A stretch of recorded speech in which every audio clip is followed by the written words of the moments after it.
Oh, ho! Oh, wow. What a day.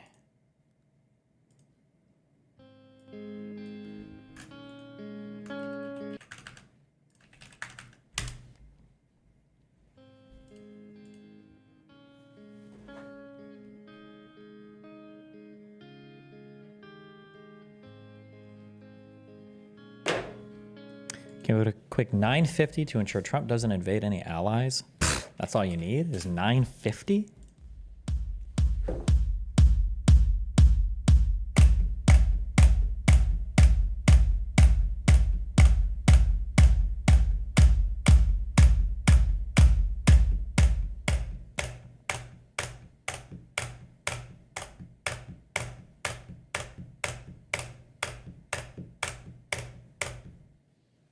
Easy. Don't worry, I got your back. I got your back.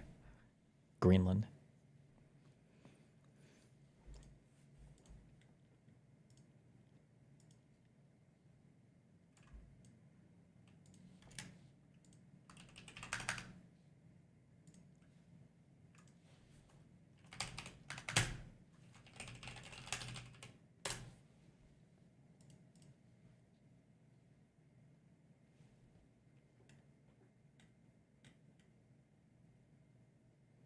DGG in New York City community meetup.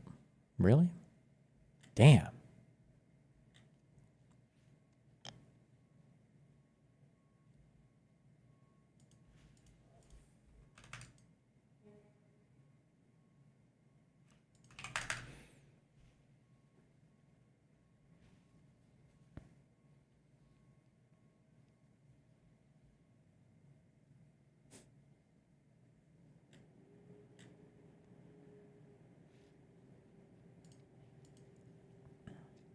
Why'd you ghost Dr. Mike? Definitely, IG is supposed to reach out to me. I've DM'd him before, so if you can ask him to DM me back, we can get it going. What?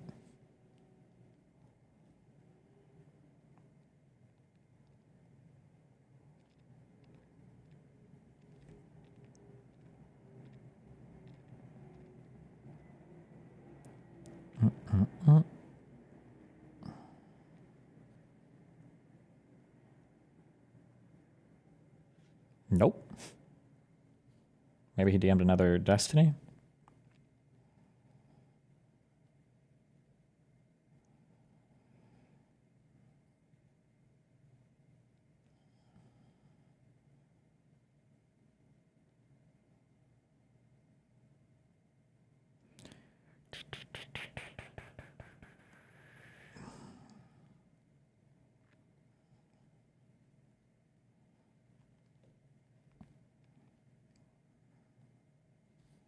There you go.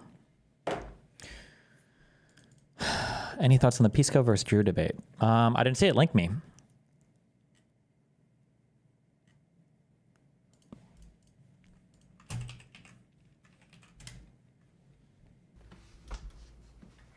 It's not a cheese grater.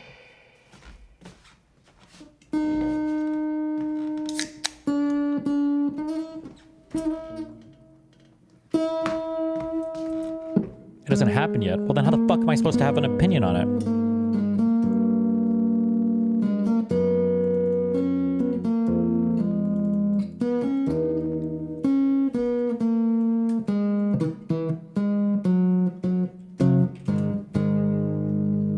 Oh shit, that sounds like Hotel California?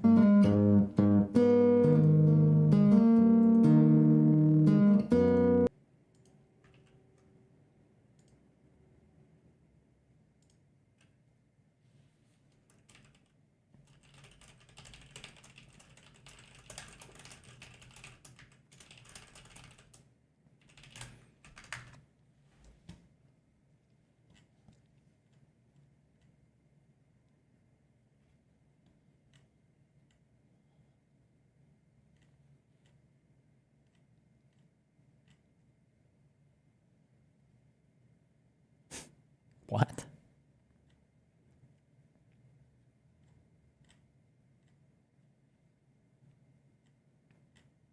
I don't mind that stuff. I don't mind him saying that he's gonna, we could buy Greenland and then try to do whatever he's gonna try to do.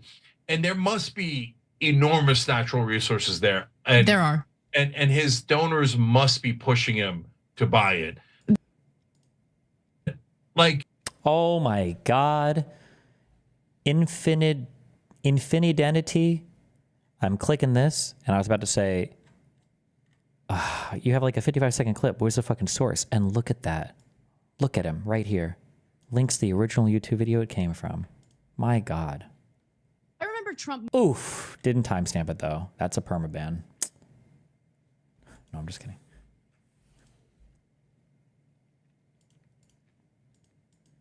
Keep everything on the table. He'll threaten X, Y, and nuke. I don't mind. Would be mental. And so there's a couple of different reasons why Trump. Oh, this whole video is about this. Oh boy, let's hear it, Jank. I remember Trump mentioning that he wanted to take over Greenland during his first term, and he hasn't dropped that issue.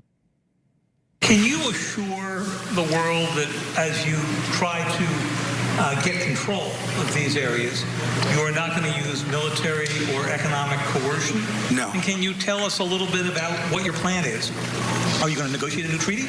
Are you going to ask the Canadians to hold a vote? What is the strategy? Yeah, I can't assure you. You're talking about Panama and Greenland. No, I can't assure you on either of those two. I'm not going to commit to that now. It might be that you'll have to do something. During a press conference today, President-elect Donald Trump made clear that he is not ruling out either economic pressure or potential military use in order to take over Greenland and the Panama Canal. Now, for the purposes of this discussion, since we have limited time, let's focus on his obsession.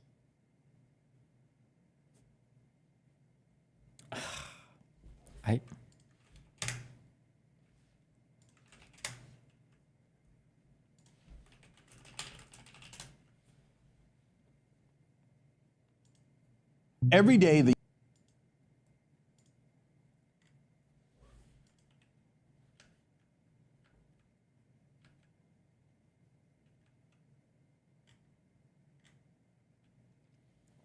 when does Anna join the Young Turks?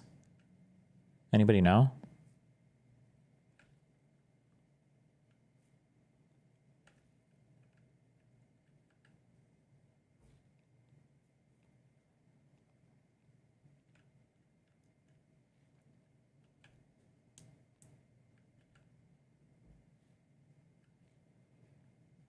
Around like 2010. Oh, Jesus. Have you seen how normalized the idea of taking over territories is on Twitter with memes and jokes? Yeah, it's pretty scary because the jump to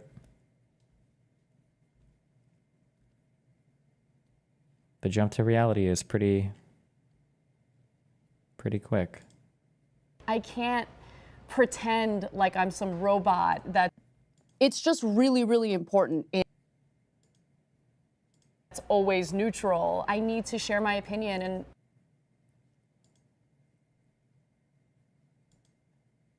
I don't think I can say what I want to say. I don't think I'm allowed to. Never mind. With taking over Greenland. It's something that he's been talking about since his first term, and the right wing is also really hyping this policy or potential policy up. So here's what you need to know about this whole Greenland saga. So yesterday, Trump posted on social media, "I am hearing that the people of Greenland are MAGA. My son, Don Jr., and various representatives will be traveling there to visit some of the most magnificent areas and sites. Greenland is an incredible place, and the people will benefit tremendously if..." Destiny, I think this is one of the reasons for Trump wanting Greenland, possible trade routes. He did say one reason was to attract the Chinese. I don't understand why you guys are wasting time steelmanning this. We don't need to own Greenland for any of that. They're a U.S. ally. I don't know why you say that. I don't understand what that means. Like, this is the equivalent to like raping your wife. And somebody's like, why the fuck would you do that? I'm like, well, we really wanted to have kids.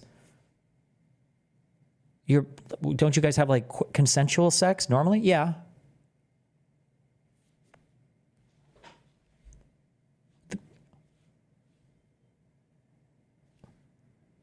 Like, I don't know why you're saying like, oh, well, the reason is because we're concerned about what happens around Greenland. It's a U.S. ally.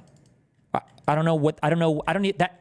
Actually, wait, who posted that in chat? Hold on. It's actually such an unbelievably stupid point. I don't know why you would even post it. I don't know. I don't even know what the point is of that mental exercise of like, well, it's because there's a concern. It's an ally.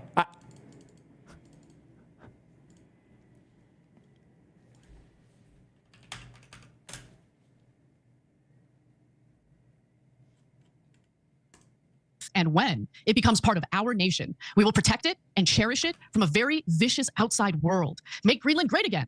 Okay. And then today, Don Jr., along with Charlie Kirk, visited Greenland. I want to be clear that it was not an official trip. They weren't invited there by government officials or anything like that. They just decided to go there during their private time and tour Greenland. But Don Jr. did say that he is not intending to meet with any governmental officials. It was more of like a photo op than anything else, to be quite frank. So what would we gain if we theoretically acquired Greenland? Well, we're going to get to that in just a minute. But before we do, look, Jake, I personally don't think that Trump is really going to use our military. Like, we're not going to use military force to take over Greenland. That would be insane. And that would, I mean, it would just not be a good idea, in my opinion. But this is what Trump does. He doesn't want to rule out any options. And so when he says economic pressure, I'm not entirely sure what he means by that either. But what are your thoughts about what he's saying here? Yeah. I don't understand why Trump is allowed. Well, let me stop saying I don't understand. It's not okay for somebody to be allowed to say or do anything because this is part of the lack of accountability measures. It can't be the case that somebody just can say or do whatever they want and then it doesn't matter because it was a meme or it was a whatever. Like that can't be the case. The world doesn't function that way for a few reasons. Either one, the person's words become meaningless because now they're just saying shit. This is one of the big deals of the red line with Obama, right? That there was a red line. I don't even remember what the fuck the red line was for. It was for Syrian chemical weapons attacks, right? And then it happened. He didn't do fuck all about it, and it seriously undermines like U.S. foreign policy. It undermines Obama. It undermines everything. You can't just say random shit all the time. Like, oh, it's just a tactic. What is the tactic? It is a tactic, but it's not a negotiating tactic. It's a tactic to avoid accountability. That's not good. So, first of all, obviously, invading Greenland would be mental. And so there's a couple of different reasons why Trump is saying this. Number one, he loves bluster. He loves it for the sake of bluster, but he also likes it as a negotiating tactic. So there are allies. There are allies. This doesn't make any sense. You don't do this. I don't understand. If Lena was here and I was like, I really want to go out to eat at Applebee's tonight. And she was like, I'm not in the mood. And I'm like, okay, well, I'm going to throw honey out the window. I'm not actually going to do that. That's just a negotiating tactic. Why would I negotiate like that? Why would you do that? Why would you say that? That you can't just like explain using descriptive language and we all just like pretend it's a normal or okay thing. That doesn't make any sense. That's just not an okay thing. Yesterday, I had to replace the brake pads on my Focus, and they told me I needed new rotors too. And I said I wanted the rotors, but I didn't want to pay extra for it. And when they said, well, I mean, we have to charge you, obviously. I broke out my Glock, and I said that if they didn't do it for free, I was going to kill him and his entire family. But it was just a negotiating tactic. He'll keep everything on the table. He'll threaten X, Y, and Z, and then try to make a deal. Now, he's almost always bluffing. So at some another issue with this as well, and we can draw historical parallels here, is there's a word for this.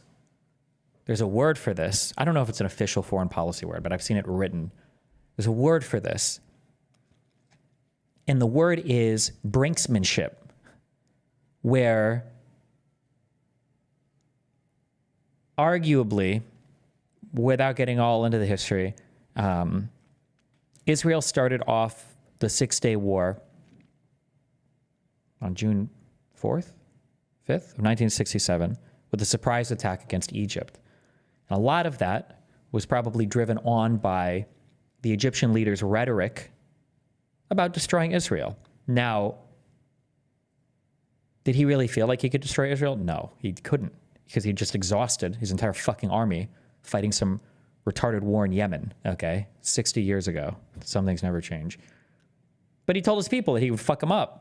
And the reason why you say these things is because it appeases your population and it allows you to kind of get credit for an action that you're not willing to take. But that's a form of brinksmanship, because the problem with it is nobody knows when you're being serious or not. Nobody knows when you're actually about to do a thing. And so some people might act like they think that there's a higher probability of you doing the thing than there actually is. And that's a problem. And now you've got it to where Trump might say some outlandish, retarded shit, say about like the United Kingdom, and then all of a sudden the UK is like, we just joined BRICS. And it's like, oh shit. Oh, that's not good. Wait a second. And you can't walk back. You can't, the whole point of brinksmanship is you can't go back from it. You need to have some huge resetting event. Yeah, this is just not good. Police use the threat of force. What's the difference? You expect the police to follow through with the force every time. The police are not using force to negotiate with you. They're using that, well, they kind of are, but you know the force is coming. That's not, the police aren't playing brinksmanship with you. The police are going to shoot and kill you if you don't follow their orders, ultimately. He'll threaten X, Y, and Z, and then try to make a deal. Now, he's almost always bluffing. So at some point, the world's going to figure that out. And then I'm a little afraid what happens when one of his bluffs get called. But this is not a serious one. So like, oh, no. So he even knows, he said it in fewer words, but that's essentially what I'm saying. Yeah, that's not good. figure that out. And then I'm a little afraid what happens when one of his bluffs get called. But this is not a serious one. So like, if your bluff gets called on Iran and you threaten to nuke them and then you nuke them, oh, Jesus Christ, that's horrific, right? It's also horrific if you don't nuke them. That's the problem with bluffing, is if you follow through with a crazy bluff, now you're insane and everybody looks like you're at you like you're an insane person. But if you don't follow through on it, now you have no credibility. It's not good. But on Greenland, we're not going to nuke them. We're going to invade them. That's mental. But look, have we bought territory before? Yeah, of course. We bought Alaska. We had Louisiana Purchase. Those are a different time, obviously. And the leader of Greenland has said many times that he's not interested in getting taken over by America. I don't even know why you would make that comparison ever. I don't understand why you would do that. Like, imagine if behind me I had Abba and Preach chained up in my kitchen to, cook food for me. And people are like, what's going on? It's like, I don't know. We've had slavery before and stuff. And yeah, it was a different time. But like, why would you even, like, what is the thought process in your mind to chain these words together that... Different time, obviously. Have we bought territory before? Yeah, of course. We bought Alaska. We had Louisiana Purchase. Like, why would you... Like, what would even be the thought process to connect these ideas in your mind? The Louisiana Purchase with the 2024 purchase of Greenland? This is just an unbelievable... I don't understand what in your mind is even causing you to connect these things together, other than some incredibly superficial similarities. Those are a different time, obviously. And the leader of Greenland has said many times that he's not interested in getting taken over by America. But like, I don't mind that stuff. I don't mind him saying that he's going to, we could buy Greenland and then try to do whatever he's going to try to do. And there must be enormous natural resources there. There are. And his donors must be pushing him to buy. The donors, again, how long would it even be before extracting those resources would be probable, if that even was the case? If they're even in an area where it's easy to extract, and if we, like... Question, do you have any advice for how to deal with friends who have drank the Kool-Aid? I'm finding it impossible to have conversations with close friends who are thoroughly brainwashed. I don't know, my friend. Good luck. Buy it. They are. Yeah, and so that's why he's doing it. Because he didn't, like, on the campaign trail, he promised anti-war, he promised immigration, he promised, some things on crime, and certainly the economy. Did he promise buying or invading Greenland? No. He's doing a lot of things in the beginning that he didn't promise at all to his voters. It's things he promised to his donors. Last thing on it, Anna, is that, generally speaking, it's a little jingoistic, and his base does love that. So it's not like he's going to get hurt by this. They're going to generally enjoy this kind of bluster. So that's another reason why there's not much downside from his point of view in doing it. So just to give you some information about, the governance of Greenland. So it was a Danish colony. It's still considered a Danish territory. However, in the late 1970s, Denmark allowed for Greenland to form its own autonomous government. So it does have its own autonomous government. So with that in mind, let's talk a little bit about what the motivations are here. Why is Trump so obsessed with acquiring Greenland? Well, let's start off with the minerals that Greenland has. Why are we having a serious conversation about this right now? I don't understand. If Donald Trump was talking about colonizing Jupiter, would we be talking about the pros and cons of sending an expedition to the gas giants? Like, I don't understand. Like, this is just so insane to me. Like, I feel like Biden could come out on stage tomorrow and Biden could say, hey, Jack, Israel and Palestine have agreed to a one-state solution, and they've all agreed to live in harmony. I got a signature from every single Muslim, every single Jew, and they're all happy. And I feel like Jank and Anna would be on live, immediately reacting. Why did this fucking take so long? How many Palestinians had to die for Biden to drag his fucking feet on this fucking peace deal? Why was it so fucking long? But meanwhile, Donald Trump is like, we're going to invest $100 trillion going to Saturn. And they're like, it does have really pretty rings. Greenland is rich in valuable minerals, many of which Elon Musk is interested in, including rare earth metals, precious stones, coal, graphite, and uranium. Its rare earth resources would rank in the top 5 worldwide if developed, the International Trade Association reported. I'm sure they did. Sources.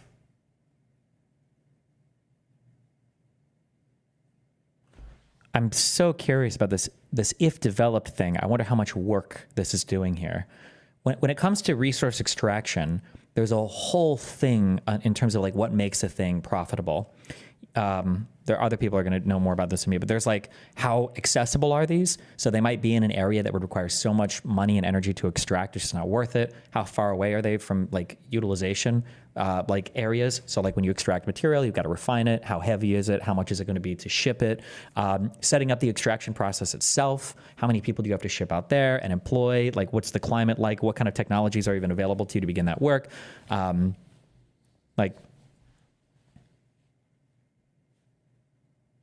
So I don't. Maybe there are a ton of resources there. I'm not sure, but there's more that goes into proven reserves or whatever than just it's there somewhere. You know. Would rank in the top 5 worldwide if developed, the International Trade Association reported. I'm sure they did. Now, if is important here because, according to Reuters, development of Greenland's mining sector has been snarled in red tape and opposition from indigenous people. This has kept Greenland's economy reliant on fishing, which accounts for over 95% of exports and annual subsidies from Denmark, which cover roughly half the public budget. So make no mistake, I mean, the interest that Donald Trump and Elon Musk have in regard to acquiring Greenland has to do with its minerals, with the natural resources available. But even if some way, somehow, Greenland agrees to allowing the United States government to purchase Greenland as and make it part of the United States, you still have indigenous people there who have been fighting back against efforts to mine those minerals. Some of Greenland's minerals could also be used to build electric cars and renewable batteries, which... Why do you act like... Why are you acting like Elon Musk is pressuring Donald Trump to go after Greenland? This is not happening. I'm so sorry, but this is not happening. Why is this is this a serious newscast right now, or is it like April 1st? And what do we talk? This is just not a conversation that happened where Elon and the donors are like, Trump, Greenland, baby. Or actually, I take that back. It could be a conversation that had happened, but if it is, it's just to distract Trump from what they really want to get done, from what their actual agenda is. This is so crazy. It's so funny. Prediction for the next 4 years. I'm gonna have the appearance of swapping completely with every single conservative. I'm about to become the most like government skeptical person ever because now I know people like Elon and Vivek are in Trump's ear, and you've got these crazies heading up all these federal agencies, and then you've got, if they do like their Schedule F shit, you've got actual executive sycophants now that are staffing out all these government departments, and then all the conservatives are about to become the most like, you don't trust the EPA, bro? Come on, man. It's RFK. He's a Kennedy, bro. This guy doesn't know health. This guy literally had a pathogen communicating directly to his brain. How are you going to tell me this guy doesn't know what's good for it? Come on, dude. He just wants to get rid of red dye number 12 and toxic metals and microplastics in your balls. Conservatives are about to become the most institutionally trustful people in the universe. And we're going to hear 1 billion times, I thought Destiny said to blindly trust the FBI and blindly trust the FDA, and now he wants to be skeptical. Wahaha. I think there's a huge issue with electric cars, and I know people are going to get upset with me, but like we talk about electric cars like they're totally benign for the environment, but you got to remember, you got to do mining, okay, to get the minerals necessary, the materials necessary to build those batteries. And so I am concerned about the possibility of these resources being cited as a reason to go to war with other countries. So just wait for that. But nonetheless, obviously, Elon Musk is interested in this. And as for the military argument, Greenland has strategic significance for the United States military. Like the real story here, in my opinion, the real story here is Angela Merkel said something that was a little bit spooky, which was that the rest of the world can no longer rely on U.S. leadership, or at least maybe she said what? Maybe she said Europe can no longer rely on U.S. leadership in 2016, I think, 2017. The story should be, what place does America have in the world? Like, what does it mean when the incoming president is threatening war with allies of one of the probably largest and most successful and expansive military treaties in world history. Like, that's not healthy. It's not good.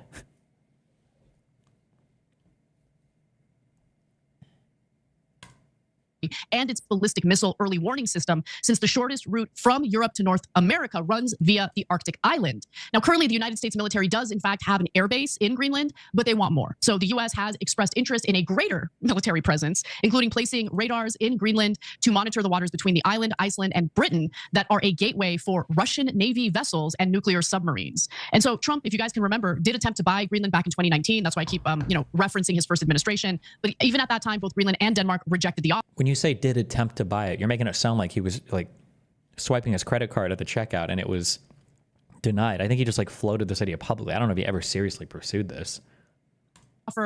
It seems possible that Trump would try again, and right-wing media appears to be completely on board for it, to your point, Cenk. So let's take a look at what they have to say.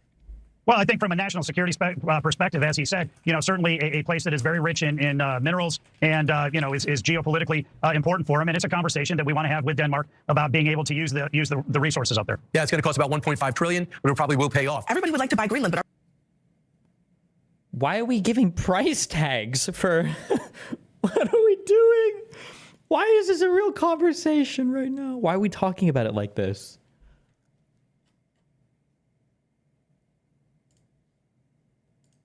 are we going to take it by force? I don't know. We could. There's not that many people there. But I don't think we should have to. And here's why we should want it. Wait, is this a guy who says dumb things to the other?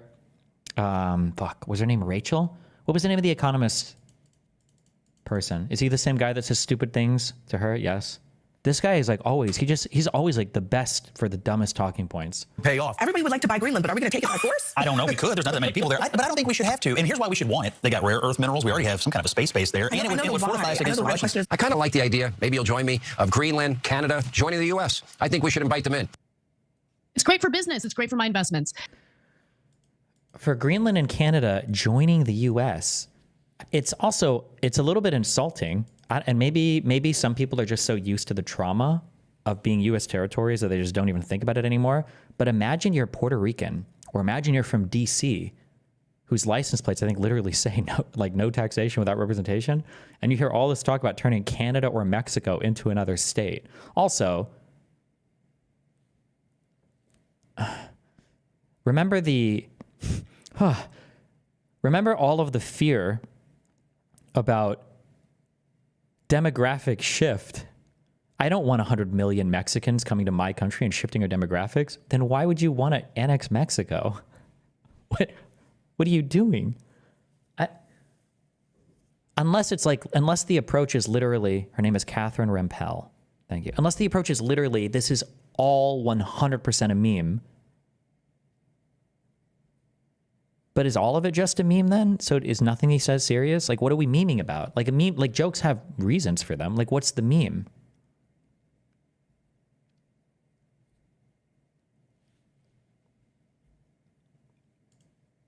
And look, I mean, you could have a trade deal with Greenland if you're interested in their minerals and their natural resources. Taking Greenland by force sounds like a bad idea, but they have been part of Denmark for 600 years, as I had mentioned earlier. Sounds like a bad idea.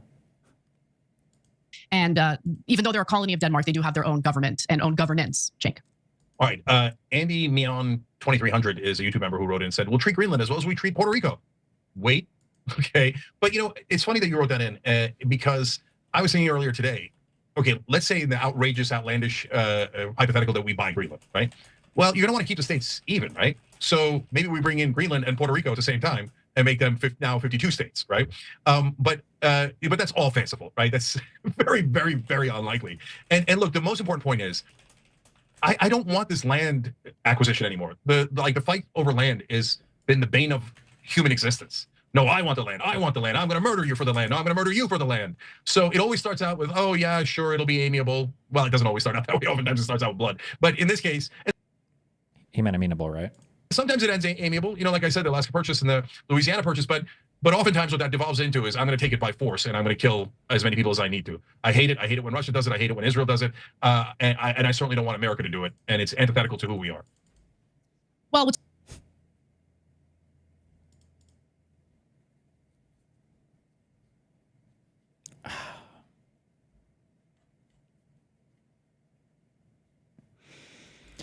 okay.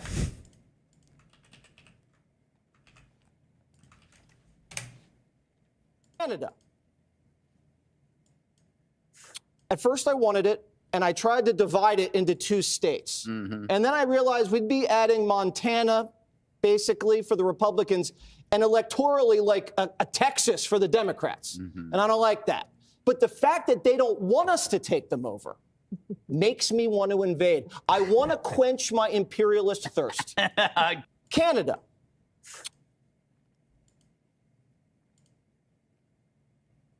Okay. Like, it would be funny if they wouldn't actually support it if it would happen. Like, they would actually support it. If Donald Trump did it, we know that. We've already seen it. We've seen how much positions have changed on the Iraq war on the Republican side. We've seen how much difference there was between Obama attacking Syria and Trump attacking Syria for the same reason. No support on the Republican side for Obama doing it, like 92% support for the Republicans doing it. We saw that like 90% plus trusted the elections in 2024, and it was like 24% or 27% trusted the elections in 2020. Like they would support it. They're joking about it, but it's not a joke, right? Let's run a quick scenario, okay? I will be the boss, and this is how Trump negotiates with people. You will come to me for a raise. Go. Sir, I was wondering if I could have a raise. I'm listening. Well, I've been a top performing salesman at the company for the last 3 years. I'm the first one in it. Okay, stop. It's done. Really? On one condition. Sure, what's that? You tell my family I love them. If I give you this pay raise, it'll come out of my paycheck, which means I won't be able to provide for my family the way I want to, and I can't live with that. So, Wait, I want the raise, it's fine, just put it down. I don't want the raise. I don't want the raise, it's fine. see what I did there, guys? I negotiated with death. DuPont executive approach to higher salaries.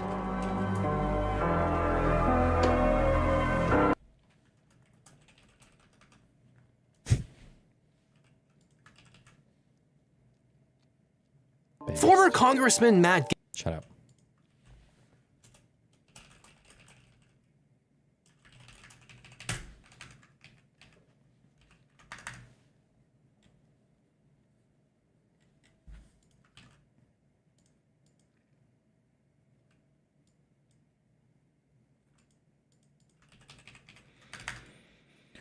Did you message Dr. Mike on Instagram? I sure did.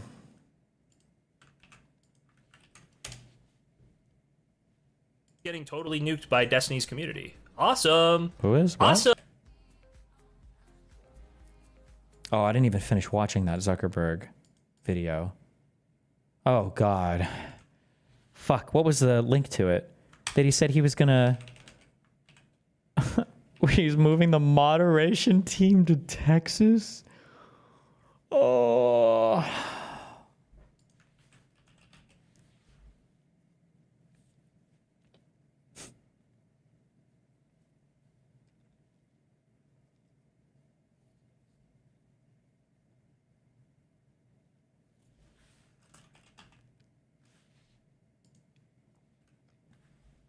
Everyone.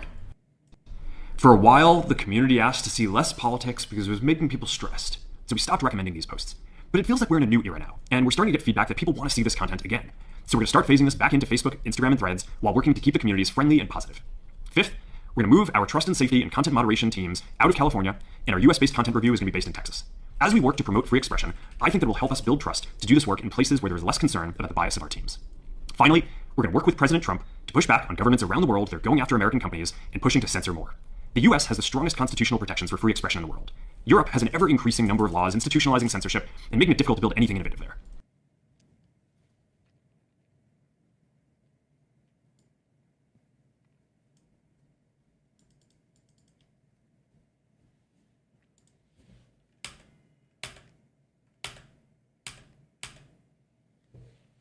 Where there's less concern about the... What is the significance of moving to Texas? I don't really get it, but I'm definitely missing something. Texas is seen as like the... remember when the Protoss and the Zerg were being bred into hybrids by that one Narud dude for the fucking Zelnaga or whatever bullshit? Austin and Texas is seen as like new MAGA, kind of. They represent like the cutting edge MAGA ideology that's also like cool and hip with all like the Austin podcasters and everything. And Texas is like, they're not just country. They're country with laptops. They're cowboys with computers. They're serious MAGA with iPhones and AirPods. It's just like that's just like what Texas has kind of become the symbol of, basically.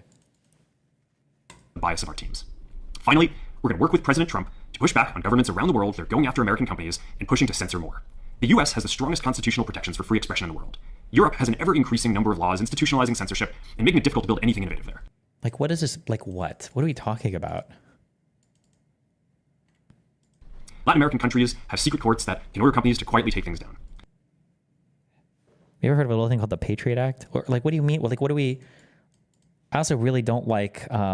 This is just my anti-American bias showing. I really don't like it when Americans, like, say Europe, like European countries, or like Latin America, or like, what do you? Give me some examples. Which country are you talking about? Because these countries are different. Which countries are you talking about? Give me an example of what you're talking about. Like, for a while, this was a thing for X a while back. Yes, I know. He's talking specifically about the reference is the. Oh, was it Bolivia? Somebody went after Elon Musk on X for some particular thing. I don't remember what it was about, but it was asked. Oh, was it Brazil? The community asked to see less politics because it was making people stressed. So we stopped recommending these posts. But it feels like we're in a new era now, and we're starting to get feedback that people want to see this content again. So we're going to start phasing this back into Facebook, Instagram, and Threads while working to keep the communities friendly and positive. Fifth, we're going to move our trust and safety and content moderation teams out of California, and our US-based content review is going to be based in Texas. As we work to promote free expression, I think that it will help us build trust to do this work in places where there is less concern about the bias of our teams. Finally, we're going to work. Like, that's, oh, so if you just, so you can't have it. What is the implicit message there? Any team in California is just not trustworthy in tech anymore? Is that the implied bias? This work in places where there is less concern about the bias of our teams. Finally, we're going to work with President Trump to push back on governments around the world that are going after American companies and pushing to censor more. The US has the strongest constitutional protections for free expression in the world. Europe has an ever-increasing number of laws institutionalizing censorship and making it difficult to build anything innovative there. Latin American countries have secret courts that can order companies to quietly take things down. China has censored our apps from even working in the country. The only way that we can push back on this global trend is with the support of the US government. And that's why it's been so difficult over the past 4 years when even the US government has pushed for censorship. By going after us and other American companies, it has emboldened other governments to go even further. He's such a coward. God, he's such a fucking coward. This is the most like rent-seeking, profiteering, like spineless, fuck me, dude.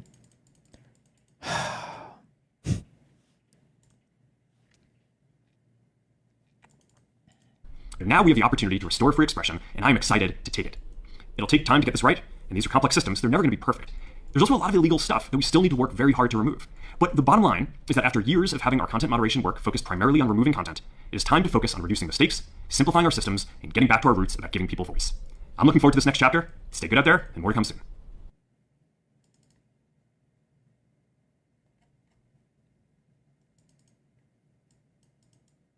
He hired Dana White to look over it. Yeah.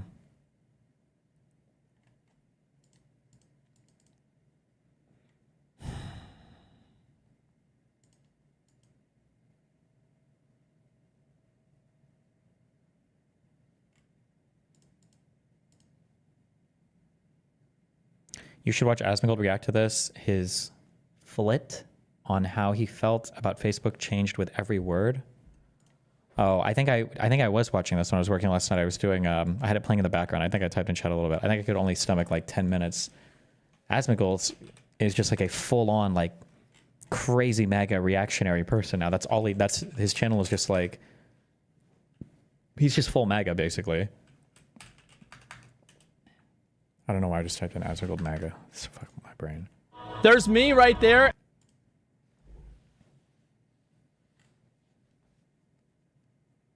Oh, I watched this. How far did I make it? I made it 12 minutes and I couldn't do it anymore. Can you please explain what was so wrong about what Zuck said? Yeah, so Zuckerberg, I guess maybe you just don't realize it if you're on the left or if you're not like super politically plugged in, but all of this messaging is like messaging for MAGA basically. Like all of this messaging is basically saying like, I am going to be a loyal Trump subject. Like that's what this is for. So like, I want to talk about something important today because it's time to get back to our roots around free expression on Facebook and Instagram. I started building social media to give people a voice. I gave a speech at Georgetown 5 years ago about the importance of protecting free expression, and I still believe this today. But a lot has happened over the last several years. There's been widespread debate about potential harms from online content. Governments and legacy media have pushed to censor more and more. A lot of this is clearly political. So governments and legacy media have pushed to censor more and more. So this is an attack on the left mainstream media, and it's an attack on Biden's administration, right? And we know because of the Twitter files, right? Even though none of that actually proved any of that, but more. A lot of this is clearly political, but there's also a lot of legitimate. A lot of this is clearly political in nature, right? Remember, all of the censorship and everything done, none of it was done in good faith. None of it was done because people were trying to figure out, what's appropriate, what's not appropriate. None of it was done because of any concept of reducing harm, even if misguided or incorrect. All of this was done just to be, political in nature. That's it. But there's also a lot of legitimately bad stuff out there: drugs, terrorism, child exploitation. I don't know how conspiratorial I want to be, but I'll go maximum conspiracy because at this point, these guys are all, it's literally a conspiracy. These people are all now working together, right? Drugs, terrorism, and child exploitation, all of these things just feel like virtue signaling to the right. They don't like drugs, obviously. Terrorism is spooky, obviously. Child exploitation is this huge, weird, conservative, obsessive talking point over illegal immigration. What was that stupid, the movie they made? Was it The Sound of Freedom? Is that what I'm thinking of?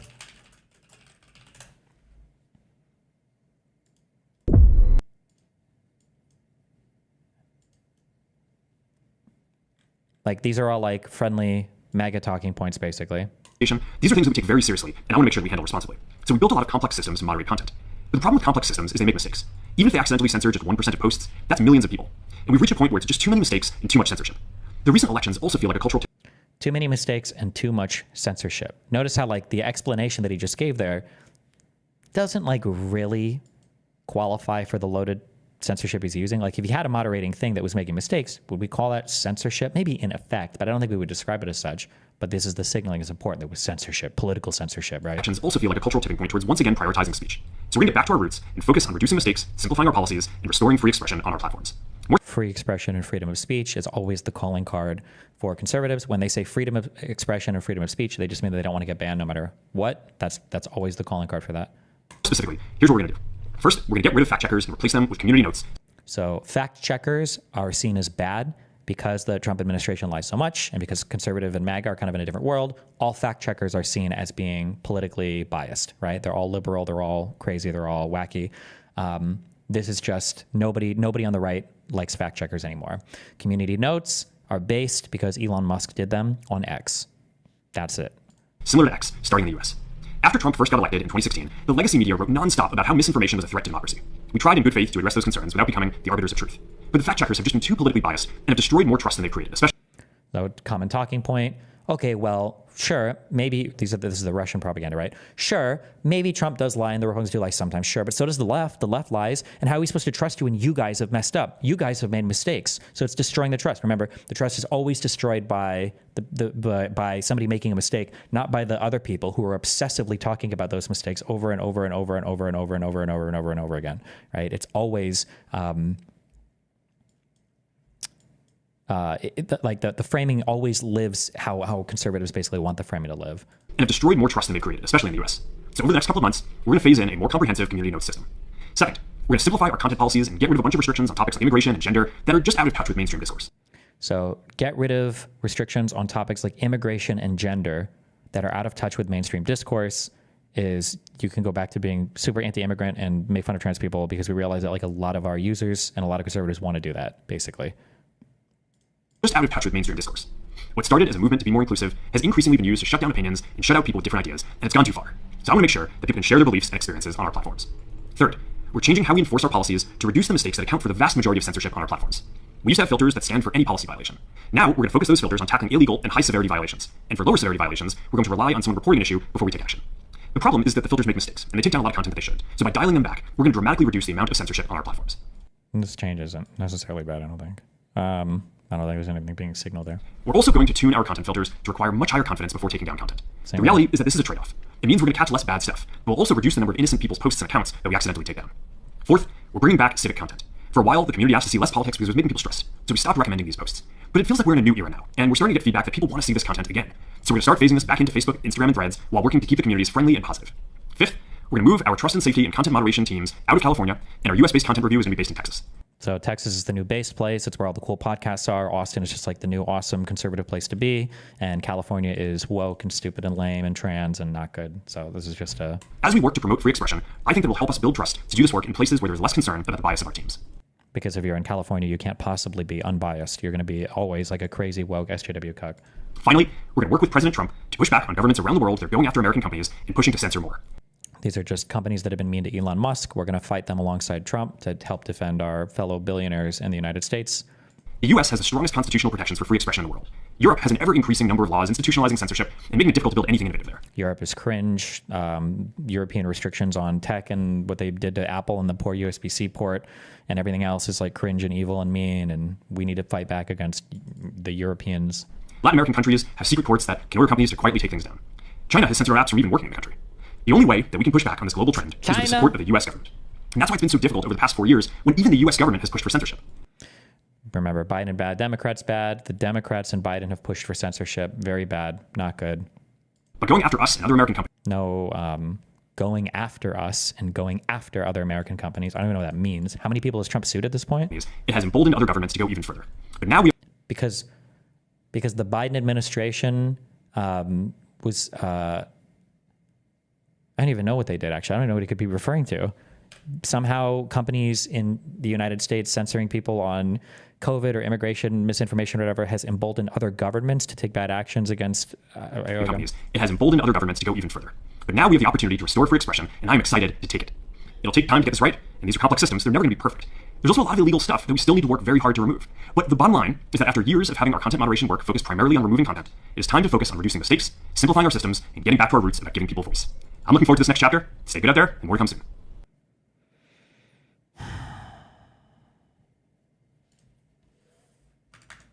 Do you think it's legitimately MAGA or just trying to compete with X and being the based right platform? It's probably just trying to get concessions from Trump and trying to get more crazy conservatives onto the platform, basically. But, I mean, it's kind of... I mean, the effect is going to be the same regardless.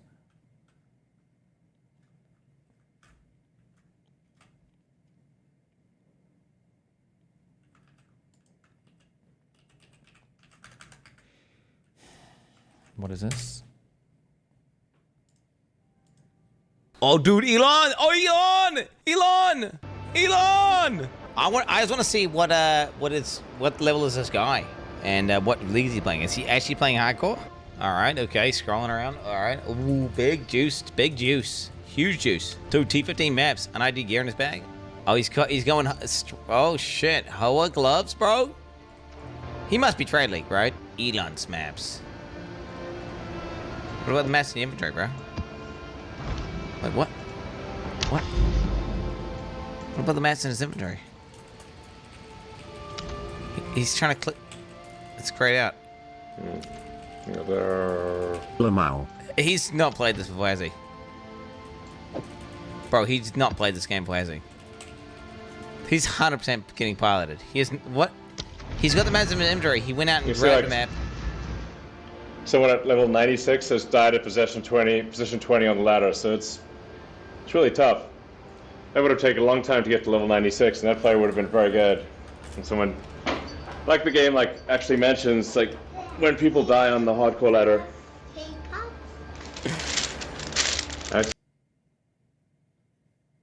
Oh, is this Elon playing?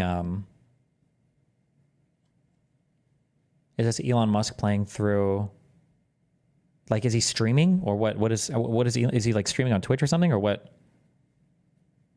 He was streaming. Okay. Bro, oh, on Twitter. My bad. I forget that you can fucking do that. There's no way you are not leaving Chaos Orbs on AC Trade. AC Trade Chaos Orbs are valuable.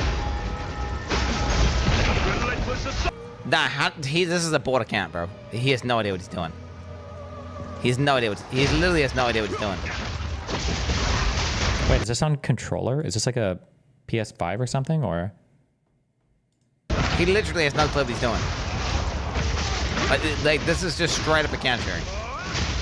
He picked up his first thing, which is a map. He's a new gamer. What I'm saying is like, well, no, he's not got Hoa gloves. He's not got this. They added WASD. Okay. that how you normally move in Path of Exile? I feel like you didn't use it, but maybe you didn't. I don't remember. I feel like you didn't, but... Build, he's not doing any of this this. is gonna be spicy. He's clearly played and understands the mechanics though, like the basic mechanics. But dude, you're not playing to this point in the game with no loot filter, leaving chaos orbs on the ground. You're not playing to this point in the game. You are not playing this point. He literally didn't know how to open a map. He was keep clicking repeatedly. He couldn't open the map. He knows. Okay, he knows. He knows about the bosses. He knows about breach hands. Okay, boss fight. Here we go. He's gonna put down the bell. He does drop the bell. He is. Yeah, he's clearly played the character. So there's clearly got hours on. He has hours of playtime. He's not pressing his mana flask though. He's not pressing his mana flask. He's not pressing his mana flask. He's not pressing his mana flask. Now he pressed it. He pressed his mana flask.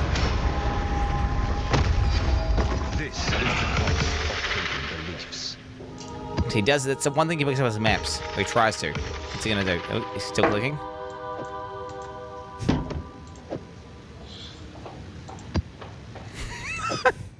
Dude, what is he doing? Oh man.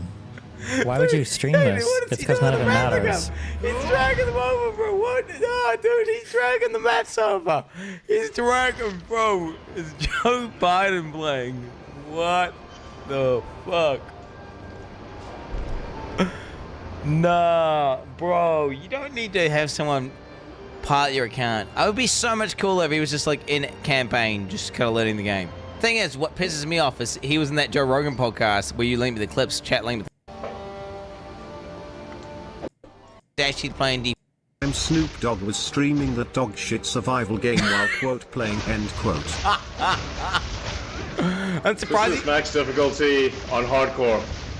Oh shit! Oh shit! Oh no! Why? Why did you say? This is the max. It doesn't get any harder than this, kid. You don't know max difficulty. Hardcore. You don't even know what hardcore means. Sure, with no loot filter, and you just leaving fucking. If there's a way to get higher difficulty, I don't know what it is, but this is everything maxed out. Okay. Stop, no. What? I'm sorry. I only played PoE 1. Are there other things you can max out in PoE 2? What does that even fucking mean? Everything max out. What is that a thing in Path of Exile 2? Or is he just running the hardest maps with every modifier so he dies instantly? What does that even mean? No. Okay. What? Oh.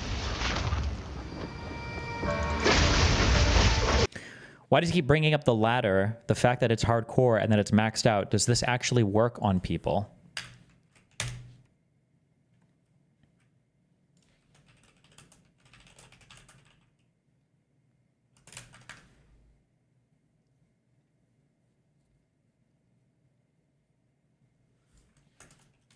Did they say it for Diablo?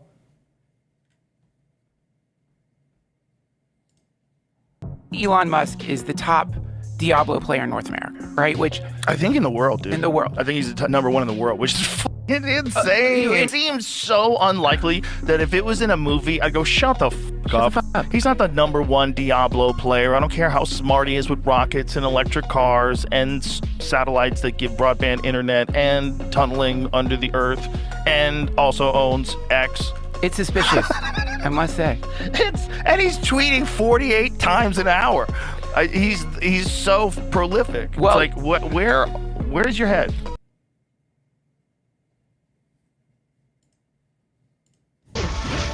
Oh my god, look at him go. He's popping off. Big dick.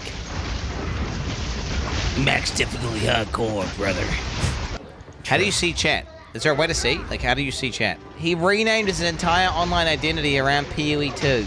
Why? And he keeps talking about PoE. Like, it doesn't even play that much. Why would he do that?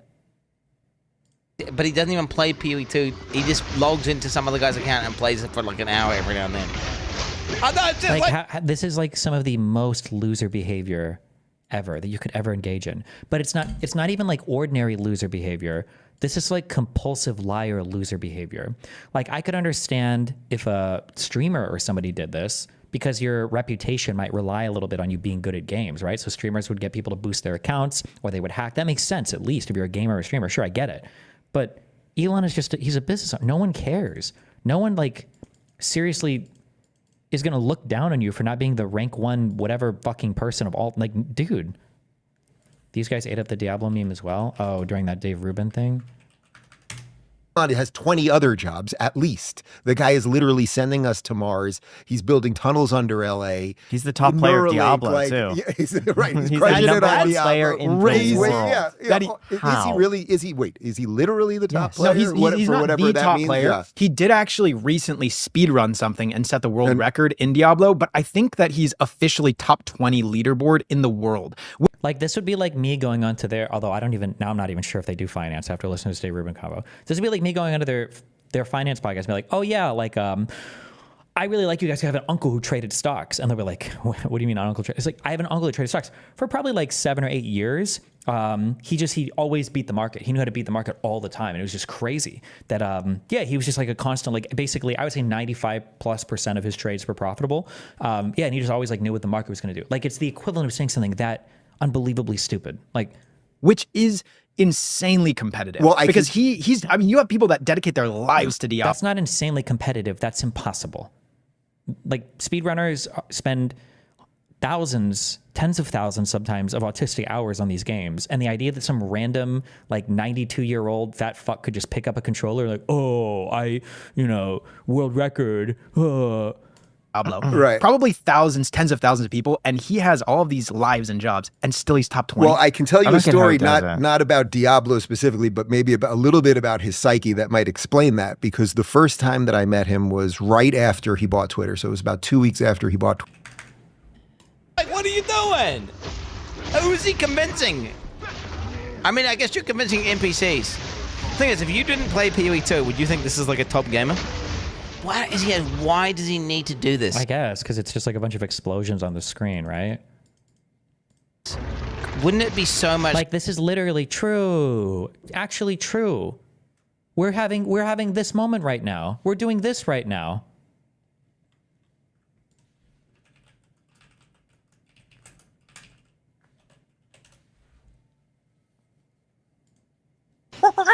The Joe Rogan Experience. And so then the state becomes your daddy, and then the state decides that, like in the case of North Korea, that its daddy is super powerful and plays golf better than anybody that's ever lived. You ever read the account of Kim Jong-un playing golf? No, but I got like him and Dennis Rodman about that. boys. Oh, I read something about it that it might be just a misinterpretation that got way blown out of proportion. Sounds like Jamie works for the state. No, there's a way to keep score where you're not writing down the actual number you got. You're just writing down relative to par. He had 11 holes in one, bro. That's not how. That's just someone read the score wrong and it got reported that way. Is how I read this interpretation. But that was the interpretation of the glowing media coverage in the North Korean news, wasn't it? I read through this in like a golf magazine. Expose. Golf magazine getting paid off. It just made more sense when it was written that way as well. He got to score way more accurately, like he should have, like 120 or something like that. Oh, I don't know what that means since I don't play golf, but his holes in one would have been one over rather than an actual one. That's how they were writing the score down. That's all I'm trying to say. So what was that? The depiction that we read. So then someone saw that score. North Korea. Yeah. You want to talk about a lady who just doesn't want to hear any bullshit? Can you see the layout where the deer leader allegedly shot his 34? The fields in the annual handicapped event are fairly small. Most of golfers struggle to break 90. So it goes on and explains how he talked to some people there. They explained to him that there was a scorekeeping shorthand that is used there, and then there's a whole bunch of like stories about, because I believe in North Korea, I think the supreme leader is supposed to be like a god, right? Like, they believe that he's literally like a deity or whatever. And so there's just like crazy stories of all of his feats of insane like athletic prowess or crazy just whatever stupid things. And but I mean, outside of North Korea, you know this is like bullshit, right? But now we're having that with Donald Trump getting shot in the head and standing up in 15 seconds, and Elon Musk being a professional world like top rank 1 ladder gamer. It's cooler if he was just like in the campaign and be like, yeah, I've been playing PoE 2, this is my guy, and it's like kind of shit or whatever, but like, who cares? He's having a good time. He's saying, man, I love gaming. I'd relate to that so much more. I'd be like, damn, that's crazy. He's got time to like, versus like doing this, like a facade. Doesn't have time. Yeah, doesn't. What do you mean? It's gonna be he's circumventing the reward loop, and he's killing the fun of the game for himself. For what? Just so he can say he's good at the game whenever he's not? I don't care that he misspoke there. This is also, what a worthless game to have somebody bot an account for you. Or not bot, but like level an account up. Like, obviously a T16 plus 2. This is a tier 18. So if he was actually gaming, he would know that it's a tier 18. But he just said it's a map with 4 things on it. This is weird. It's a weird vibe, and I don't understand it. Bro, even the transparency setting on his map. Like, that's just a obvious giga red flag. Literally the transparency setting on his map. Like, the fact that he's got, it's... Look at his map, right? Like, dude, I can't. All right. The key to survival is just don't get surrounded and trapped in a group of monsters. Those are my skills, basically. More gems and skills. Blink is key. But I wasn't using Blink before when Kekius died. I wasn't using Blink properly, and I wasn't using Meditate properly. So. Kekius died. Like, dude, the person who levels his guys, like, how many times does he have to level up? Elon, please don't log in. Proof he shares. He hovers over his gear. Okay, fine. It is pretty great gear. It's could be better, but it's pretty great. Oh, well, okay. I mean, it's an advanced barrier. Okay, with the tank. What's weird is he actually has some knowledge of the game. I think Elon plays, but it's actually bad. That's not weird at all. That makes sense. That's what most people would to pay to get an account boosted. Yeah, you'd have some. I'm sure he's played before. Obviously, he can play, but he's clearly not that good. He's just like but that's also acceptable, by the way, too. And if anything, if he can laugh at himself a little bit, especially because it's like an arena that doesn't matter at all to him. Like, he could just have like dad playing, like dad plays PoE 2, and you just kind of like laugh at it a little bit. It's whatever. But why would he have to act like he's a rank 1 ladder grinder? Big crit damage, crit bonus. Okay. Yeah, just, 200 divided with 2.7. Okay. All right. So you can see, like, this is a great staff, but it's only a level, 62 staff. Like, it's actually very hard to get equipment in hardcore. So, What? Is the solo self-fund and all that, the settings are all still the same in PoE 2, and it's still beta, right? Or alpha? What did people say?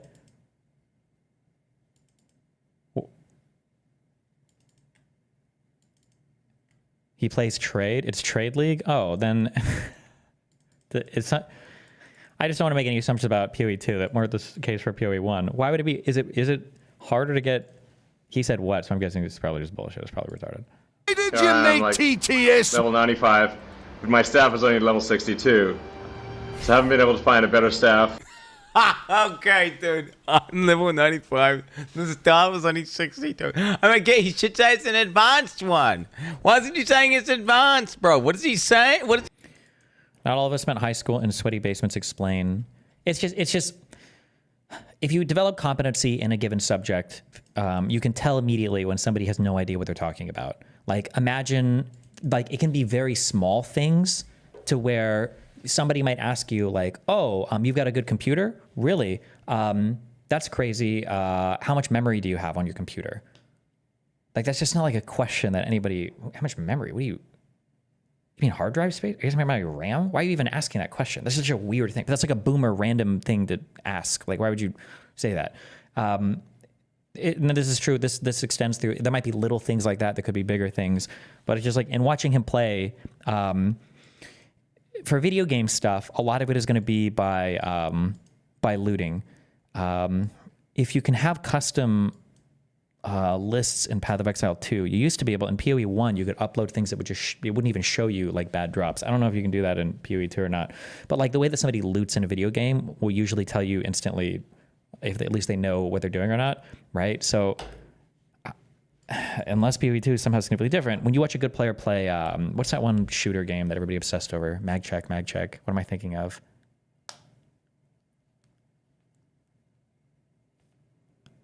Tarkov. Yeah. When you see somebody run over an item and they tab and they're like, I don't even know what the fuck they just did. Or in Path of Exile 2, people immediately go, they know immediately what they need to loot. They know what items are valuable. They know what's not. They're not going to sit there and click and drag their thing over, like their staff to the floor. Like they'll know the shortcuts and they'll move through menus and everything very fast because you've grinded these dungeons hundreds of thousands of times. So just watching him play, it's just very, very obvious that he's not a very great player, but he's representing an account that is like very highly ranked, but he's not even He's clearly not the one that played the account. Yeah. Proof he shares. He hovers over his gear. Okay, fine. It is pretty good gear. Just haven't been able to find it. My helmet is level 56. Bro! It's 400 ES, bro. He's got a 400 ES with Chaos Riz and Lightning Riz helmet, bro. I've been playing this game just fucking giga hard at minus 342, bro. I've been playing this game I only played PoE once, so I don't know other things, but like, I don't remember I think level on an item might be able to influence the magnitude or the range that the stats can be.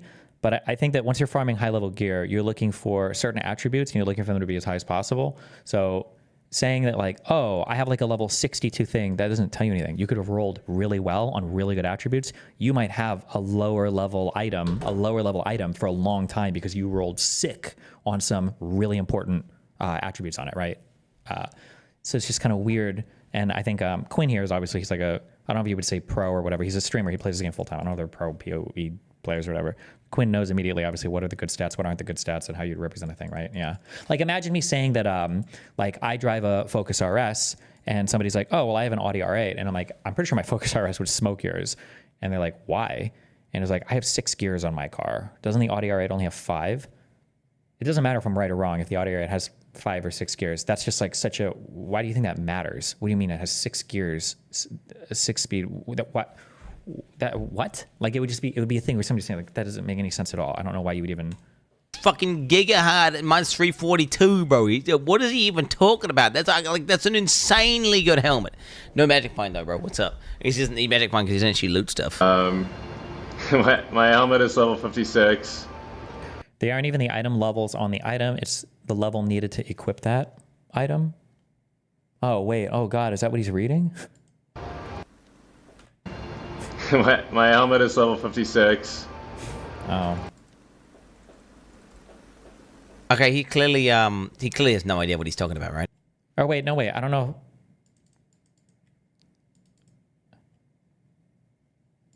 Item requirement can also change though. Like it's not locked to a particular type of item, right? The same item can have different requirements depending on the drop, right? I don't remember, bro. It's been a long time. Okay, click. Amulet level 61. Bro, what? Bro. Item level and level requirement are different. Oh, okay. Bro, if he says this ring is bad, bro, I swear to God, bro. Ring is only... Isn't that only true once you hit level 60 or 80 or the max level? I don't remember. Level 48.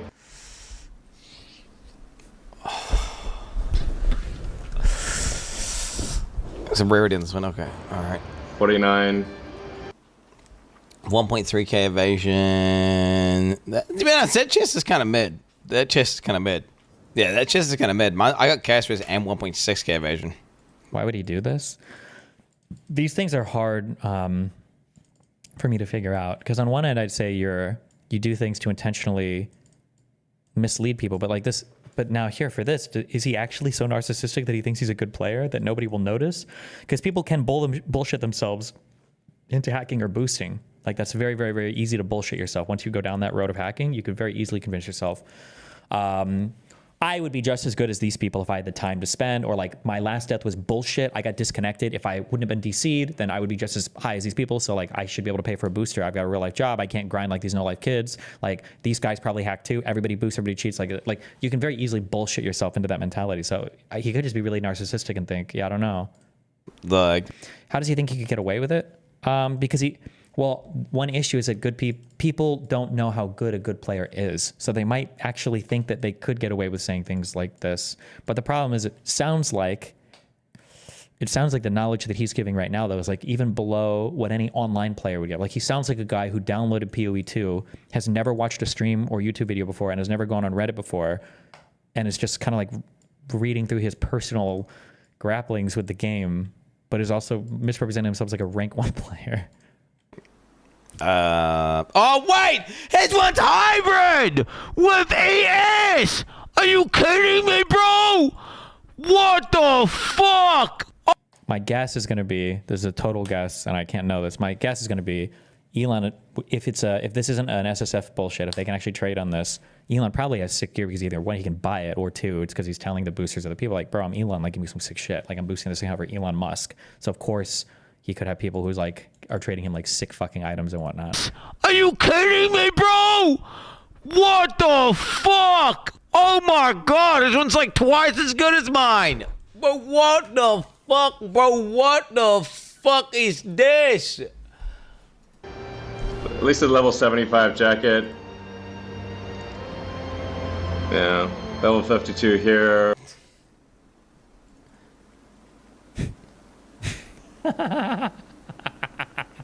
Bro, Elon Musk is a fucking fraud, bro. He's a fucking fraud. Why is he's a fucking fraud, bro? He just highlighted a Hoa and said level 52. I don't know what to tell you, man. I legitimately have no idea what the fuck he's on about. Legitimately. Like, what? Like, this is crazy. Level 56. 30% movement speed, 100% ES. Bro, his gear is fucking cracked, bro. His gear is fucking 70. cracked. So, it's like, equipment's not like, it's actually pretty low level compared to my car. Can you please word it more clearly? He's cheating for clout. Yeah, I guess. Sure. Here, if you're trying to get a physical version of what's happening, this is what's happening, okay? Did Putin ever do this, or was it, maybe it was just the one Steve Seagal. I don't remember if Putin had a demonstration.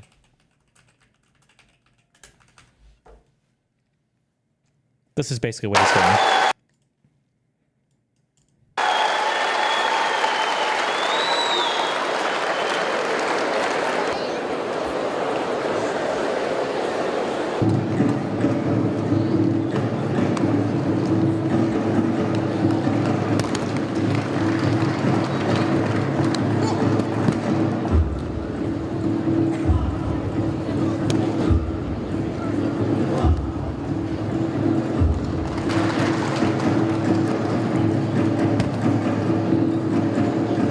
Did you deal with the same sort of thing with Athene and StarCraft 2? Yes, because I think Athene paid Kiwikaki to boost an account. Now, people had issues with that. I think I even had issues with it at the time. However, at the very least, one, Athene, at the very least, is like a known provocateur. So people were like, already had a reason to be suspicious. And Athene is like in the world of video games, so it would make sense for him to boost it and do it. But like, why does Elon need to be good at gaming?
Character level, but it seems to work pretty well.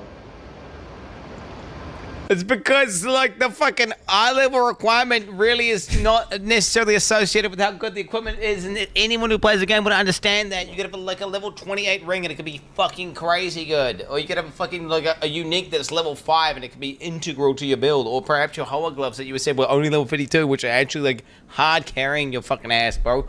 Holy fuck. Elon doing the same thing.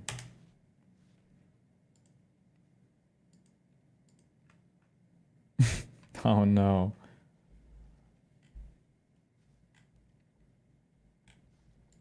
Is there a video of this? I don't even want to see it. We might have watched this a long time ago, I don't remember. I don't care. So, Elon Musk's full build is out, and it's even worse than I thought. In fact, it's so bad that I thought this was some sort of joke. His character's regular state is in Fatral mode. How does he fucking do it? Holy shit, this is bad. And look. He has 2 shields. For what reason would you ever need a second shield? Especially when the other one is worse. Also, let's chat about his weapon and talisman choices. He has Luzard's staff. Wow, this guy sounds like a hater. Which is good. Rajir's rapier, which is also pretty good. And a moonwell. Of course he would use a moonwell. And look at those talismans. He has Radagon's Sourceal, which is something that almost everyone has. Stamina Regen's talisman, which is very odd for a fat rolling mage, but you know, each their own. Spell buff talisman, which makes sense for a spellcaster, but this isn't the better one. And like, yeah, this doesn't, who cares about this? Like, you can have like a goofy ass Elden Ring build.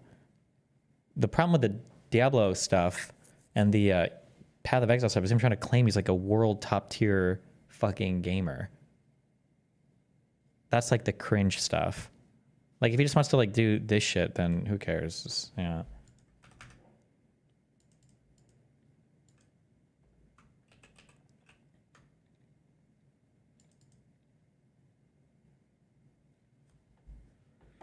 Listen, you should show Elon what it looks like for a non-gamer to play a game and become moderately good while also having fun. I think you should give PoE 2 a shot, or maybe just through FAC Games. I don't know what FAC Games makes, so your whole statement is invalid. In the room, and what is this? When I got in there was a principal in the room, and this woman was in there, this older woman. She's going like this, you know, she's very unhappy. And I said, yeah, what's it? So they said, no, we got a problem with Elon. So I said, grade 2. Elon is on a leaderboard for both games, isn't he? Elon has never been on a leaderboard for any game in his entire life, unless it's like a internal, like a LAN, like internal thing. When I got in there was a principal in the room, and this woman was in there, this older woman. She's going like this, you know, she's very unhappy. And I said, yeah, what's it? So they said, no, we got a problem with Elon. So I said, grade 2. So I said, you know, what's the problem? Wait a second.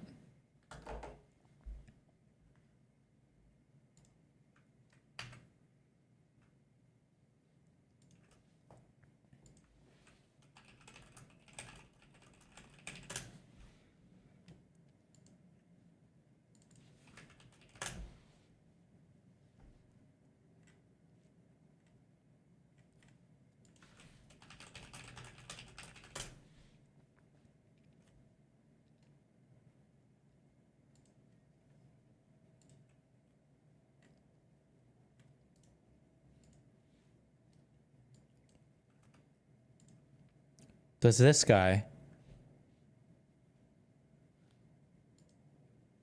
right here kind of look like the Winston guy from John Wick?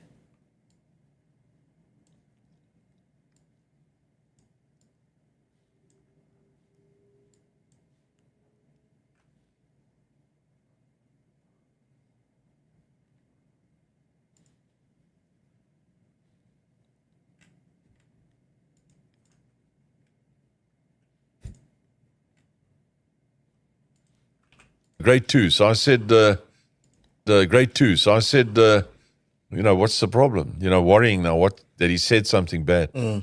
They said, no, we think he's retarded.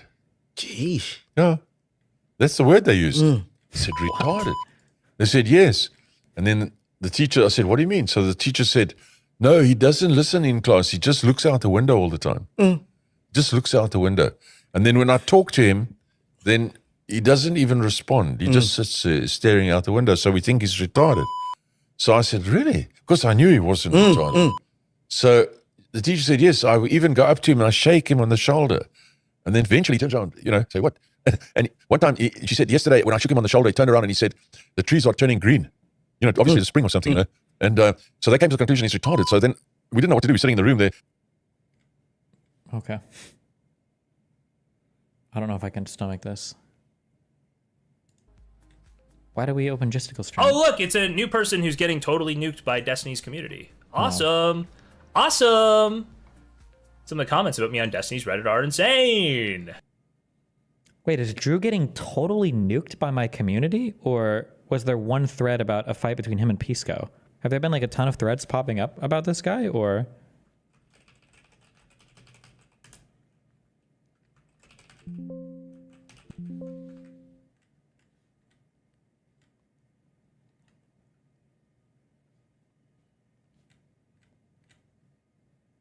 Trump just dropped a new. Oh God.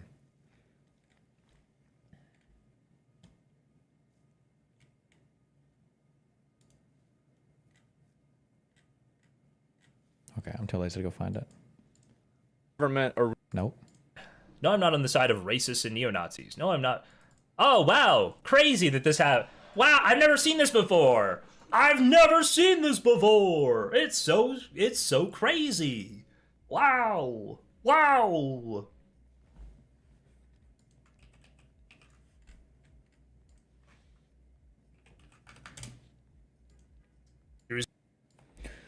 Drew Pavlau calls Pisco a mentally ill cultist for calling out his lies. Fucking who is this guy? Liberal globalist influencer on X. He made a name for himself for supporting the US, NATO, Ukraine, and Israel. Apparently he was supposed to be on bridges.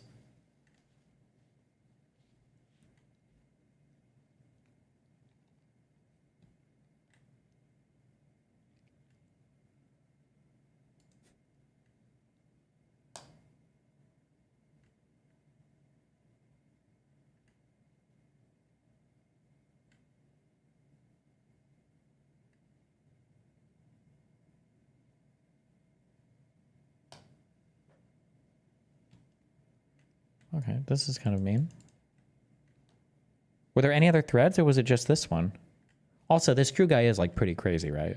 And I don't know if he's like crazy good or crazy evil. I just know that he's kind of crazy. But I can never tell when he's trolling or not. The Drew guy, I honestly have no idea. I don't know. Convenient that you dodged the Mike Isertel Reddit post. I don't know why he said it. He'd messaged me before on Instagram. We've never talked before. So, but I sent him a message, so. I remember the Coligny New Year's Eve mass sexual assaults took place in Germany when I was 16 years old. I was fully indoctrinated leftist teenager back then. So I remember trying to wave the hideous crime away in an argument as an isolated incident exaggerated by the far right. This is how I know how utterly poisonous, toxic mainstream leftist views are on these issues and why I feel like I must be happening in Britain. Okay, I don't know what's going on in Britain right now, how true any of this is. But when you mentioned lies, dog, why are you so blatantly lying about Mehdi Hassan? You said he argued Elon couldn't criticize rape gains because he's an immigrant. Are you ever going to own up to that lie? Oh, damn. Okay. Pisco, bring it out.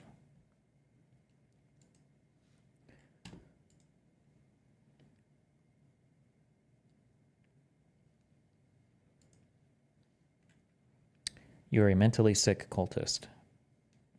Okay, based. All right. He was on Destiny's Reddit. Well, no, he got... So, we covered this yesterday. If you weren't here yesterday, there's a whole big fight between him and Pisco. Oh, shit. Oh, fuck. I edited the wrong thing.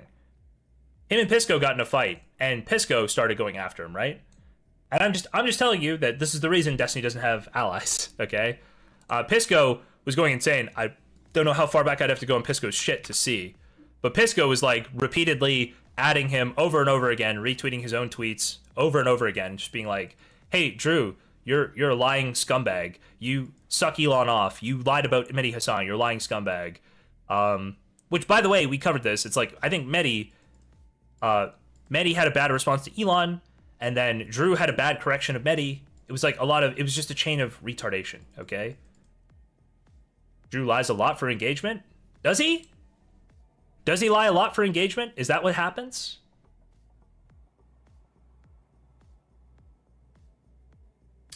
Well, at least Forethought isn't there to delete all the threads, right? Problem solved, right? I don't know if Forethought would delete this thread. I would imagine the exact content policies that applied before apply whether or not Forethought's there. So maybe there are fewer people to look or something, but I don't know. I don't know if Forethought would delete this. I don't know what the, well, we can walk through it and see what's actually here. I've never liked Pisco. I like Pisco. I just think this engagement, I think he is building up like a, it's rough, okay? What is he replying to here? He's replying to, oh yeah. So he's replying to a Mehdi Hassan tweet saying that Elon Musk is doing disinfo. Then he, again, retweets this, which is from a few days ago, right? Yes, it was from the previous day. So he again retweets his own thing. Would you care to address this lie? Retweets a Destiny thing. Oh, and then he's going through and looking at some docs or something. Then this is him replying to Drew and saying, Muhammad Hijab is complete. So Pisco's just capping his new tweets, any new tweets Drew does, and he replies and says, oh, are you going to correct this lie that you did about Mehdi from before? This isn't, by the way, this isn't Pisco seeming conciliatory. This isn't, the Drew guy's on Pisco's side. The Drew guy's like 99% on Drew's side. This is like extremely aggressive, and like I think there's other ways to deal with it, but I think the unfortunate thing is Pisco's probably fulfilling a role Destiny did a while back that a lot of people want, right? The guy who's just going to like relentlessly shit on people they dislike, and so that's I think Destiny stopped doing that for a while, and Pisco's like a lot of people want, right? Like I think there's other ways. The Drew guy is like 99% on Drew's side. This is like extremely aggressive, and like I think there's other ways to deal with it, but I think the unfortunate thing is Pisco's probably fulfilling a role Destiny did a while back that a lot of people want, right? The guy who's just going to like relentlessly shit on people they dislike, and so that's I think Destiny stopped doing that for a while, and Pisco's like super on Twitter, super fulfilling this role. So I think a lot of the community just follows him and reiterates. If this is true, I feel like this is like not the best example to establish this, but what he's saying. I think that's probably starting to weigh heavy on people. Like I think they invited this guy on Bridges, right? They just invited this guy on Bridges like 2 weeks ago. In the replies, I think accounts were blocked. I think we invited this guy on Bridges like 20 times, but oh sure. Good night. Have a good stream. Oh, thanks, Dispatch man. Thank you. Hope you have a good night. Yeah. So hold on. Let's read it. If we increase our birth rates, Muslims can be assured to be 10% Britain and 20% of France population in 2050, despite any policy changes on immigration. We are not the Zionist lobby. Our strength is not in our ability to influence politicians. Our strength is in our numbers. That's a very tone-deaf tweet. That's an incredibly tone-deaf tweet. Oof. What's more likely, Quebec becoming a... Wait, this is a tone-deaf tweet? It's Mohammed Hijab. This guy is like known as being like a pretty radical dude, right? Isn't he like one of the final Muslim debaters on the internet? Does he think he's trying to make a politically optically correct tweet, or being the 51st state of the USA? Quebec alone, or Canada? Canada joining the US would be more likely. Quebec literally cannot vote to join the US. That would not be allowed. Or like, sorry, maybe it could be allowed to be used to strong arm Canada in some way, but I don't think Quebec's going for it. To be honest with you, I don't think Quebec doesn't want to join something that where it's not like Quebec has a sweet deal already. Do you think the US is going to go? Yeah, you know what? We're going to make it so every state in the country has to have French on all their government documentation. Do you think that's going to happen with the US? Do you think Quebec's going to have its special status within the country? No, it's not. The only reason, like, yeah, there's a lot of compromises Quebec has with the rest of Canada that just won't work, right? Anyway, Mohammed Hijab is a completely psycho advocate of Lebanese-style sectarianism, and he's directly responsible for increasing social tensions. And Pisco replies, could be true, but have you retracted your lie regarding Mehdi yet? If I recall correctly, you claimed he argued that, so it's just the same thing over and over again. Did you lie about Mehdi Hassan? Yes or no? Yes or no? Did you lie about Mehdi Hassan? Did you lie about Mehdi Hassan? Yes or no? Yes or no? Did you lie about Mehdi Hassan? Did you lie about Mehdi Hassan? Yes or no? It's like, I'm just saying, it's maybe this. It seems like this is just a very, very good approximation of what there's just a big community who likes this stuff, right? They very much they like these tweets. They like this kind of operation. But like I also know, like, it's not like any of us can. Has that ever been a thing in my community where we like that style of engagement? Do we actually do that? I don't even think I've ever done that style of engagement where you ask the same question for days and days over and over and over again. Just because I don't have the interest to do it. But I don't know, maybe some people do. All I can do is comment and say what my criticisms are, right? If Pisco wants to interact like this and other people want to support him interacting like that, it is what it is. So Pisco retweeted this one, put it on his main timeline. Some of the comments about me on Destiny's Reddit are insane, and then it's this whole thing. Pisco's just happy to chat. Loaderbox offered to mediate or something. To have Box Loader join. Let's do a video stream. Happy to have Box Loader join because I know he's done videos on this before. Please let me know when you want to do it. It seems Pisco specific. Pisco does it. Pisco is a very aggressive dude, though. Yeah, that is true. Before it, folks will follow up in DMs. I don't know that Drew is saying he wants to do it with Pisco. Oh, maybe he is. Maybe he is. Stream combo. Happy to chat stream. Okay, yeah, he is. We'll see. We'll see how it goes. That's content? It could be. I think it's just gonna look like a hostage video, right? I think it's just gonna look like a hostage video. This guy will eventually just cut out on everything he's saying. I promise. Okay, hold on. We need to read the whole thing. Some of the comments about me on Destiny's Reddit are insane. No, I'm not on the side of racists and neo-Nazis. No, I'm not posting about grooming gangs to suck up to Elon. I'm a left-of-center liberal who just read the Oscar case sentencing remarks when they went viral here last week. I'd never read them before. I was 14 years old when the case happened. Reading the sentencing remarks by the judge left a massive impression on me that I'm a normal person who abhors rape. I felt sick about it for days. The rapes were so heinous that it reminded me of wartime atrocities. I didn't even know who Pisco Lady was when he attacked me. Maybe we got off on the wrong foot. I assumed he was a hardcore leftist until somebody messaged me and told me he is somehow linked to Destiny in liberal spaces. Okay, so I'm happy to talk to Pisco on stream. He can call me a liar all he likes, but I will defend myself. We can talk. I admit I should have read many posts more carefully. I didn't read the original post that Elon was replying to, and that was my mistake. When I responded to Mehdi Hassan, I was responding in the context of Mehdi Hassan spending days attacking people for bringing up grooming gangs. I thought it was a cheap argument to try to label Elon a hypocrite because he's an immigrant when there is clearly a big difference between the vast majority of immigrants and absolutely insane gang rapists. Yeah, obviously. It takes nothing to read this into the tweets, by the way. Like, it took zero effort to go, I understand what he's saying. Like, I literally said this. Elon loves the United States. Elon loves the values of the United States. Elon, like, tries to stand up for, at least, like, economically, a lot of the economic, capitalist values of the United States, right? Now you can say, oh, well, he's trying to fuck with the Constitution. I don't know if you want to say he's fucking with the Constitution or something, or with Doge, how he's, like, collecting power. Sure, that's, like, different. But I'm telling you, for a lot of people, Elon is, like, what the US is about. You come there as an immigrant, you build a company, you become rich, right? That's, like, technically the American dream in a lot of ways, all right? I'm happy to... Okay, I don't care about this.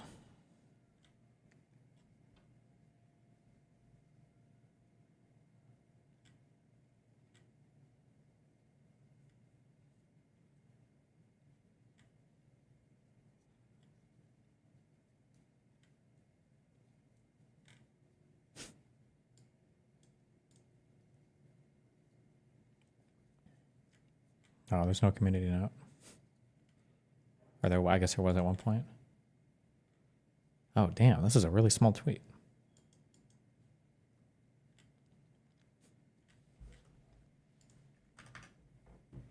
Drew was absolutely trying to dick ride Elon. The day after Elon retweeted one of his tweets for the first time ever, he wrote a lengthy post detailing the greatness of Elon and why he's amazing.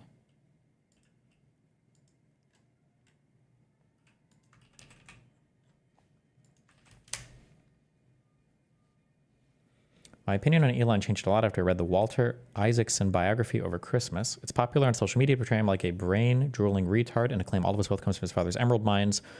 Walter Isaacson's book shows Elon is actually self-made.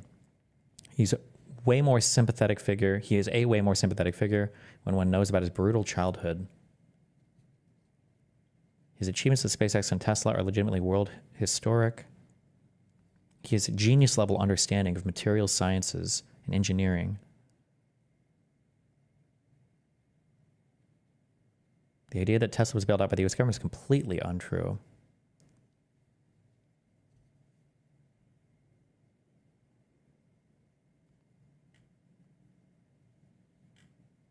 Okay. Jesus.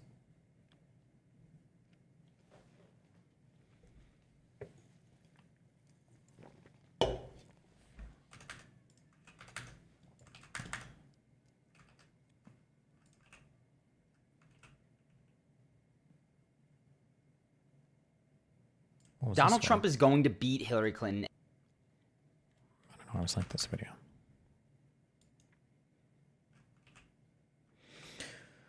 Oof.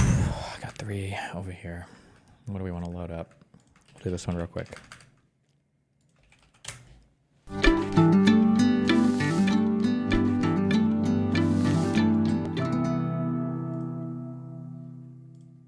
I'm Timothy Snyder. I'm a historian. I've written some books.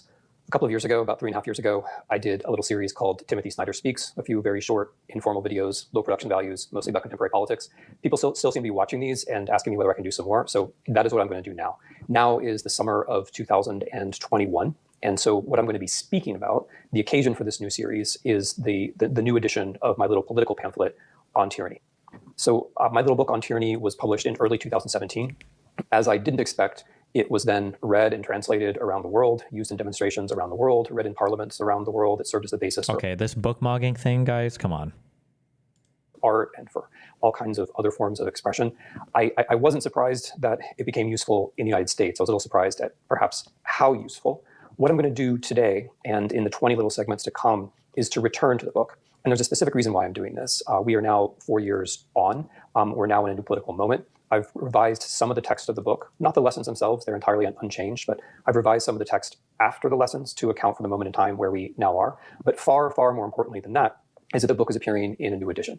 It's appearing in a graphic edition, an illustrated edition, thanks to Speaks about on tyranny. So what we'll be doing is lesson number 1. I'm going to read it, and then I will have a few things to say about it. Lesson number 1 is, do not obey in advance. Most of the power of authoritarianism is freely given. In times like these, individuals think ahead about what a more repressive government will want, and then offer themselves without being asked. A citizen who adapts in this way is teaching power what it can do. So this is the first lesson because it's about the basic choice we make when we confront difficulty. It's about the choice of all choices. Are we going to go with the new flow, or are we going to stand, if only a little bit, only hesitantly, as long as we can, against the current? A deep idea underlying this notion of not obeying in advance is the normal. The idea of what's normal has been very important to me as a historian. When, for example, I worked on the Holocaust and spent some time researching rescue in the Holocaust, it became clear to me that the people who actually did very good deeds described what they did as normal.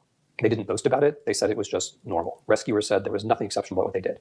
And this suggests a radical form of one way we understand the word normal.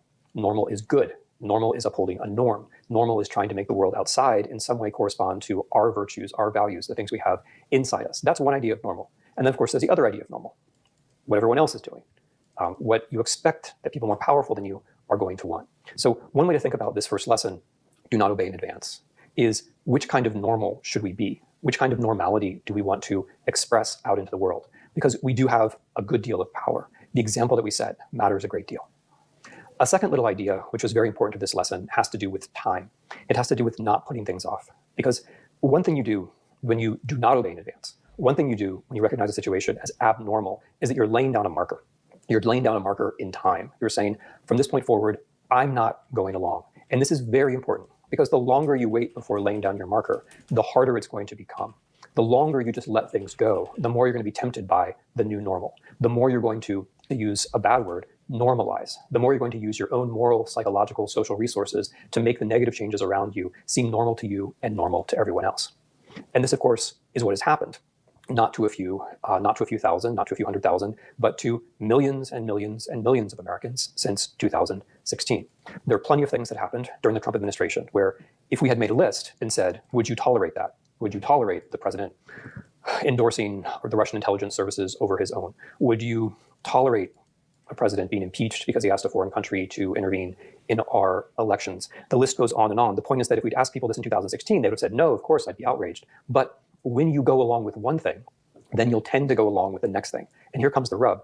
If you do obey in advance, if you do normalize, then you become morally, psychologically, socially committed to all the things that happen. And because you never investigated, you never took a stand, you never asserted your own idea of normal, you're going to be all the more committed to these things. You're going to feel all the more defensive. You're going to be all the more likely to argue, to quarrel, even to engage in acts of violence. So this is why it's always so important not to obey in advance. This is the end of my first new little reading out of On Tyranny, the end of the first segment of Timothy Sire Speaks about On Tyranny. Thank you very much. Wow. Is he the guy that gave us the Snyder cut of whatever movie?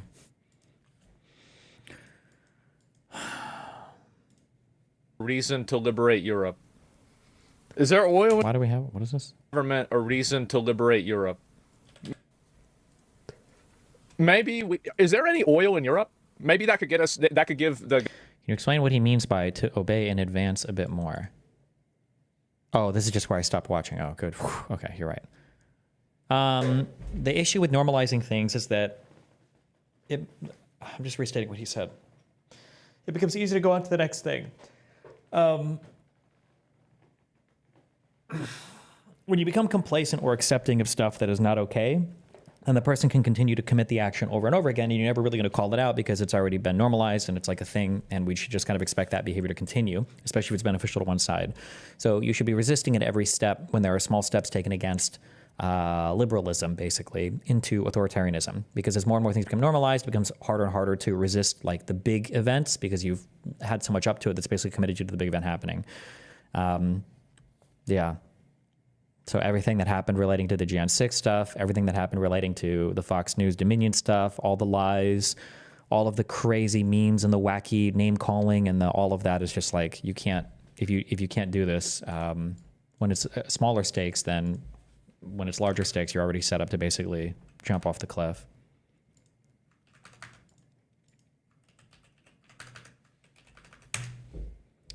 What is this?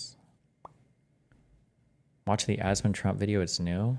Oh God, no. Government a reason to. There's me. I think there's other things I need to watch first. Jesus, so many videos. Holy fuck, this guy's a video machine.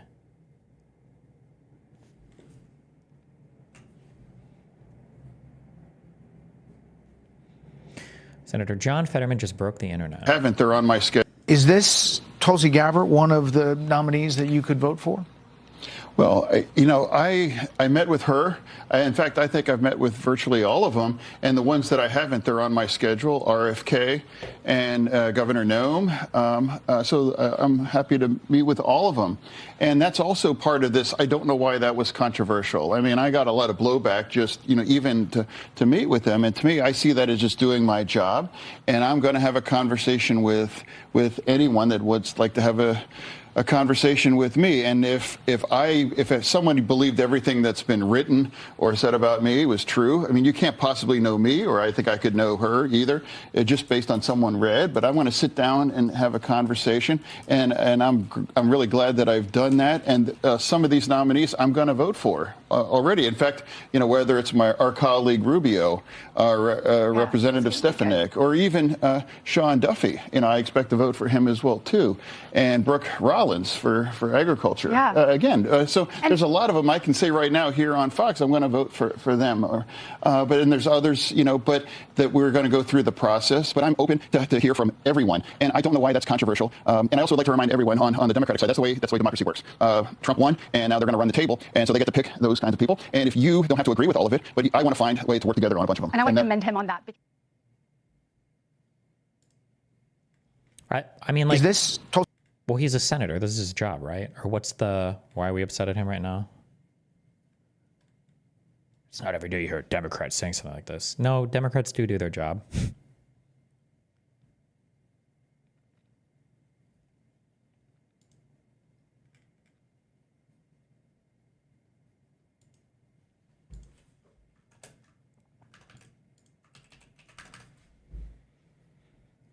Senator John Fetterman just broke the internet, not only showing his willingness to work with Trump, but also throwing his fellow Democrats under the bus.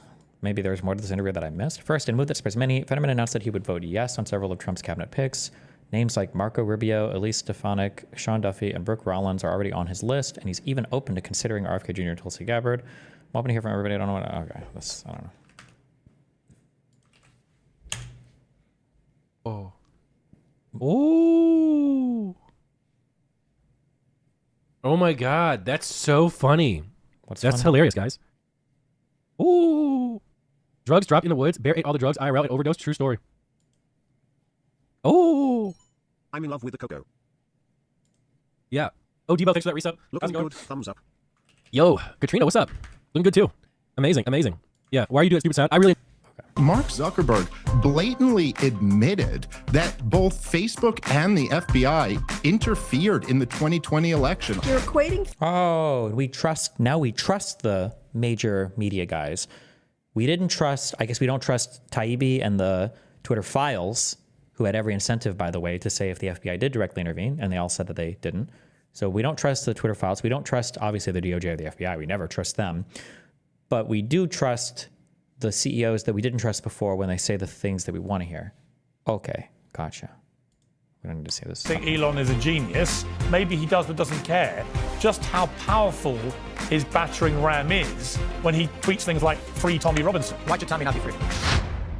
Today's headlines have been dominated by a media titan with a bold message on free speech and being uncensored. But we begin instead with Mark Zuckerberg, the CEO of Meta, has unveiled sweeping reforms to the world's biggest social media business, or as I would call it, a screeching 180. And we've reached a point where it's just too many mistakes and too much censorship. Back to our roots. That his admission that the re-election of President Trump, a man he once deemed too toxic to even have an account on any of his platforms, was pivotal. Now he's announced a partnership with Trump to push First Amendment rights around the whole world. Zuckerberg took a massive swipe at the, quote, legacy media and the infamous fact checkers. Well, they've gone. Have just been too politically biased and have destroyed more trust than they've created, especially in the U.S. Well, CNN's Brian Stelter said the quiet part out loud when he posted, all in line with the desires of President Trump and Trump voters, out with the fact checkers that conservatives direct. Do you think Tommy Robinson should be in jail? Yeah, my understanding is he had, I think the UK, for certain sensitive trials, I think have media gag orders and will arrest you if you're trying to report on them, or if you're like trying to go in and like get videos of people or whatever. You're not supposed to. And I think he's violated these like over and over and over and over and over again. So, I mean, it sounds like he's breaking the UK laws. If you break the law, you probably go to jail. I think that's how it works, right?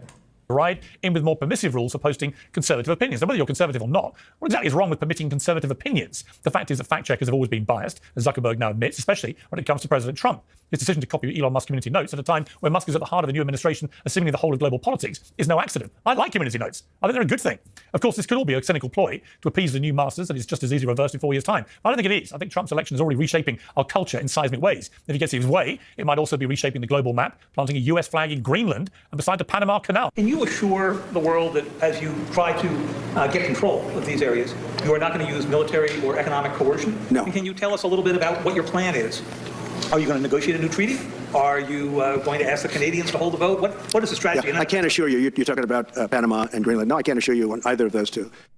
So King Musk, MAGA Meta, and a US invasion of Denmark. Quite a lot to unpack with my panel. I'm joined by the host of the Part of the Problem podcast, Dave Smith, host of the Dean Obeidallah Show, Dean Obeidallah, author and host of Pivot, Kara Swisher, and the Tim Carr CEO, Tim Pool. So I've got to say, an absolutely stellar lineup to kick off this panel. Kara, I've been trying to work out just how big your head may have been exploding. Feels a little loaded, Piers. It feels a little loaded. I guess it's just me. But go ahead. No, you can more than hold your. I could have 10 men up against you, Kara, and I'd back you every time. True, but I've been thinking about you because your head must have been exploding, hasn't it, the last week with all that's been going on with some of your favourite people? No, my head doesn't explode, Piers.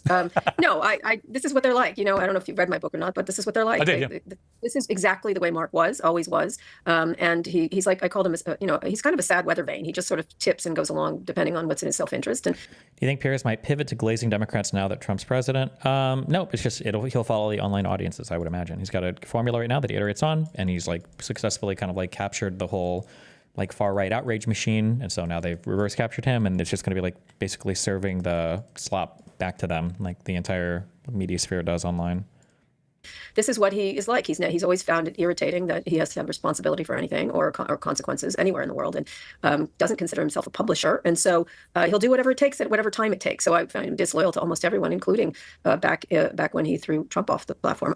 I just don't trust him with anything. And in 4 years' time, he'll switch again if it's in his best interests, financial interest. Really. I mean, he wouldn't be the first media titan to go where the power and money wind blows. But on the detail of his statement yesterday, it was a pretty extraordinary reversal. Well, it was also it was a little mendacious on a number of things. By the way, there are a lot of conservative fact checkers in that fact checking situation. And many years ago, he talked about how AI was going to solve this, and now it's Community Notes that's going to solve this. It's a multifaceted problem. And the real issue is the site is built for malevolent players, and sometimes government, sometimes people, to do whatever it want on the system. It's a system that's impossible to fact check. It's a system that has no guardrails on it, and it's a system in which he uses the First Amendment when it suits him. I actually don't think he's read it, even though it's short and first. Governments shall make no law. Like, it doesn't say Facebook shall make no law. He makes rules and then he breaks them. And he says, with Alex Jones, he did that with all kinds of things. And then he reverses himself. Holocaust deniers was a good example. He told me in an interview, and we got, I was like, well, he said Holocaust deniers don't mean to lie. And I said, well, that's kind of the definition of a Holocaust denier. But and then 2 years later, reversed it. And then who knows if he's going to, now he seems to have reversed it again. And so I don't think he has any particular principles or values that are lasting.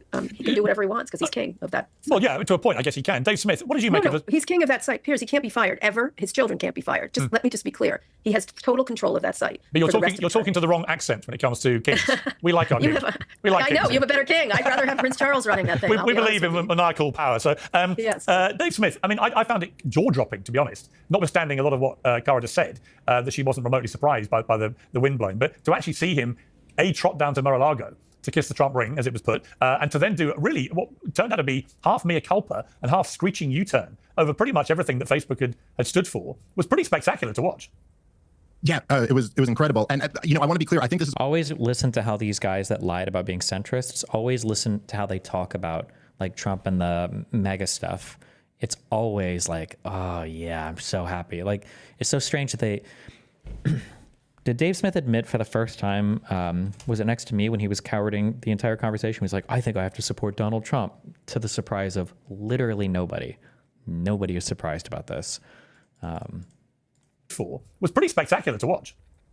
Yeah, it was incredible. And, I want to be clear. I think this is a really positive thing. I don't believe in so like, I kind of want to be happy about it, but all of my instincts are just to rip the guy, because especially because he doesn't acknowledge there's no acknowledgement that he did something wrong or that he's changed his mind on this. It's kind of this just vague, like, oh, I created this to give people a voice. And a lot of people think this stuff went too far. And like, yes, it reminds me of, I debated Chris Cuomo last year, and it reminds me of him coming out and saying like, hey, you guys, this ivermectin stuff isn't horse dewormer, it turns out. It's people medicine. And you're like, yeah, that's what we were all saying at the time, in my world at least, and we got a lot of abuse for that. At one point, I do think it's worth just pointing out what happened over these years, even though I think there's a very positive change. Now it's time for a disfactual accounting of history by Dave Smith, where we lie about every single thing, cite to absolutely nothing, and misrepresent the entire historical record. And by historical record, I mean within the last 8 years, in order to suck off Donald Trump again. Oh boy.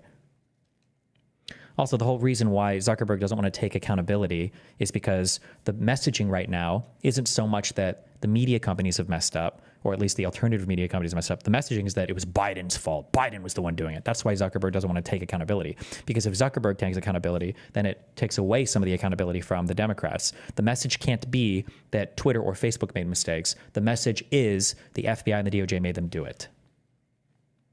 I was just playing on my show the other day, a video clip, I'm sure all of you guys have seen it, but Mark Zuckerberg blatantly admitted that both Facebook and the FBI interfered in the 2020 election on the Joe Rogan Experience. And, for all of the news coverage, and to some degree, rightfully so. Post the evidence, again, remember also, like detailed reports from the FBI, from the DOJ, from investigations, from studies, none of these things matter. It's all fake news. The studies that show that right-wing information was amplified on platforms doesn't matter, fake news. Leaked emails, none of these things matter. None of these things matter. But if the CEO of the company, who also, by the way, stands to gain a whole bunch by saying the things he's about to say, comes out and sides with the current administration, and then the current popular move towards that administration, crazy that he would come out and say these things. But there's we don't even stop for 1 microsecond to second guess his motivations or anything. It's astounding to me. That's astounding to me. So over the last 4 years about January 6th, about some of Trump's claims of the election that him and his lawyers were really never able to demonstrate at all. But how about that admission that the FBI came and told Facebook, be prepared for a Russian dump that's coming soon. And then when the laptop came, you have 50 plus intelligence officers signing on to this letter saying that this is the Russian disinformation. And he admitted to censoring people for that. This is blatant. Just remember that letter that was publicly published, right? That was after companies like Twitter had already put the laptop story back online. The 50 letters or whatever, the 50 whatever people signed letter, that didn't come before, that came after the laptop story, but. Election interference by the FBI and one of the biggest tech companies out there. I mean, I would think if you're going to reverse that, it would also come along with an apology and some admission of what you were a part of. Just nothing he said. There's not a shred of evidence for any of this other than Zuckerberg going out and cucking himself out with these public statements now. But no evidence, nothing leaked, nothing published by Zuckerberg, who would have access, by the way, to all of these emails, to all of this. Zuckerberg could very easily publish any of this information, I would imagine, or at least reference it. But it's always just this vague bullshit that MAGA sloppers like Dave Smith love to. He says he created the site to give people a voice. You robbed your fellow Americans of their voice in a very important, crucial point in American history. Yeah, I was a New York Post columnist at the time that all went down with their exclusive on Hunter Biden's laptop, which turned out to be a completely genuine story and certainly wasn't rushed. We're going to hear this Hunter Biden laptop genuine story. Do you think in a single time in this entire thing, they're going to bring up the fact that the Burisma investigation started because of this guy, this informant who lied about everything involving Burisma? Because this came out not even a month ago. Alexander Smirnov entered his plea to a felony charge in connection with the bogus story, which was about the phony bribery scheme involving President Joe Biden and his son Hunter that became central to the Republican impeachment inquiry in Congress. But this is what kicked off the whole Burisma stuff. It was all built on a fucking lie. But we all knew that because the Republicans investigated this for the better part of the last decade and found nothing. That's why there are no charges. That's why we only have these weird tax things. Is nothing. But I hope we don't bring that up a single time here. And disinformation, and the way that all played out was quite extraordinary and pretty terrifying to see that the New York Post. Although, guys, come on, tech companies make mistakes the way publishing companies make. But that wasn't a mistake, Carl, was it? It wasn't a mistake. Well, They actually hang on. My point. They actually banned the New York Post X account completely. Yes, they did. If they didn't take down that. Do you think that he's going to bring up that it was for less than 24 hours? The timeline? Do you think that'll ever be brought up? It won't. People were saying this woman is crazy. I don't know anything about this woman. I don't think I disagree with anything she's actually said so far. I didn't disagree with any of her opening, but I can't tell if she's slanted in one way or another. But I don't think I disagree with anything. But yeah, remember, no mistakes. Everything is done intentionally. Everything is done malevolently. Everything is evil. All of this is, a true story. I mean, that is the most blatant attack on free speech I've ever seen. But it's not free speech. It's not a government institution. Companies do that. Disney didn't put out a movie in China because the Chinese government. They have the counter for this. Pierce is going to try to say it doesn't matter here, but either Dave or Tim is going to come to his rescue and come to Trump's rescue and say, actually, sorry, it was government interference because the only reason they did it is because the FBI threatened them implicitly to do so. One of these guys will save Pierce here in saying... Make it right, though, doesn't it? Of course not, but it's not, you're equating Facebook. You're equating Facebook or Twitter with the government. It is not a public square. No. To be very clear, I certainly was not. Listen, I was not equating Facebook and the FBI, and I think it is reasonable to point out that a lot of these big tech companies were under duress, really, since Donald Trump won in 2016. All the heads were hauled in front of Congress and threatened up and down if they didn't get this misinformation problem under control. But is the claim here that those intelligence officers made a mistake and really thought this was Russian disinformation, and then we opposed Hunter Biden's laptop? Again, this is the normalization of the crazy. Imagine, what he's just said, he's just turned on its head, what happened, right? Imagine somebody, imagine somebody looks at my Snap map, okay? And they see that I was in Omaha, Nebraska, and then they see that I was in New York City the same day. And they look at you and they're like, okay, well, we see how far Steven moved. Obviously he teleported. And the other person's like, no, he probably flew in a plane. And the guy's like, are you going to tell me that thousands of pounds of aluminum and engines overcame gravity and flew through the sky? It's like his statement here, are you going to tell me that all of these people working in intelligence thought that there was a chance that Donald Trump, the guy who had publicly already glazed Putin, had already publicly called for Hillary's 10,000 emails to be released, who had people in his cabinet, or not cabinet, I'm sorry, his, what do you call it, campaign election team, people like Roger Stone that were literally working alongside Russian operatives. You're going to tell me that these people genuinely thought there could be some kind of Russian interference, and not instead my theory, which is way more believable, that all of the intelligence agencies were in cahoots with each other and they were all working in a malicious way. Now, keep in mind that not only does his story have zero evidence, there's evidence for the other story that literally came out from people who were pro-Trump, right? The Durham report, I think, is the one I referenced that dug through the FBI. I found like, yeah, there's probably kind of like political bias here and there needs to be more checking on stuff. That was like the scathing review. Not that people were maliciously working to lie against the Trump administration, right? Like, but his story somehow gets to be presented here as like, oh, you're going to tell me that, that these people made a mistake? And it's not obvious that there was a massive, huge global conspiracy top down through all of our federal government and all of the social medias and all of the like, that those intelligence officers made a mistake and really thought this was Russian disinformation. Here's what I'm saying. And also, how dare you, you cowardly little spineless cuckworm, how are you going to sit here and say there was this grand fucking conspiracy and then not implicate Trump at all?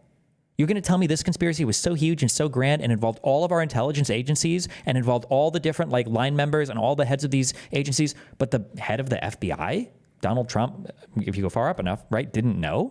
How is this conspiracy so grand, but it just stopped right there, right at the head of the FBI? How? What? Like, we're not going to think for a second about it? Because you better fucking believe that if it was Biden or if it was Harris or if it was Clinton or if it was Obama, that he would have been personally involved directing all of this, right? Like, hello? And then we about to Hunter Biden's laptop? Our government should be talking. Go ahead. Tim, no, let Cara finish her point, then I'll bring you in, Tim. The government should constantly be talking to lots of companies because there are disinformation campaigns from Iran. Okay, never mind. I don't know who this lady is. She's about to get bullied like crazy on this panel. I hate that, like, this goes back to the normalization thing. It feels like if I were to give this opinion, I've already lost 80% of the audience. I've probably lost 20% of the audience on my services. But, like, any reasonably intelligent person would say, social media companies are massive. They have huge power in the United States. Of course, there should obviously be some communication back and forth between our intelligence agencies and these massive social media companies. That's obviously true. But that feels like an opinion that you wouldn't even be able to fight for. Like, people would just automatically already, like, there's nothing you could say to convince somebody else. Like, that's such an obviously true thing. Bring you in, Tim. The government should constantly be talking to lots of companies because there are disinformation campaigns from Iran, Russia. You can't pretend that China's not all up in our grill. Like, look at these guys laughing. They don't believe the disinformation from foreign actors. Excuse me. Let me introduce you to a well-known disinformationer, Leah Thomas. These are the real threats. Okay. Have you seen the drag queens at the local library? Like, look at them laugh. Foreign enemies, foreign interference.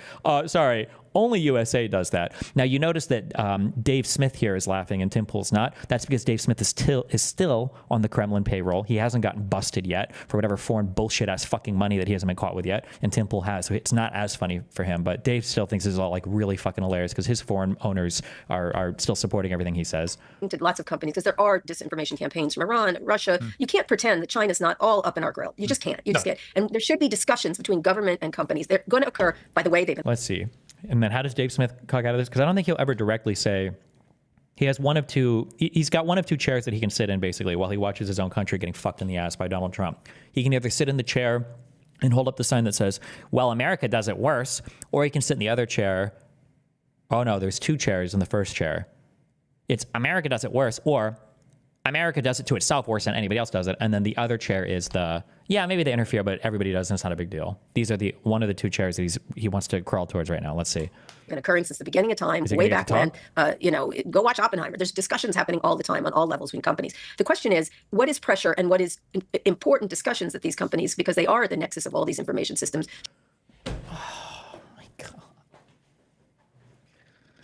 One of the biggest complaints that I have with conspiracy theories is that it takes away oxygen from real conversations, okay? I don't know if I would agree with her on everything or not, but what she just said, and it sucks because this is an important conversation. What does count as pressure, right? And there are legitimate questions to ask. If the FBI sends you a message and they say, hey, there might be some issues with this, and you know that the current administration might feel a way about a thing, and you know that that information seems to align with that, and you've got decisions to make.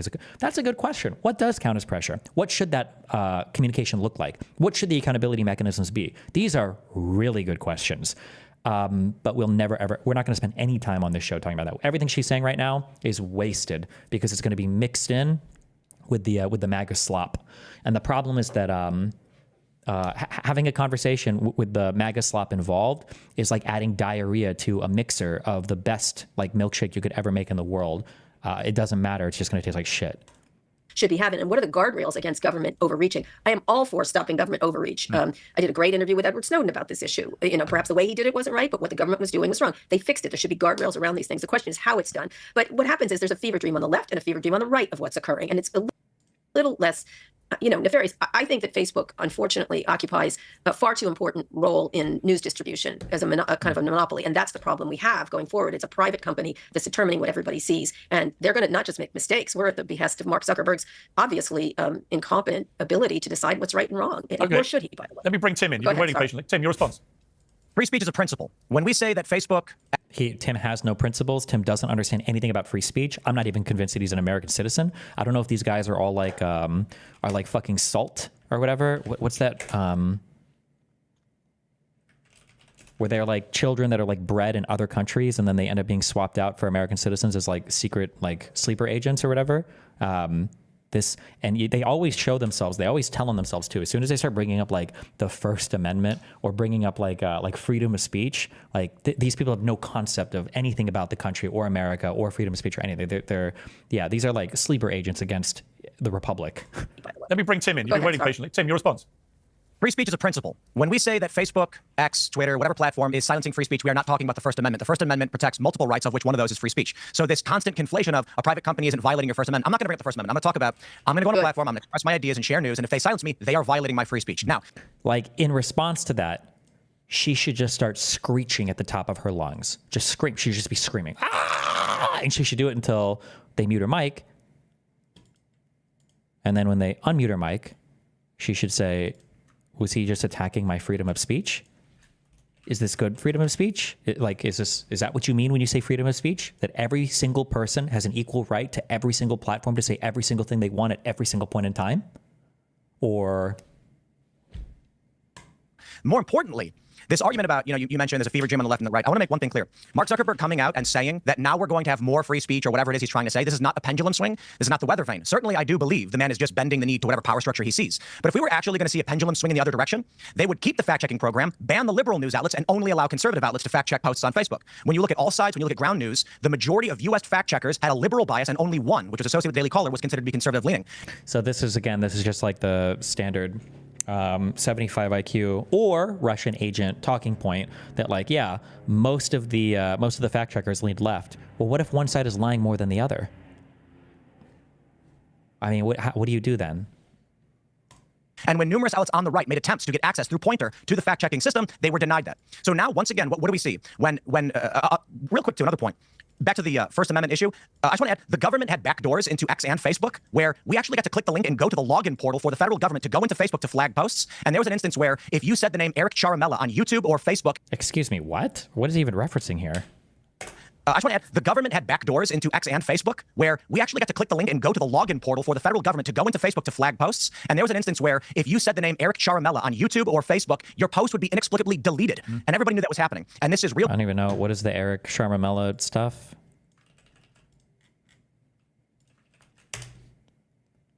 Is a senior fellow in the Russia and Eurasian program at the Carnegie Endowment for International Peace. His work focuses on Ukraine and Russia. Wait, this isn't the same guy, is it? Who is this guy? Wait, what the fuck? Wait, I'm sorry. Wait, what is this? Oh, no, wait. This is a different guy. Did I typo that? Wait, is it this guy or was it this guy?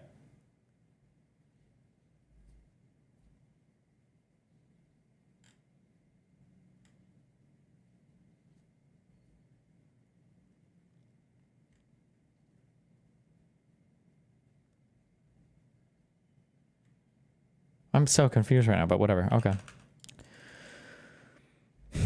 Is it this? Would you come back to A&M and work with the Aggie Dems again to do content or whatever? Sure.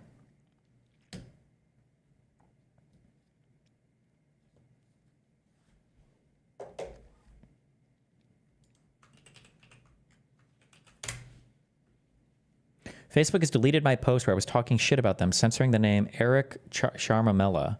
Your post goes against our community standards on coordinating harm and promoting crime. Eric fucking Carmamella. Go fuck yourself, Facebook. Go fuck yourself, YouTube. Shove your fascism up your ass. And then it's a link to a video? What did he even get?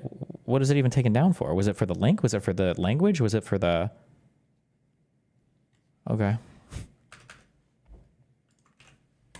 Real clear politics that it broke the reporting on Eric Charmella. So what we're looking at with, since Elon took over Twitter and turned it into X, we have It was the CIA whistleblower that got the impeachment inquiry going. Gotcha. consistently seen a dominant liberal or Democrat party bias on these platforms, and when the problem is quote unquote resolved, you get neutrality. There's been no circumstance where we have seen a right bias or a conservative bias or a pendulum swing in the other direction. So Mark Zuckerberg right now is declaring neutrality. Remember, it's always essential. This goes into the normalization as well. And the centrists have done it, the centrists, right? All of these centrists are conservative. They're hard MAGA. Like, they're not even soft MAGA. They're hard MAGA. But they present themselves as being like the center, the normal, the ordinary, the apolitical, the nonpartisan. And that gives them, it reframes the conversation so much, right? Like, even walking into the room, somebody like me is like considered hard left, far leftist, crazy leftist. And I'm not even remotely like a socialist or communist, but I'm already like far left just because that's where the conversation has been framed at. So it's really essential that when he says things like the pendulum hasn't swung and you're like, wait, what do you mean? It obviously has. He's viewing people like Elon Musk as like non-political people, or he's viewing people as himself and Joe Rogan as being either like still kind of liberal, like center left, or like centrist. That's what they're always doing.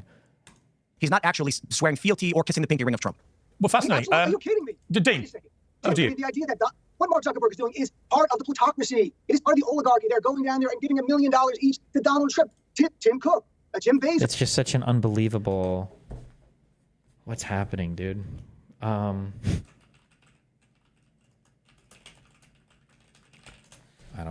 butchered the spelling on this.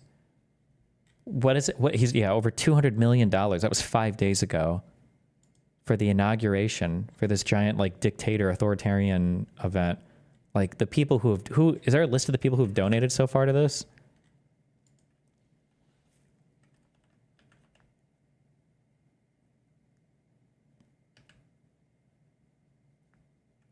I say the names of the companies. I don't know if that was from the company itself or...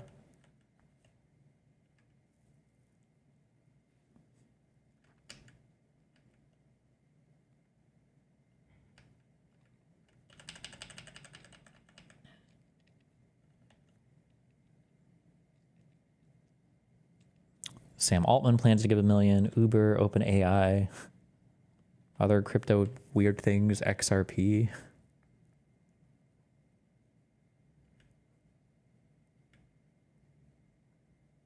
Oh, Bezos did, I think. Amazon plans to donate $1 million in cash. Like, it's just so insane that, but like MAGA will look at this and say like, oh, it's okay. Why does Trump need money for his inauguration? So he can throw like basically a fascist authoritarian style party for him being inaugurated. To be fair, it's normal that incoming presidents will have an inauguration and a lot of people donate money to it. But I think the next most expensive one was like $60-some million. And I think that this was so far has raised over $200 million.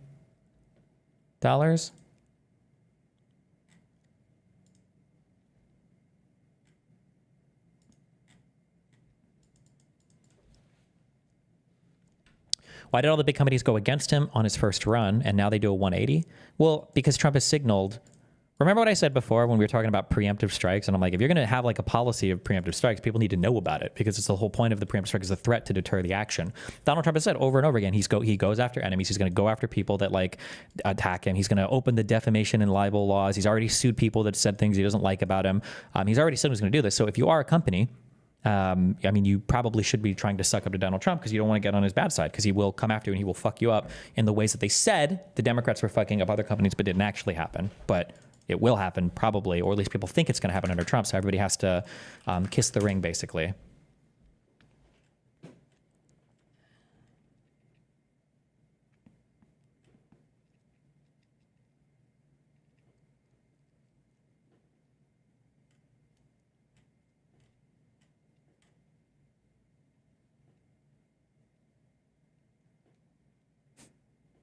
What is this?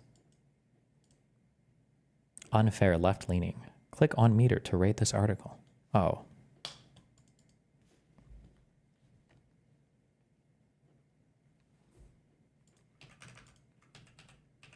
Wait, what is this? Trump says Mark Zuckerberg is probably responding to his previous threats by changing Meta's direction. Oh, we saw this as the...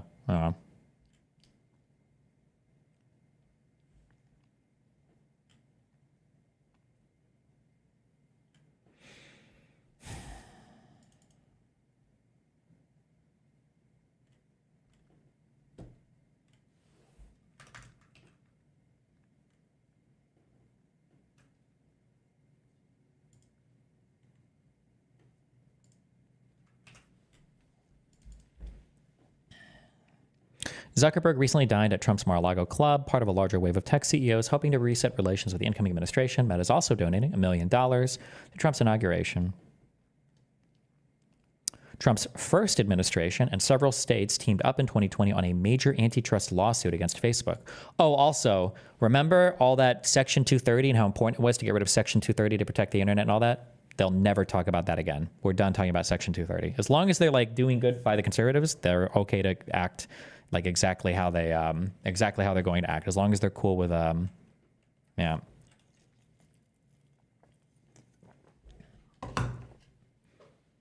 In 2021, Trump, then a former president, sued Facebook and other platforms for banning him in the wake of the January 6, 2021 Capitol riot.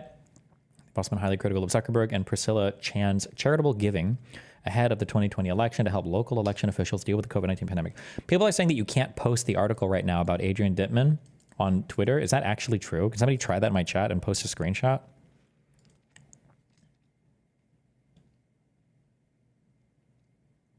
We are watching him closely, Trump wrote in his book earlier this year in a section about Zuckerberg. And if he does anything illegal this time, he will spend the rest of his life in prison, as will others who cheat in the 2024 presidential election. It's a pretty fascist statement. Future leader saying that he's going to lock up people that say bad things about him forever in prison. But, you know, I'm curious what that quote is from. Like, is this here like somebody saying that they heard Trump say this, or...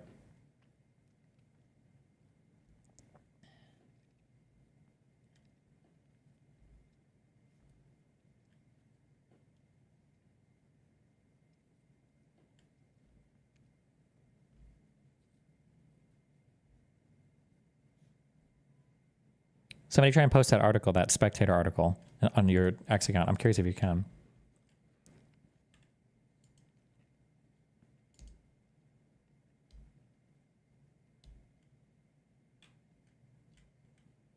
Fuck.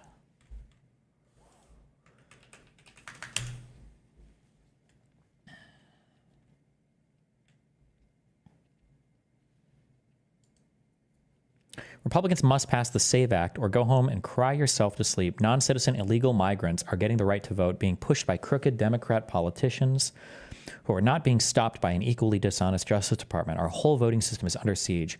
Harmeet and David, go to court and get this stopped now. The Dems can't win on their policies. The only way they can win is to cheat. They do it at every level of government, and they do it well. That's how they get an incapacitated moron like Joe Biden elected. Get tough RNC Michael W., Speaker Johnson, and all state and local Republican politicians. The Justice Department is corrupt and won't do a thing to help. They have no shame. All I can say is that if I'm elected president, we will pursue election fraudsters at levels never seen before, and they will be sent to prison for long periods of time. We already know who you are. Don't do it. Zuckerbucks, be careful.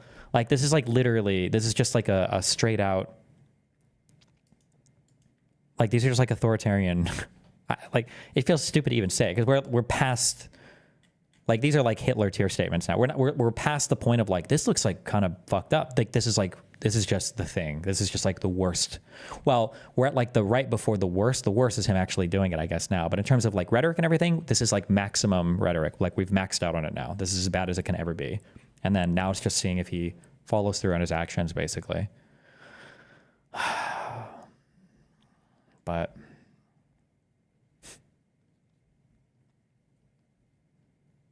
Jeff Bezos, you have Elon Musk, who's been the biggest oligarch of all. They're bending the knee. They're doing whatever he wants. And and then Elon Musk, like a good oligarchical puppet.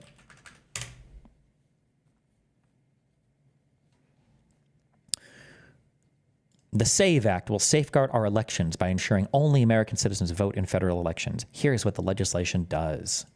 Elon Musk retweet. Those who oppose this are traitors. All caps, traitors. What is the penalty for traitors again? Keep in mind, this is the same guy who's friends with the guy who's going to come into the administration and pardon all the J6 people.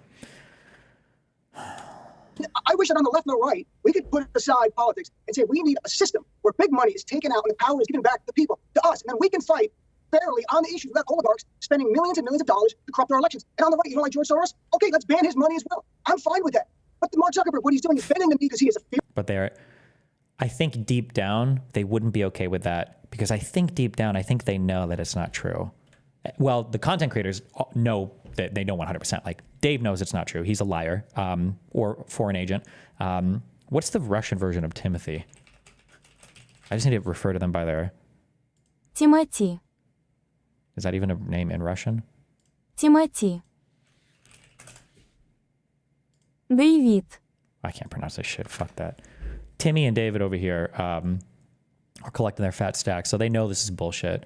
I think even the average Republican, I think, knows it's kind of bullshit too, right? Like, the only time you're ever hearing about George Soros is when a conservative is bringing them up. Like, Elon and Zuckerberg and all these other guys are so visible. They're so visible. They're so visible. You don't like George Soros? Okay, let's ban his money as well. I'm fine with that.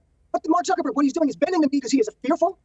Nobody will engage with that point. Donald Trump said yesterday, maybe he's afraid because I threatened to put him in jail for his entire life. That's the big protect our First Amendment. The guy who threatens Mark Zuckerberg with jail for the rest of his life. A guy who threatened ABC and CBS. A man who threatened Donald Trump Saturday Night Live. Who is this? I don't even know who this guy is. But yeah, no one will engage with any of this. Purists will ask a clown question and then they'll just kind of like move on. After the comedy show canceled. So he is not a bastion of free speech. He is a strongman leader, a potential dictator, and they fear him, but they're about making money. So Mark Zuckerberg now is changing these rules and putting Dana White on, Trump's big buddy, on the board at Meta to make Trump happy. Leave him alone so he can make more money. Same thing with Bezos. Same thing with Cook. The list goes on. We live in an oligarchy, a plutocracy, to be accurate. And I don't know why on the right you're not angry like I am about the wealthy controlling our collective. We are. And then the next line, right, is the script. I can't do the Russian translation, so I'll just read it in English. The next line for the script is, we are very angry about all of these things. We realize that this is a really bad thing. However, you have to understand that this has already been going on. The Democrats have been doing this the entire time. We're just trying to catch up. These are people. Let's get their money out and we can fight over the issues. I'm all for that. This is the funny thing about what left and right really means. I completely agree. Billionaires, millionaires, dumping tons of money to manipulate is a bad thing. What I'm talking to specifically, when I'm saying kissing the pink ring, if you want to make the argument that they're donating money to his inauguration and things like that, let's have that conversation. But Donald Trump, if this is Mark Zuckerberg trying to placate or please Trump, and he's settling with, I will let people speak, that's Trump accepting neutrality. If Zuckerberg was actually going to try and play this game that we had seen over the past 8 years or longer with Facebook, he'd say, you know what, we're going to bring on 10 new fact checkers, the Daily Wire, Breitbart, National Review, and we're going to give them preference, and we're going to remove PolitiFact and Pointer's authority. But that's not what he's doing. He's because they've already the left has already done all these horrible bad things. Saying you can finally post again, which it's funny because when he basically downranked politics, he nuked his own platform, and it made most podcasters abandon the platform as a place where you couldn't do business anymore. So again, you want to talk about I don't know money? what you guys. I don't know I agree. You live in. All my friends who posted about Palestinian issues, about Gaza, the suffering in Gaza, and the West Bank, where my family lives in the West Bank under occupation, our stuff is banned. We get thrown off the platform of Meta, of Facebook, of Instagram. Let's not play games here. These are oligarchs who have a financial motivation for what they're doing. Tim, you know that. Dave knows that. Paranoid. We all know this. We're on board. What are we going to do about it? We live in a new Gilded Age of the rival. Are we going to rise up with a backlash and have reform, or are we going to let them control our collective destiny and be their serfs? That's our question. Well, I think Dean touched on something that's very important. And Pierce, you know, I've said this like so many times. We're about to get. So Dave has like 12 libertarian fans left, and they're like, Dave, we remember when you were a libertarian and you were principled. Dave, please. And now Dave is about to pay his 10 seconds of lip service to, yeah, I guess some of these billionaires are maybe bad, before he pivots immediately back to criticizing the left. Let's see. On your show that in many, oftentimes people think of the divide as left and right, but the reality is usually that the divide is between the regime and the dissidents. Yes. And so the point that you're making, Dean, about if you're critical of the current policy, which is to support Israel in their war in Gaza, then yes, then you're on the other side of the regime on that issue. And same if you're against supporting the war in Ukraine. But look, so it became, look, the thing that was the worst year of censorship was 2020, okay? And in 2020, I mean, this is when I had a private group. Keep in mind the disconnect. Okay, so we did the Israel thing. The disconnect, 2020, just one of these, please, she's my spirit animal. I just need her to say, 2020 was the worst year in censorship? The worst. Dave Smith made that claim. 2020 was the worst year in censorship? Who was the president in 2020? Please, God, ask that question. Or this guy, who's the guy in the middle, he can ask the question. Please, God, one of them ask the question. Please, God. Because I guarantee it. If it was Biden or Obama or Harris or whatever, or Clinton, if one of them were president, remember in 2020 when Hillary was president? Remember in 2020 when it was Biden's administration? For supporting listeners of my podcast on Facebook that got completely nuked, because you literally, I remember the video that got nuked were two doctors. This was in April of 2020 who were talking about how the ventilators were killing people. And this wasn't like an accusation of a conspiracy. Nobody was saying that like doctors meant to be killing people. And of course the doctors realized. Excuse me. Somebody please link the video that he's talking about.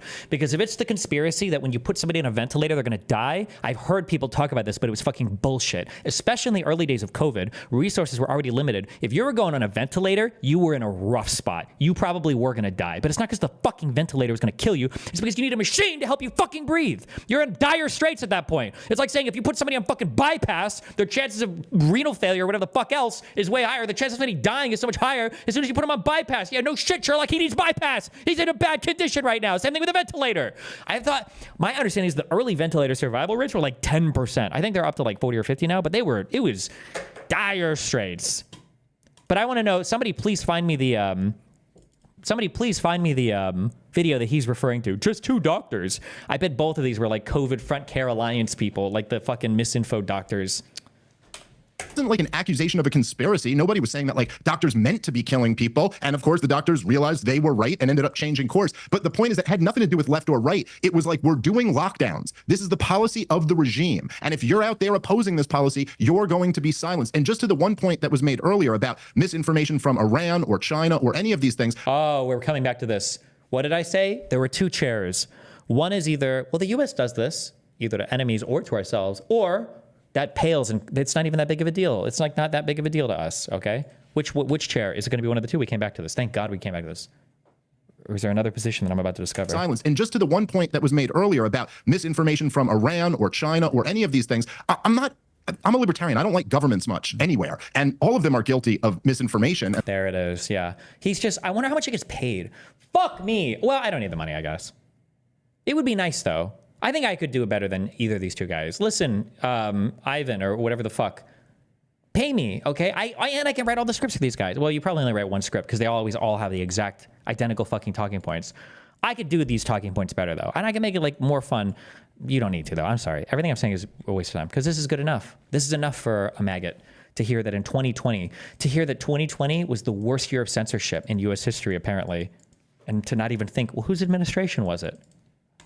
And lying. But the point is that we were talking about our government, who were the ones involved in the misinformation, claiming that Hunter Biden's laptop was Russian disinformation. That was the lie. Yeah. And so you've got the ironically, that was the disinformation.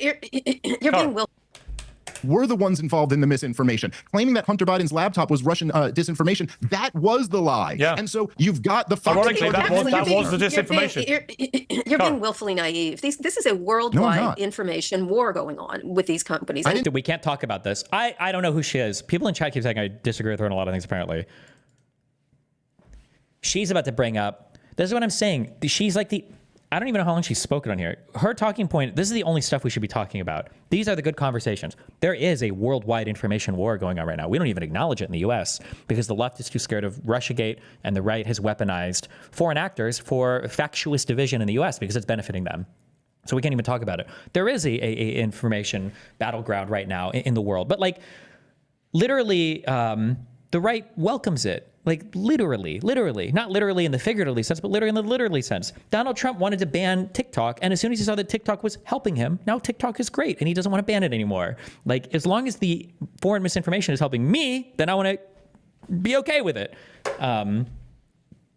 So we can't even talk about the massive landscape of international cyber intrusion and misinfo shit. We can't even have that conversation.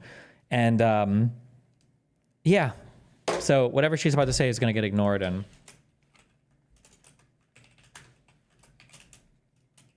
wait, I have to leave early again tonight. How mad are you guys? My boy Dr. K is in town. I like to have dinner with him. Okay.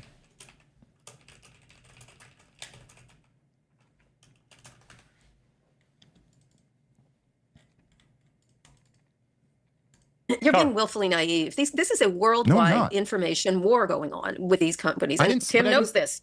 Tim knows this. Like they're infected everywhere. Many years ago, you know, I wrote a column about 7 years ago about TikTok and the possible national security issues surrounding it. I got pilloried for it, anti-China, this and that. And I said, well, it makes sense that they would come here because they have this massive landscape in the United States that is so porous. Oh, no, we're not doing anything else tonight. I moved it to tomorrow, didn't I?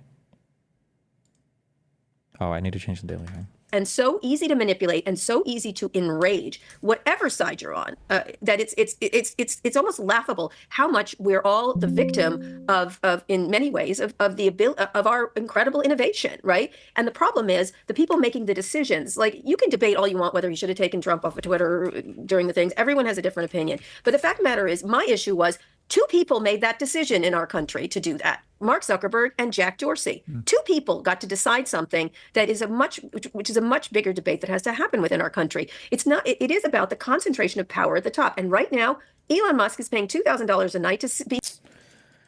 Yeah, and that is something to be concerned about, right? I think I even said it when it happened, even though I hate him, and I still hate him, and I'm praying every day for things. The idea that I can't see what the president of the United States is putting out because the social media platform banned him, that's a really interesting world to live in. There's a lot of power there. That's a very spooky-ish, that's just a weird thing. That's a weird environment to exist in. And yeah, that's a conversation that would be good to have. But these guys love it. As long as they're banning the people that we don't like, then we're good to go. Be 300 feet away, or probably more, from Donald Trump. We can't do that. We can't have the same thing. They're all handing over money, and Donald Trump likes money, apparently, from what I've read. And they're able to look at how upset he is.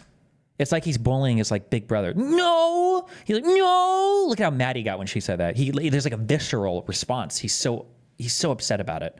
And Donald Trump likes money, apparently, from what I've read. And they're able to access and get what they want, which is no ability to have privacy laws to protect consumers, no ability to have new antitrust laws, for example, that are critical to creating innovation. So none of those things are coming. None of that's coming. Both conservatives and liberals can create new media companies. They can quash us because there's so many laws that aren't passed. And let me just say, there's one industry in this country, in a capitalist society, that has everyone else has to have some regulation. Media is my guess. Some of it good, some of it bad, but every other one has to have it, except for the tech industry. There's exactly 0 laws on the books about them. And the law that... Oh, she's just saying who's not. I'm sorry. I thought she was going to say who should be regulated in every country. She's saying who's not regulated. All the tech companies, yeah. Which is also why, by the way, all the tech billionaires and giants are jumping in bed with Donald Trump. Because if they all pay him off and they buy him, then hopefully no regulation, nothing that's going to restrict any of these like AI ventures or any of these... crypto fucking ventures, any of this bullshit, yeah. That exists protects them from immunity. Can you imagine? I'd like that. I'm sure Peters would like that. Rupert Murdoch would love it. They're like, hold on, excuse me, wait a second. Excuse me, did you just insult one of my 2 dads? You opened this by saying I was being naive, and then just totally sidestepped my point. I think you're about other naive. things, some of which I No, don't I think you're disagree naive that foreign governments see this and think candy fucking stores. Oh, sorry, I don't know if I can say that. They say candy store and look at our country that way. Again. Yes, you're right. Now he needs to. Now remember, Dmitry and Ivan and Natasha. Okay, maybe they're in his headphones right now. Okay, that's okay that Russia is doing like bad things. But remember, the U.S. is doing it even more, or at least just as much. Remember, the U.S. is doing it just as much. Don't ever let him forget that. Don't deny Russia does bad things. Don't ever do that. That's a sucker's game. But just always make sure to say that the U.S. does it just as much or more. Always make sure you say that. Always make sure you say that. Always focus on how bad the U.S. is. It's a horrible country, terrible place. Everything about it is horrible and bad. Always remember that. And this again, that still has. How is that naive? I didn't argue, but I'm still missing the naivete. I didn't argue with that. Is that we are in an information war with these countries, and if we don't understand that we have to have some a bit, given that the U.S. Companies are at the center of it, we have to have some way for our government and these companies to talk to protect U.S. interests, at least in the yes. But you're dodging my point. You're dodging my point, which is that the American people I'm sorry, are I got also lost in information. But go ahead. Go ahead. Sure. I'm teasing you. Okay. All right. Fine. Well, my point is that American people are also in an information war with our own government, and that has actually been the most dangerous enemy in this information war. It's always the worst. America is a horrible country, dog shit country, bad government, bad people, bad actors. Everybody's always horrible. It's always worse than the U.S. Good job, comrade. 4,000 million rubles have been deposited into your Russia PAL account. Thank you. Good comrade. Good job, comrade.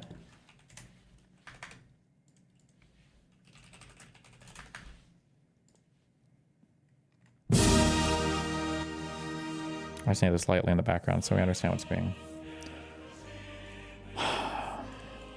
And that American people are also in an information war with our own government, and that has actually been the most dangerous enemy in this information war over the last 25 years. And so the most dangerous are powerful private interests that are interested in their own self-interest. The government is not it's like when the Hollywood people are fighting with each other with the Hollywood companies. You know who their enemy actually is? Apple and Amazon and Netflix, and they've come in and bought out huge sections of the entertainment market that tech didn't traditionally inhabit. Fighting with Disney. What's happening is these companies occupying every single part of our world and quashing innovation that's necessary so that many more voices can be heard. But to take it back, I don't disagree with that. Okay, let Dean jump in there. Dean, one quick thing here, Piers, and to me, banning speech is not good. The answer to speech you don't like is more speech, right? You counter it. Unless it's really inciting violence, I'm a lawyer, so at that point where it really is call for violence, that's criminal. What we need in America is to invest in critical thinking skills so Americans on their own don't believe something just because they like it. And I say that on the left, as someone on the left, my friends forward me something, I go, there are no links to any sources here. They're like, oh, it's great, though. I get it, but there's nothing backing it up. And you're being misled. And some on the right the same way. We get misled because we like what we're being told. If you have critical thinking skills to go, I like this, but let me go Google it. Let me go search on any other platform. Let me fact check it on my own with some reliable sources of you. Then this misinformation doesn't get gravitas. It doesn't resonate. We go like, we know it's BS. People forget this.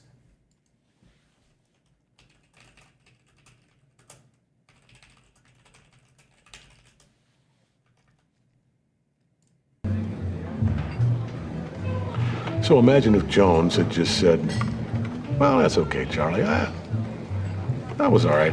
Good job. And Charlie thinks to himself, well, shit, I did do a pretty good job. End of story. No bird. That to me is an absolute tragedy. But that's just what the world wants now.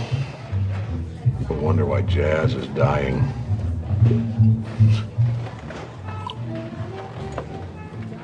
I'll tell you, man, and every Starbucks jazz album just proves my point, really. There are no two words in the English language more harmful than... Do your own research. Because nobody does. That's my... And Carol, you don't look, Carol, today maybe no, but I think honestly, if people are taught the skills to question, then This it is makes it different. buffers it. It makes it. I have confidence in people. These I have confidence in tools people. are addictive. These tools are addictive. They're necessary and they're ubiquitous. And they're also, they flood the zone with so much information that it's impossible for the human brain to take it in a lot of ways. And Yes. It should just be her cloned 4 times and we could actually have a real conversation, like without this naive bullshit. What's the solution to bad speech? Is infinite freedom, infinite free speech everywhere. Like, that's not how literally anything in the world works. Nothing ever in the history of all of every discipline, every thing ever has never worked this way. And there are incredibly powerful tools that are geared towards maximizing the amount of money that they can make off of you. No one here gives a fuck on Facebook or Twitter or whatever about what's true or what's best for America or anything. It's just about making money. Those interests might not always be aligned with what's the best for the country. so it's so super. It's I don't believe it's impossible It's for the human brain to take things in. I think if you teach people, if people want to learn, if they want to question, if they like. How many people is that? How many people are doing their own research legitimately? No, I love it. I get this. Whatever it is, Truth Social or a liberal posting, and that's it. That's life. You can't reach them. My question, look, I don't want to agree with MAGA. I don't think we should all agree in America. I think we should debate in good faith and passionately and argue with each other. That's the beautiful thing. But we shouldn't be misled. And the people are. But they have to be real arguments. Like her with maybe this guy, these people could have real arguments. These guys, I don't want people who are on Kremlin payrolls dictating, and maybe Pierce too, I don't know. But these two guys should never be having conversations. At the very least, Tim Pool is disqualified from ever being allowed to have a conversation in a journalistic environment. Even if I take your story at face value, okay, you are an investigative journalist who couldn't investigate that you were getting paid $5 million for a year of dog shit content. Sorry, bro. Even if your story is true, that's even a bigger reason to disqualify you. Like, you're clearly, if you can't even investigate under your own nose for shit that you literally have your grubby little fucking hands in, how the fuck are you expected to give good takes on literally anything? Why would anybody trust you for anything at all? So you're disqualified immediately, and Dave doesn't reach the IQ threshold to be allowed near electronics without hurting himself. So he would be banned as well. And then it would just be like these people and 2 clones of each of them. There are bad actors at the top who are misleading good Americans. Okay, let me bring in. One of my biggest anger. I couldn't find the 2 doctors, but here's the reference to them. The ventilator talk. Hold on. Hey, you want to hear a crazy one also? For all this hoopla about the Is that Dave's? Oh my God. Okay. ventilators, they're finding out that the ventilators, like 80% of the time, when they got to put someone on a ventilator, the ventilator doesn't help. It actually stresses people's lungs. And for Yes. That's what ventilators do. all that was like the biggest thing in this whole thing was there aren't enough ventilators, and it could be that the ventilators aren't going to do anything anyways. So yeah. Yeah, no, I was reading about that it's There are systems that have been engineered for so long to perform functions, okay, in the human body, like cleaning the blood or bringing oxygen into your body, okay? And the best thing that we've discovered so far, for the human body at least, to help people breathe are your fucking lungs. It's your body. Your kidneys filter shit. So far, better than most machines that we've found. Your liver does good things for enzyme and hormones and other whatever bullshit. Your stomach is good at digestion. Your lungs, your diaphragm, that whole process, your body basically does it the best. It's hard to just replace organs with bionic fucking things and make it better. Ventilators are incredibly stressful on the body. So is dialysis, by the way. Like all of these machines, these assisted living machines, are just ticking time bombs for how long you could basically go until you die. You're going to have so many compounded issues that are going to just start popping up that are stressing different parts of your body. You're going to die eventually. You can't live for very long on these machines. There have been improvements on the tech or whatever, but they're stressful. Yeah, ventilators they're harsh. And if you're on a ventilator, what have we said, right? If you've been put on a ventilator, that means that you're in such dire straits that your body can't breathe anymore. Whether that means the diaphragm isn't working enough and you're too weak, or whether that means for some reason your lungs are just not oxygenated enough, or whatever's going on. Something is breaking down severely here. This is like a death state, right? You can't breathe. You're dying. You would be dead, right? I don't understand how somebody can say, by the time you put in a ventilator, you die a lot. To use my example over and over again, yes, just like chemotherapy means you have a much higher chance of dying of cancer than somebody not on chemotherapy. Because if you're on chemotherapy, you already have cancer. This whole thing was there aren't enough ventilators, and it could be that, well, the ventilators aren't going to do anything anyways. So, yeah. Yeah, no, I was reading about that it's actually turning out that the majority of the cases, the ventilators aren't helping. And man, isn't that another thing to throw? Just think about what you just said there. In the majority of the cases, the ventilators are not helping. In the majority of the cases, the ventilators aren't helping. In basically every case where you need a ventilator, if you don't have one, you're dead. You're dying. So if they don't help in the majority of the cases, that means they are helping. Like in the majority of cases, you know that CPR doesn't work, right? But generally, absent the CPR, you're dead. So as long as it's helping sometimes.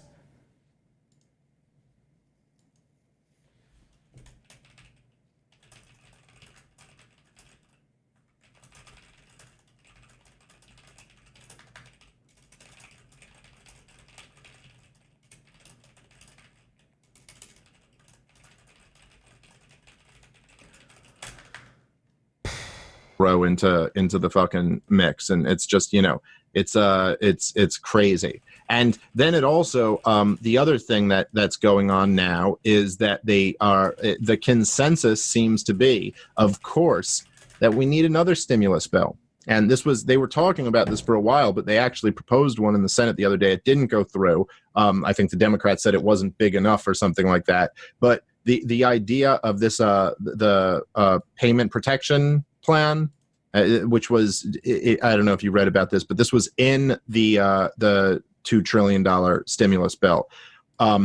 It's basically a plan where they will small businesses can take out loans. There's a certain amount of money allocated for loans to small businesses, and if they don't fire anyone and don't cut their pay, then they're eligible to get either part or all of those loans forgiven. Okay, so that's the plan. So the 250 of these people, you know, Ron Paul used to always say, you know, that his differences with other, congressmen were it's philosophical. Like they don't have the same philosophical worldview that I have. And I'd always kind of be like, he's letting them off the hook a little easy. Like I think they're just corrupt and evil. But I really am starting to think now, it's like, oh no, there really is this philosophy problem where I think so many of these people just didn't really think that it would be that devastating to the economy to halt production for a month. Like, oh yeah, you know, but there's enough wealth that if we just move it around, if we just have some government spending, we can just loan those businesses the money, and then that's fine, and then we'll forgive the loans, and that's no problem. And I think people are starting to realize, like, oh shit, this actually really is going to destroy millions of businesses. So I always think it's so funny and interesting. I mean, it says a lot about like the type of world we live in, that fiat currency and money and financial stuff, that's all fake because it's bullshit and we don't have gold, and that doesn't mean anything. But like production and businesses, that's real, right? And in COVID, we shut down shit for real. Companies weren't producing goods and things, like actual real physical things. They got shut down. And in 2007, 2008, that was all like bullshit paper, like financial instruments. It was all like fake stuff. But it took the world and all of us so much longer to come back from 2007, 2008, the financial crash, than the COVID stuff, which is very interesting. You would have imagined that like the COVID shit would have taken decades plus to come back from, because we shut everything down and that was real and crazy and horrible. But the 2007, 2008, the ripple effects through the economy was so much worse. That part's very real. Yeah, I mean, also on the money stimulus side, you know, when they put together those loans, they didn't tell banks how it's unclear what extent those. Okay. All right, back to this. Trump is on let me segue just slightly with Tim, just to Elon Musk specifically, because over here in the UK, he's been basically taking on the country in spectacular fashion, calling for our Prime Minister to be in prison. Wouldn't it also be accurate that 100% of people who were put on ventilators would have died if they weren't? That's my understanding. I'm sure that the percentage is probably a bit higher now for people that would have survived, but back then I think the ventilators were in shorter supply. So if you were put on one, you were in a real bad condition. So my guess would be close to like 95% plus of people are probably would have probably died if not put on a ventilator. Like a ventilator, nobody wants to be in a ventilator. It's not good. It means that you can't breathe without assistance. Your like oxygenation levels in your blood are falling. You're gonna die, generally. Calling for the king to dissolve parliament, which he can't actually do, backing this thug who's in prison called Tommy Robinson as some kind of Nelson Mandela figure, and so on. Now, look. You're not going to like where they got that take from. Wait, what is this?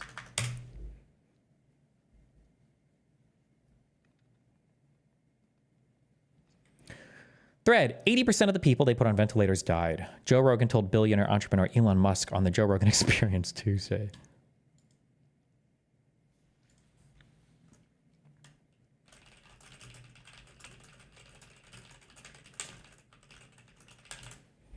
So so in fact, I actually posted about that, responded Musk, because I called doctors in Wuhan and said, what are the biggest mistakes you made on the first wave? This is early on. And they said, we put far too many people on intubated ventilators. So then I actually posted on Twitter at the time and said, hey, what I'm hearing from Wuhan is that they made a big mistake in putting people on intubated ventilators for an extended period, and that this is actually what is damaging the lungs, not COVID. It's the treatment. The cure is worse than disease. Bro, actually just fucking kill me, dude. Why is this fucking I'm being negative. Why? If you don't know anything about medicine or whatever the fuck else, at the very least qualify your statements, or just don't talk about it. Like, stay in your lane and just shut the fuck up and let the people that are like the medical professionals like actually do. Well, 80% of the people they put on ventilators died. Yeah. So, in fact, I actually posted about that because I called doctors in Wuhan and said, what are the biggest mistakes that you made on the first wave? This was early on. And they said, we put far too many people on intubated ventilators. So then I actually posted on Twitter at the time and said, hey, what I'm hearing from Wuhan is that they made a big mistake in putting people on intubated ventilators for an extended period. And that this is actually what is damaging the lungs, not COVID. It's a different type of damage. Like I don't even know why.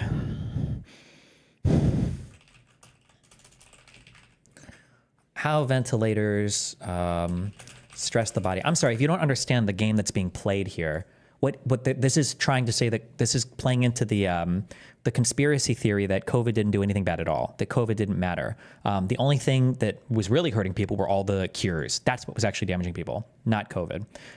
That's what this conspiracy is playing into. Ventilators do damage lungs, yes, but in a different way. And it's not the same thing that, it's not the same, one is not a replacement for the other.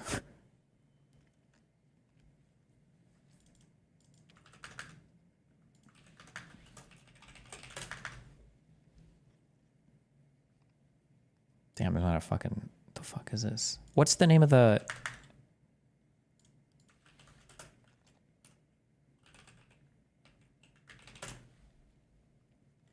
Oh, is it just this? Oh, barotrauma was one of the words I was looking for. Mechanical ventilation with application of pressure to the lung. Oh, I'm sorry. And then just like a real quick thing. I'm not a pulmonologist, whatever the fuck you would need to even understand this. But like the way that your body works is there's like this complicated balance of when you breathe and your diaphragm is like contracting and expanding. There's like this whole pneumonologist, whatever the fuck. There's this whole complicated shit of like opening your lungs by contracting a muscle, and it brings air into the body, and then you close the lungs by, I think, the expansion of the diaphragm, right? You're doing all this stuff. This is like part of the mechanics of breathing.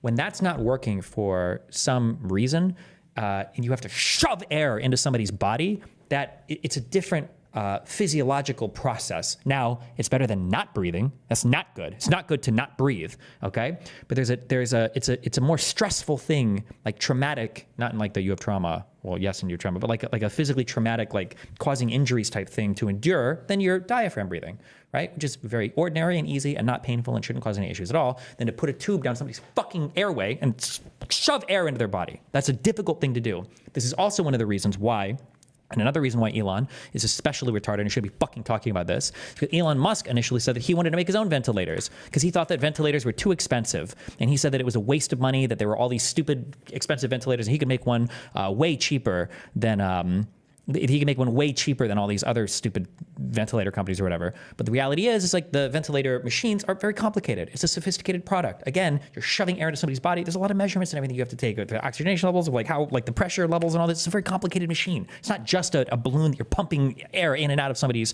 fucking lungs for. And yeah, Elon was critical when these first came out. I'm not gonna go find the articles for all this, but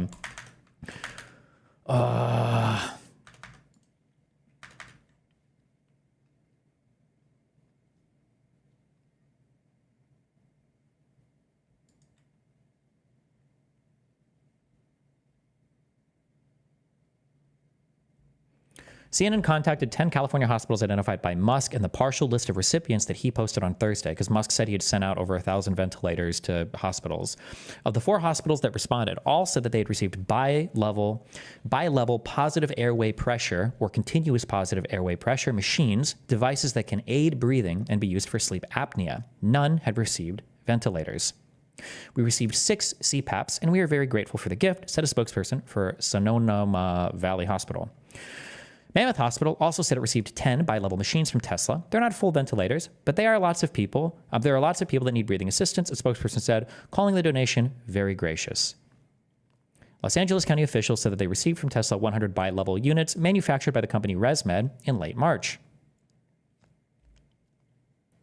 CPAP machines typically start around $500, while BiPAP machines can be had for about $1,200. Ventilators, however, range in the price range from $20,000 to $50,000. I feel like we all like mind wiped ourselves of this or memory hold this, but like Elon did this with a lot of things. Remember when there was the people who were trapped in the underwater cave or some bullshit, and Elon was like, I'm gonna make a sub to go save everybody. And then I think one of the divers was like, I don't really think you can just make a sub to go save everybody. And Elon's like, that's because you're a pedophile. Oh, was that in Thailand? Yeah, like.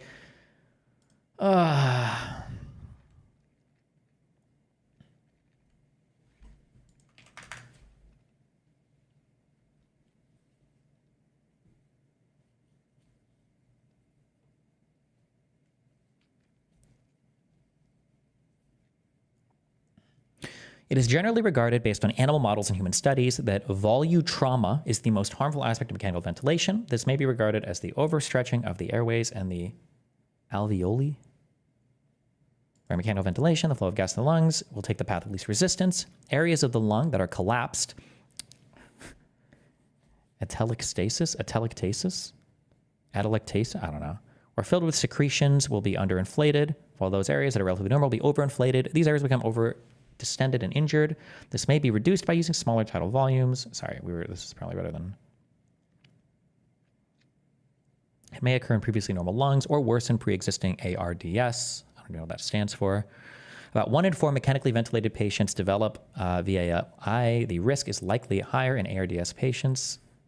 I don't even know what this is. Oh, acute respiratory distress syndrome.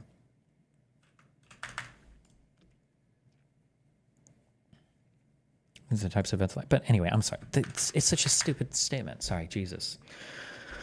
I didn't get any treatment, and it was still the closest I've ever felt to death. I'm young and recovered, but I still have permanent lung damage and compromised smell/taste 3 years later. Rogan and Musk are idiots. Did you try a CPAP machine?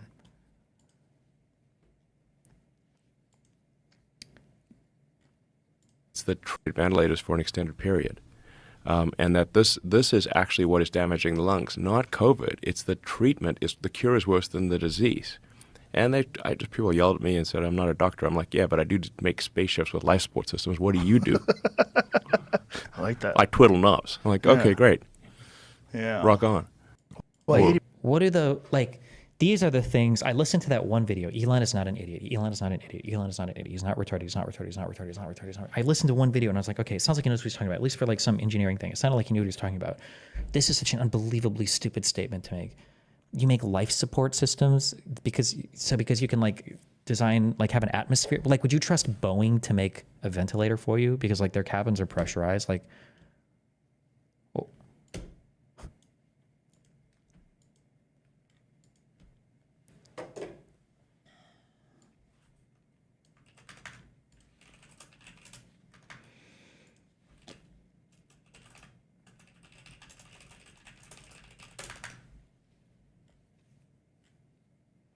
Number 2, Elon Musk's statements about the ventilators are corroborated by Dr. Joseph Mercola.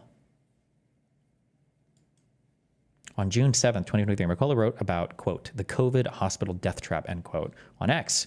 Here's what he stated on the subject. Within weeks of the pandemic outbreak, it had become apparent that the standard practice of putting COVID-19 patients on mechanical ventilators was a death sentence. Now, remember here, okay, listen to these numbers here, and listen, now we have the benefit of retrospecting, right? And how the narrative changed in real time. When COVID was first coming out, it was a Chinese bioweapon. It was like a thing created to kill us.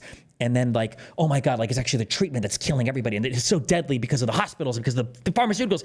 And now that we're at this stage, none of it was actually deadly ever. None of it actually mattered. It was like, it was all just a meme. It wasn't anything ever, actually. It was all bullshit the whole time, right? How the narrative changes and updates, but not in response to like scientific understanding or desire to learn or be able to handle the situation more effectively, but just in propaganda narratives, right?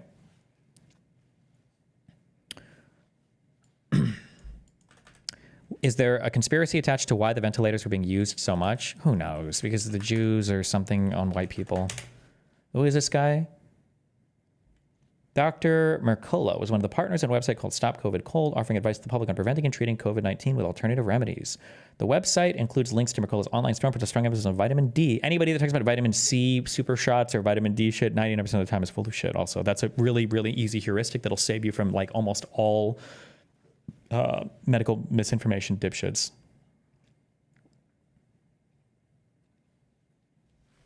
He was warned by the FDA in February 2020 for selling fake COVID-19 cures. Hold on.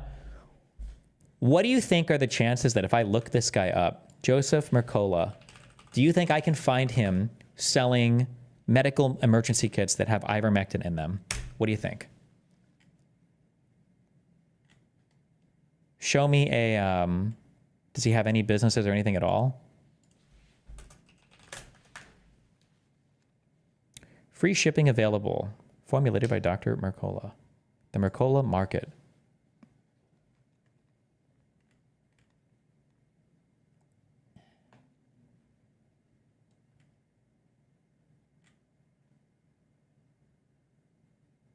Oh, it's all just supplements. Do you think he lost his license?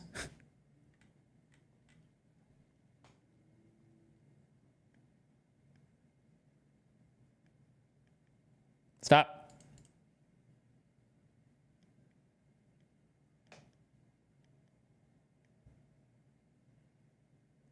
Yeah, I don't see any prescription stuff at all. Rip.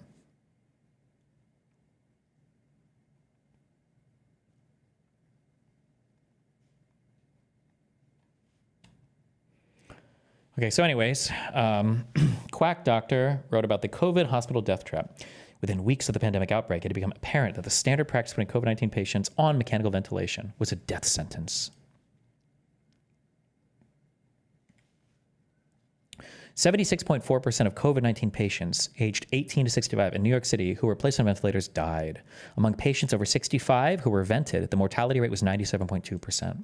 The recommendation to place COVID patients on mechanical ventilation as a first-line response came from the World Health Organization, which allegedly based its guidance on experiences and recommendations from doctors in China. But venting, wait, first-line response? What? Wait, what does first-line response mean? This is like the first treatment, the first product that you try to treat something, right?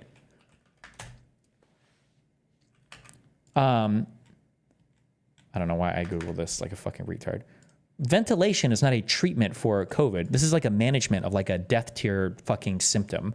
That's like saying one of the treatments for cancer or something is like a defib because you can have fucking heart arrhythmia or whatever the fuck you would shock. Like this is a meaningless. Nobody is saying that a mechanical ventilation is like a first line response to COVID, but okay. But venting COVID patients wasn't recommended because it increased survival. It was to protect healthcare workers by isolating the virus inside the vent machine.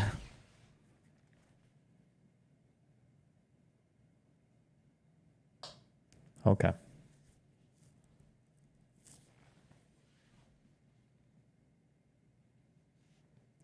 Data suggests that around 10,000 patients died with COVID in New York City hospitals after being put on ventilators in spring of 2020. Other metropolitan areas also saw massive spikes in deaths among younger individuals who were at low risk of dying from COVID. It's possible many of these deaths were the result of being placed on mechanical ventilation.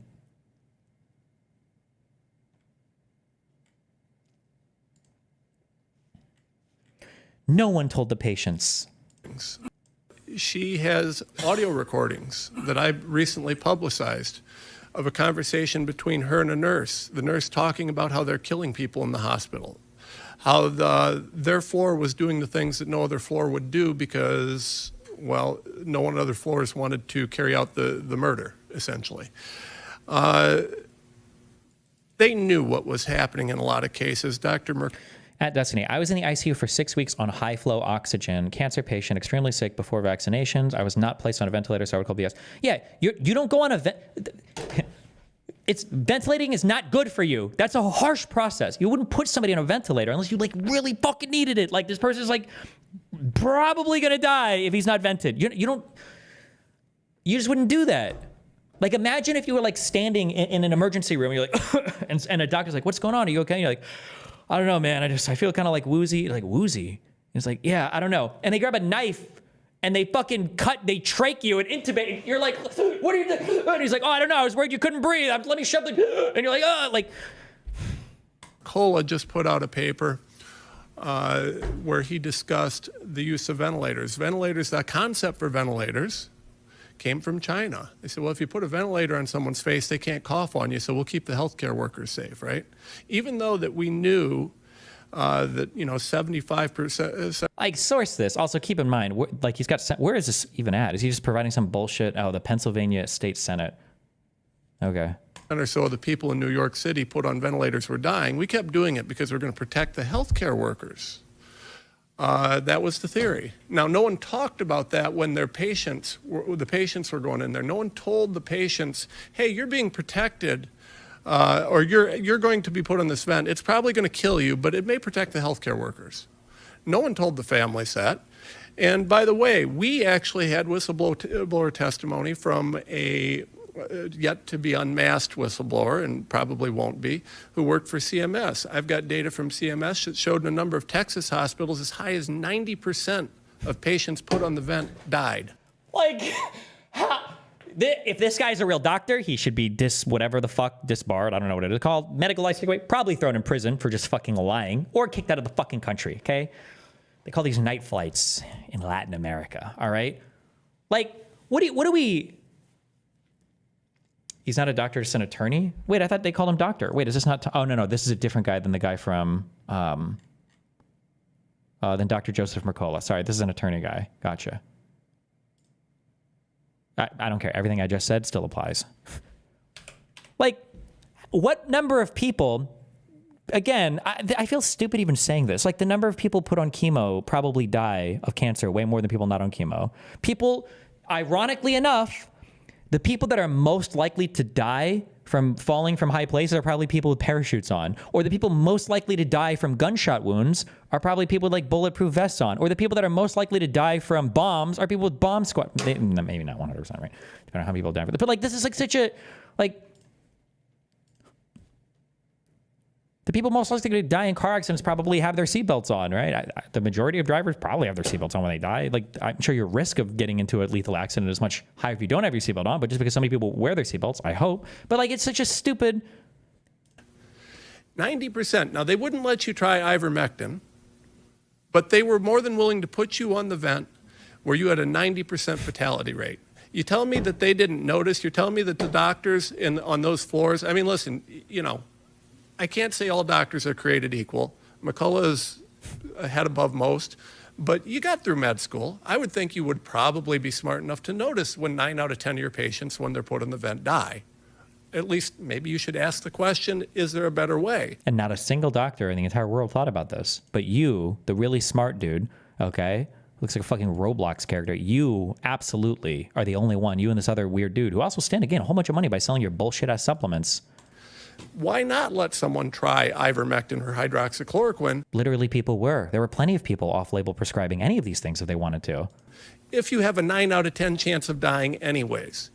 The reason that that's dear to my heart is because the people called me and I fought with hospital after hospital after hospital to try and save their lives. And as I testified last year here, we essentially legislated these deaths into being by incentivizing the use of remdesivir in poor protocols. That was the one that Alex Stein, the guy who killed his mom with COVID by telling her not to get vaccinated so that he can make a TikTok video of her dying in a hospital so that he could make money off of it because he's an absolutely shameless subhuman piece of shit. That's what he was crying about afterwards to the doctors. Remember, the only reason why conservatives don't like remdesivir is because I think Fauci said that remdesivir looked promising one time.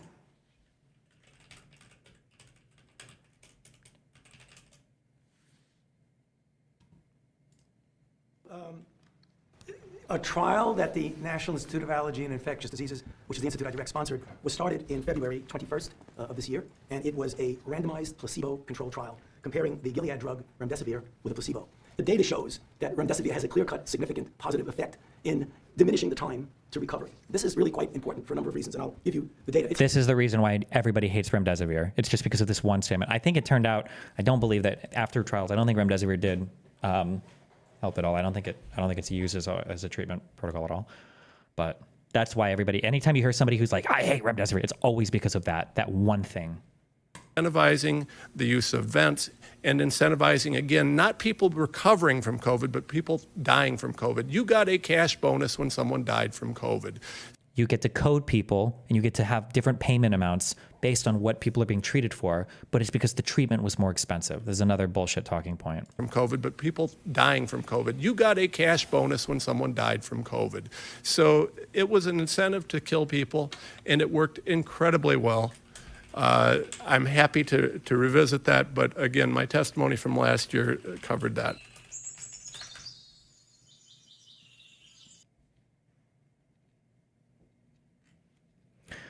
It's been known that vents were for people in the worst conditions. Why are we revisiting this shit? Can't these people... Oh, because it was brought up. I'm so sorry. All of this reading and all of this bullshit that I just went through was just because of... Sorry, hold on. How long is this fucking thread?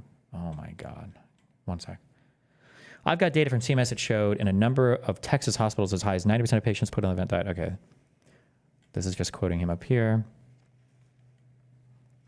Hospitals murdered COVID patients. The more they killed, the more money they made. For more details on how COVID patients became prisoners, watch this Epoch Times interview with Stella Paul below. Thanks for making it to the end. While you're here, check out these other stories from Vigilant News. Steve Kirsch died suddenly. Is being caused by the COVID vaccines. Proven correct. All of that was proven bullshit also, by the way.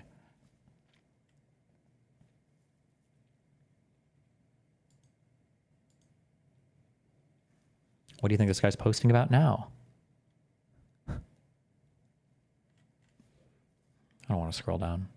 Sorry, but anyway, the reason why I brought this up is because this guy just referenced... Wait, was this a long time ago? Oh, no, you guys found this was a while back earlier. It's because Dave referenced how two doctors who were just having an innocent conversation about COVID got censored. It wasn't two innocent doctors having a conversation. It was people that were deliberately lying and spreading misinformation in order to enrich themselves and make more money because they were selling supplements and wanted to stand as the counterculture. For more information on these types of people, watch the documentary... what's this the name of the movie?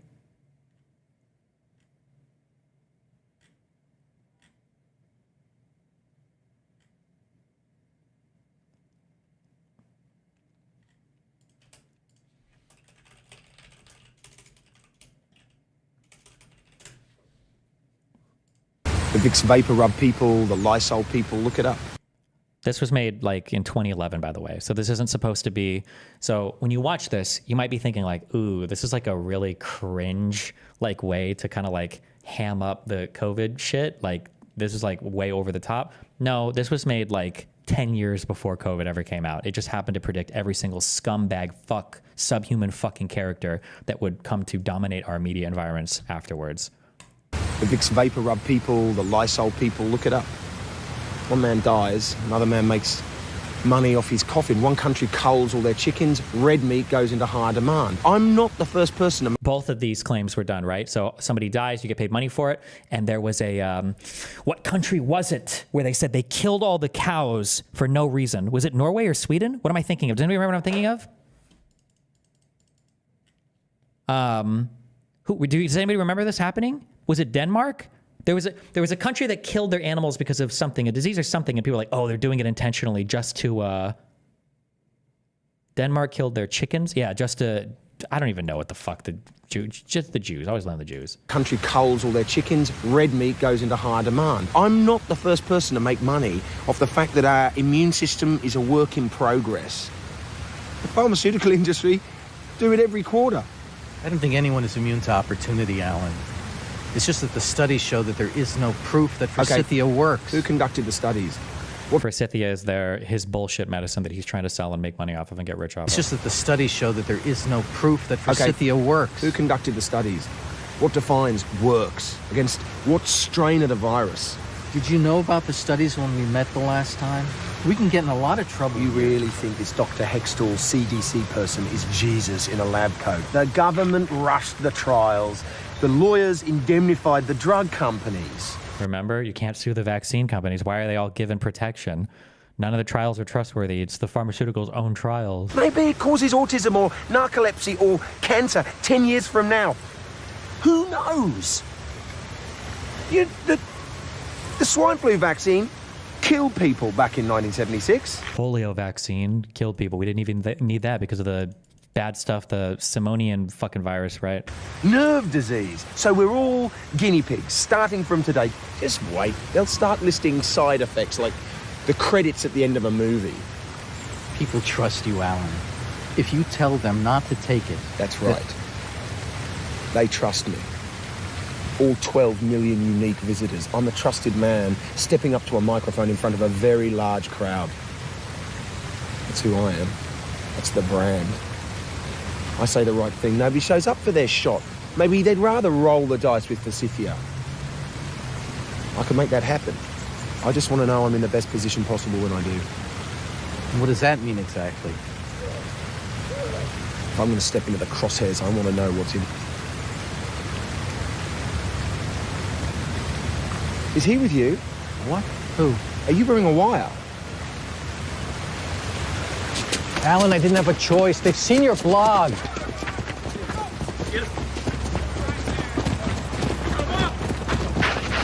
Most likely manslaughter. It cured me. Forsythia cured me. We'll see, Alan. This is entrapment. You can't take my blood. You can't. That's my property. Called Tommy Robinson as some kind of Nelson Mandela figure, and so on. Now, look, I dissolved Parliament, which you can't actually. Our Prime Minister, he's been basically taking on the country. And agree with Trump. Let me segue just. American. Okay, let me bring in. And one of my biggest angry with Trump is on that. Let me. Wait, did we watch this section? The entire section? Apparently, from what I've read, I click ahead? And they're able to access and get what they want, which is no ability to have privacy laws to protect consumers, no ability to have new antitrust laws for Amazon and Netflix, and they're fighting with, and they flood the zone with Green America. I think we should debate in good art. He's been basically taking on the country in spectacular fashion, calling for our Prime Minister to be in prison, calling for the King to dissolve Parliament, which he can't actually do, backing this thug who's in prison called Tommy Robinson as some kind of Nelson Mandela figure, and so on. Now, look, I, for what it's worth, I think Elon is a genius, albeit like all geniuses, he's flawed. And one of his flaws is he's got this tremendously powerful... Look at how awkward Timmy is when he can't dictate the flow of the conversation, right? Because on his show, he likes to ambush you with topics that he's like super well read on or has memorized every autistic little incorrect misinformation factoid on. But like when Piers has control of the conversation, Timmy has to be really careful how he enters because he's always like 2 questions away from complete and utter collapse because he really has no idea what the fuck he's talking about beyond whatever script he's sent by Natasha. Tool now, which is his 200 million followers on his own platform. And whilst I like the fact he's let everyone come back on to X, I think that's definitely balanced things up. And I think he is genuine about his desire to want free speech to return. I am concerned that he doesn't quite understand, or maybe he does but doesn't care, just how powerful his battering ram is when he tweets things like free Tommy Robinson, who is, to most people in my country, an extremely insidious individual who should absolutely not be free right now. Why should Tommy not be free? Well, because he's not the Nelson Mandela freedom fighter that most people in America seem to think he is. He's a convicted football hooligan who beat up a policeman and got convicted of that. He was convicted of... I think that this is a debate tactic. I think Tim knows a little bit about this. We'll see how this argument goes. I think Tim knows a little bit about this, and when he asks Piers, why shouldn't he be free? Tim is trying to see what Piers knows about it so he can probe to do this like factoid abuse. This is always the manipulator, the abuser's tactic too. And interpersonally, people do this, is when somebody's trying to manipulate you or mind fuck you or gaslight you, they're going to ask you questions about a thing. If you don't know every single particular detail, they're going to find the one thing that you don't know, and they're going to blow that little hole wide open so that you can't have any grounding on the topic, basically. But we'll see how this conversation goes. Maybe not. Who knows? Passport fraud, trying to get into America, convicted of mortgage fraud, convicted of 2 contempts of court where he nearly wrecked trials involving the rape gang suspects when they were on trial, nearly literally avoiding justice for the girls in those cases. He's now in prison, nothing to do with the rape gang scandal, but entirely to do with his defamatory conduct towards a 15-year-old Syrian. Destiny never does this. Happy said in YouTube chat, find me a link of me doing it, you degenerate fuck. Not only do I not do that, I'll usually even grant people. I'll say something like, okay, well, maybe if this isn't the case here, then, you know, like we could move on from here. We could assume this, or I give people tons of leeway and charitability in my conversation. I never expect anybody to have a link handy or to know exactly every single particular thing. Syrian refugee boy, who he first of all defamed, trying to make him the villain of a video where he'd been bullied. This ended up with the Syrian refugee boy suing him. Jesus. Okay, so Piers knows lots of stuff. So my prediction is Tim is just going to try to backtrack into some vague, like, free speech position where it's just like some broad philosophical bullshit, and he's not going to fight on any of the facts. But let's find out. £100,000 in damages, nearly £1 million in costs, and the judge telling Robinson, do not repeat these lies. And then he repeats all the lies in a movie that he produces as a so-called journalist, and he goes to prison for contempt of court, which he knows he's committing. So on every level, you can agree with his message about the rape gang scandal, where he's been right, like a lot of people, but you can also think he's about the most despicable messenger imaginable. So other than that, Mrs. Lincoln, how was the play? This is the challenge. Right. We don't believe you because for decades... You don't believe me? What have I said that's wrong? Oh, now Piers has stepped into the ring. Who does know things? Uh-oh. They're facts, Piers. Hang on, Tim, just to be clear, which part of my rant is untrue? Tim can't counteract anything what you said. You probably know 20 billion times more than Tim does. Tim probably is a surface level at best and probably knows all of the defending points for all the weird Nazi shit or whatever Tommy Robinson does all the defense of and the free speech arguments around that, but it's just going to be the broadest, vaguest bullshit. What can we predict Tim's argument? Something along the lines of like, well, we don't trust the charges against him. Everybody says these things, but he's only being charged for it because of political reasons. And the charges and the way he's being held are unfair. And he's been in solitary confinement, even though no one's ever done it like this before. It's the worst way in freedom of speech. And it's a political target. Everybody, that's my guess. We'll see what happens. True. So let me explain, not that I said you were wrong, but why we don't believe you. Because how long has been going on in the UK? These grooming gangs were being covered up. As the Telegraph reported, it was covered up to present the image of successful multiculturalism, where fathers were being threatened. So Tommy Robinson is a hero of kind of like these weird, now they're Russian people, they used to be alt-right people, because Tommy Robinson was the one truth sayer about the mass Muslim rape gangs. And so that's the reason why people hate him politically now. This is why they say it's a political argument. Tommy was the only truth sayer, and he's the only one that came up and defended the white man against the evil Muslim rape gangs or whatever. And to be fair, the countries this is happening and fumbled the messaging on this really hard for stupid reasons too, because they didn't want to appear racist or something stupid. It seemed like there was legitimately stupid shit going on by the countries involved, but this is why Tommy Robinson is like worshipped by these people. Threatened with arrest. Then you come to me and you say all these things about Tommy Robinson, and I tell you this, maybe you're right, I have no idea. I'm not from the UK. I'm seeing this story that's been bubbling up for some time now about how your country allowed little girls to have their bodies to be, I can't even describe the things that came out in those transcripts. It's despicable, yeah. Even though we're uncensored. No, despicable is an understatement. It was torturous atrocities covered by government. So when I see Elon say something like, this country is, the government of this, covering this up, the police covering this up. He's right. I'm sorry. And right. So when I see Tommy Robinson in the United States. He's deflating this completely. Piers will own this. Piers is not going to defend the Muslim rape gangs. He told you his thing completely clearly. Piers' issue is just that the guy is a really bad spokesperson because he's a neo-Nazi. He is a neo-Nazi. Tim is trying to do the virtue signal like he tried when he was screaming at Luke or whatever. But Piers isn't going to, he's not an SJW. And again, I'm not telling you wrong. I'm saying we don't believe that the attacks against Tommy are all entirely based on he's a bad guy who did bad things. You may be right. I don't know. I'm not from your country. What I see. Oh, and then so Tim's going to walk away factually from everything. How far alt-right wing Bonger? I don't know if in Bonger you have right-wing people. How fine are they with Russia expanding?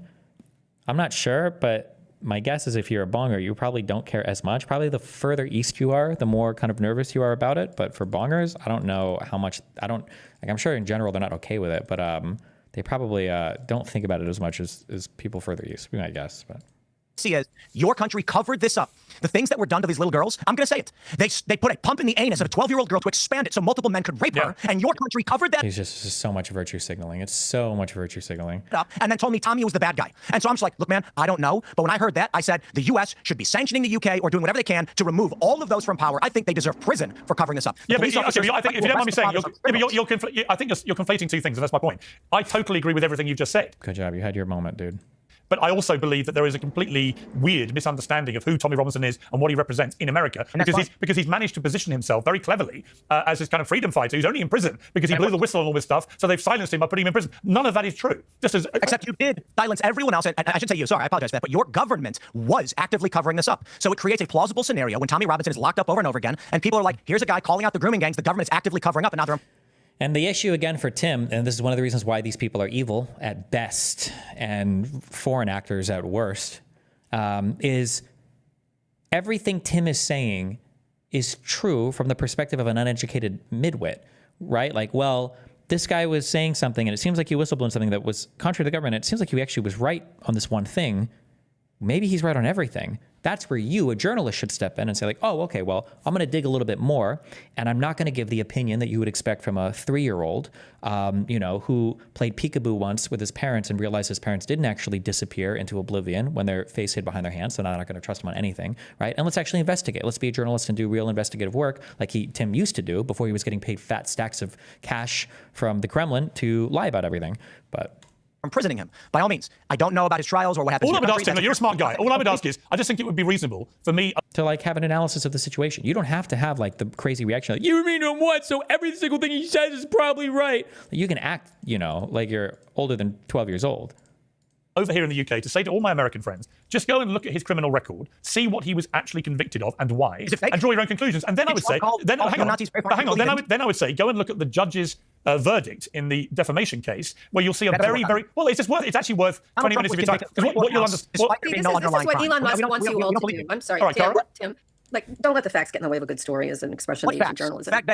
Oh, yep, and she's right. She's right. Tim doesn't care about the facts. It's all about narratives. Current administration's bad. Elon Musk has these same marching orders, by the way, right? That's why he's calling for the, Trudeau to step down. He's calling for the UK government to step down. And he's calling for all, 100%.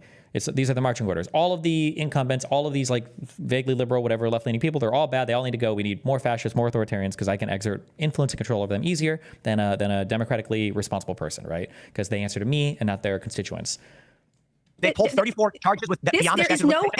There is no evidence that they resisted prosecutions out of political correctness. The person who was the actual chief prosecutor has supported. No, you're misreading. Well, whatever, Tim. He's not miss anything. He just doesn't know. Well, no, he is misrepresenting. I'm so sorry. You're right. I assumed ignorance. She's assuming malice, or her words were implying malice, but he is being malicious. You're right.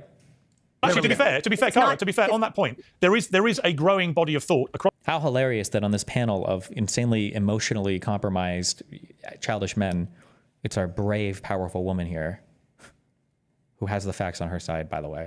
Across the board, actually, that political correctness did contaminate the local council. Hang on. Let me finish. That it did contaminate the thinking of local councillors, of the police, who clearly were corrupt in some cases, of senior government people as well. That there was a general fear that enveloped them all that they couldn't take the action they felt they should take because the repercussions would be they would be branded a bunch of racists. In the Times investigation by Andrew Norfolk, which I think was a terrific investigation, they counted 14 grooming gang prosecutions. In 2022, there were 35 grooming-related convictions in Starmer's last 3 years. This is Elon doing his Elon thing, which is exactly what he does. He takes a small bit of possible problem and mistakes and books it out, and then Tim gets a hold of it and decides. And then it's not just a problem or mistake anymore. Now it's an intentional top-down conspiracy to undermine the white whatever, and conflates 3 or 4 different things together so that, possibly you could, and there was a lake, and, it's the same thing that the Loch Ness Monster. It's the same. My own agency. I don't get my news from Elon Musk. No, true. Him and Elon both get it from the Kremlin. At that, but it's just, this is an attempt by him. I bet, my guess, I always look for whatever the grift, the business grift happens to be. They probably don't much like the Online Safety Act there at Twitter. They probably, that you have in Britain, which has controversies, believe me. We have the same issue at COSA here in the United States. Lots of things you can debate back and forth over how it should be done, because it's a very difficult issue around kids' online safety. And the fact of the matter is, in the United States, we protect kids offline more than we protect them online, which is really quite something. It's an astonishing situation. We overprotect them offline and underprotect them online. I've just done a series of really important interviews with people at Character AI and how kids are used. I just had the Yonder CEO where you put phones away and the deleterious effects of that. But what's happening with Elon is he has gotten a taste of power, and he says, this seems to work here, and I'm going to create all kinds of business. Now, Americans attempting to copy paste their talking points onto the UK when it makes no sense whatsoever. Yeah, but bongers do it too. When you fucking retards all saw like Trump as some huge fucking ally when you guys wanted to Brexit or whatever. I think that Brexit and the Trump shit were pretty closely aligned, to like joined at the fucking hip for a while. It's happening where like this world culture, these world internet cultures are trying to say everybody's problem is the same problem and everybody's got the same issues and everybody's got...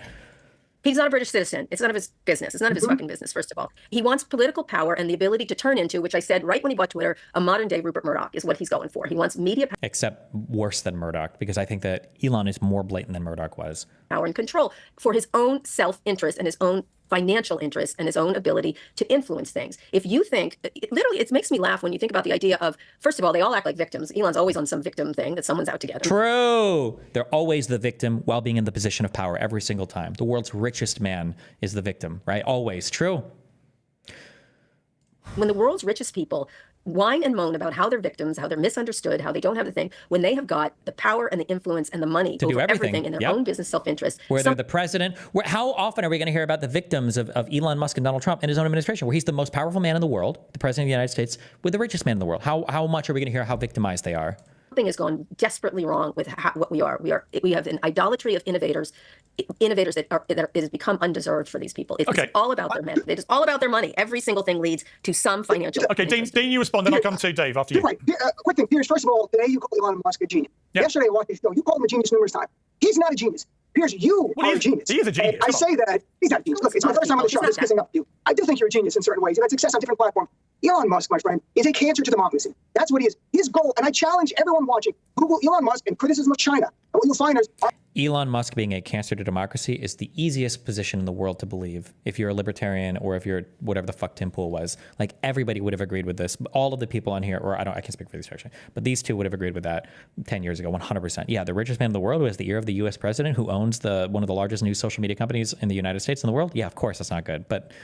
Article after article about, well, Elon Musk refuses to criticize the Chinese leadership. Even Steve Bannon, the philosopher king of MAGA, just said Elon Musk's paymaster is China. Vivek Ramaswamy said in 2023 that Elon Musk is a circus monkey. That's his word, a circus monkey for China. You know, you just have Elon Musk block a budget deal according to Democrats in Congress because they had a provision banning investments in China. And Elon Musk wants to build a battery factory and AI storage plant there. Elon Musk's biggest factory outside of the U.S. is in Shanghai. 50% of his cars come from China. This man's all about the money. That's why Piers, he goes after Keir Starmer and Nigel Farage. I would say this though. In response to that, I would say you can be all about the money, but you can also come from inherently a good place, right, in your heart. And the reason I say that is I look at what he's... Well, let me just present the argument. I think that what he's done with Starlink, what he's done with Neuralink, what he's done with Tesla, what he's done with all these things, what really is motivating him? Yes, to make... Well, I mean, it's also all of these things are also very conveniently personally enriching him, and he's the richest man in the world, right? But also actually to save the planet, you could argue, from itself. I mean, I sat with him for a couple of hours in the summer listening to him talking about why we have to colonize Mars and humanoid robots or something. And of course, part of it is he's going to make himself even richer. He admitted that. But also, I just got a feeling of a guy who genuinely thinks the planet is eating itself alive, and people like him have to save it. Now, you might not agree with it. No, Piers, there's one thing. Let me tell you, I think that's true. He does have those interests, and I've probably done more interviews with him than anyone else, long form. Not anymore, we don't speak. But one of the things that has occurred to me over the many years is he doesn't want to just save humanity. He thinks he is the savior of humanity. Yes. In one interview that we did when Tesla was on the ropes and was actually getting money from the federal government, he said, if Tesla doesn't survive, humanity is doomed. And I thought that was unusual and disturbing thing to say. Well, he said if Trump didn't win, I think humanity was doomed. Yes, he's very dramatic. He's a bit of a drama queen in many ways. Yeah. I think he thinks, and one time we did an interview, he thought we all live in a simulation, which I thought was interesting. Which, by the way, we might. How do you know we don't? Well, it feels like it every day. It feels like Cara, it. you and I have no idea if we're even really here. Some teenager of the future is fucking with all of us. I get it. I get the whole idea. And they're just playing a video game now. Now Amazon funds Melania's movie. Now this. You could just see them just doing things like this. All right. I want to bring in Dave because he's been very patient. Let me say, I think he thinks he's ready. he's a big video game proponent. He's very good at video games, by the way. That is one thing I think he's quite good at. He is. Fuck, even she bought the video game misinformation. He's never been good at video games. That's not true at any video game ever. He thinks he's Ready Player One, and the rest of us are NPCs. Is that right? And non-player, whatever they characters. We are all NPCs in the world of Elon Musk in his brain in some fashion. So that's. He actually said. In fact, let me get the exact wording of this because he posted to me yesterday. Piers' brain hasn't received its software update yet. Well, my heart is seething with hate, so that's better. That's better, I guess. Uh, Dave Smith, Elon Musk, a force for good or bad or a bit of both? Well, I'm sure he's a bit of both, like everyone else. I don't look. I try not to get into this like game of psychoanalyzing what people's motives are. I'm sure I'm guilty of it at times too. Wait. Didn't we just hear in the whole beginning of this him rejecting the idea that the government or Facebook ever made mistakes? Hold on. I'm so sorry. Wait. Hold on. I'm so sorry. We're at 3904. Hold on. I am so sorry. Hold on. Let me do a rewind on this. Psychoanalyzing. Or bad or a bit of both? Well, I'm sure he's a bit of both, like everyone else. I don't look. I try not to get into this like game of psychoanalyzing what people's motives are. I'm sure I'm guilty of it at times too. Look, obviously.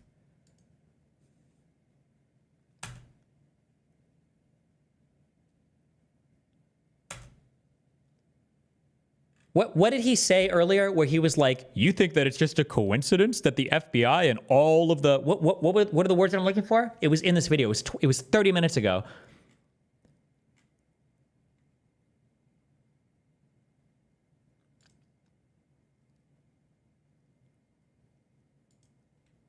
Intelligence officers signing on to this letter saying that this is the Russian disinformation, and he admitted to censoring people for that. I mean, this is like blatant election interference by the FBI and one of the biggest tech companies out there. I mean, you know, I would think if you're going to reverse that, it would also come along with like an apology and some admission of what you were a part of. You know, point in American history. Yeah, I mean, look, I was in New York store. New York, blatant attack on free speech I've ever seen. But it's not free speech. It's not a government. It's not by billions. I certainly was not. Listen, I was really since Donald Trump won control. But is the claim here that those intelligence officers made a mistake and really? Here we go. That's so funny. He's not even disagreeing on the facts. He's disagreeing on the psychoanalysis. This is a state of mind disagreement. This is an intentionality state of mind disagreement. Here we go.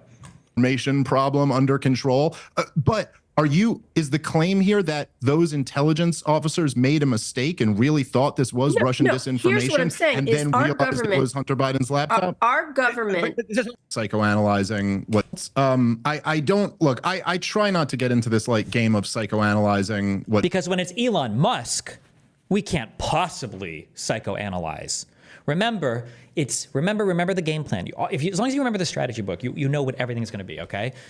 It's not that Russia's good. It's not that Elon is good. It's not that Trump is good. We don't ever defend them. We don't need to defend them. We just say they're funny and they're epic and they all make mistakes. But when you're asked to criticize them, it's always everybody's bad. Okay? I'm not saying they're the best. Yeah, everybody's got issues. So everybody's bad. And then refocus on who's really bad, which is the left, the Democrats, the whoever. It's always refocus. Don't defend the side that you're always on. Basically, you're giving defense to. Don't ever outwardly defend them. Just say everybody makes mistakes. Everybody has these issues, and then America bad. People's motives are. I'm sure I'm guilty of it at times too. Look, obviously there are conflicts of interests, and there are, Elon Musk is going to have his own incentives, which is true for every rich, powerful, donor. It's the way the American political system is set up, whether or anyone on the panel likes it or not. Yes. We weren't choosing between no influential donors or Elon Musk. We were choosing between, George Soros and Miriam Adelson. I mean, that's just the reality of the situation.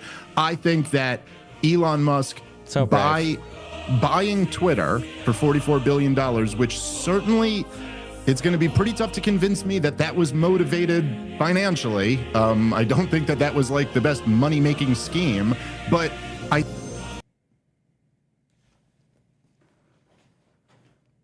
And George Soros's donations to random fucking shit are the best money-making scheme? Having the ear of the President of the United States wasn't worth the acquisition of Twitter? I think by buying Twitter, he's done very well with it. He's done very well with Yeah, it. well, It's okay, been a so, very well, that's, useful well, tool. you're kind of stuck. Okay, well, you're kind of stuck between a rock and a hard place now, because that does seem to make him a genius, which you wanted to deny. But I tell you, Dave, just on that one point, on the one point about He the is money. a genius investor. Well, let me tell you I why will he's a give you genius. that. He bought X, then he went all in on. Okay, we made it through that without saying anything mean about our side. Okay, all right, let's go. On Trump. Trump wins, and just by Trump winning, his stake, Musk's stake in Tesla made him $100 billion, which is more than twice the valuation that he paid for X. So let me just say, so that is business genius. Tesla's car deliveries are down, which is astonishing. Of course, but again, I would say that's a form of genius. Dave, finish your point. Others would. Well, look, I mean, the broader point and the reason why Elon has gained so much like hardcore support over the last couple of years is authentic Americans. It's because he resonates with Americans. Or, if we don't want to say nice things about Elon, blame the left. Okay? Which direction are we going to go? Blame the left or glaze Elon? Is just, again, it goes back to the stuff that we were talking about at the beginning. He bought Twitter, and promised to make it a free speech platform. Now, by the way, my biggest criticism of him is that he's fallen short of that goal, and there are still people who are censored. There are still people who are kicked off, and I don't think he's done a great job of making the rules very clear and then applying them equally across the board. But there's just no question that for so many of us, this was the big fear over the last 8 years, was that we could be silenced. We wouldn't be allowed to speak up and tell the truth as we see it anymore. And he protected a lot of us, or at least gave us the feeling that we're much more protected than we were back then. And so that is going to get like people like me and Tim, who are people who were, let's just say, we were saying a lot of the things that put you at risk of being censored. Yeah, over and the also last I few would years. say And that's not a small thing. Yeah, look, I want to get into Greenland in a moment, whether it should be invaded, which is I can't believe I'm saying that. But before we do that, Tim, I mean, it seemed to me when Look at these disgusting, fucking gross, fucking Russian stooges laughing at how fucking hilarious and epic that was. For all of Tim's energy earlier about the grooming rape gangs and this lady being raped and all that, what does he have to say for all of the bodies buried in Mariupol or Bucha, right? Are the two places with the most civilian graves were being found, or the videos of I think it was Assad soldiers that were shooting people, leading them to a ditch and shooting them, and all the other shit that came out, that has come out over, was it Bucha, not Bucha? Where's Tim's energy for any of those people?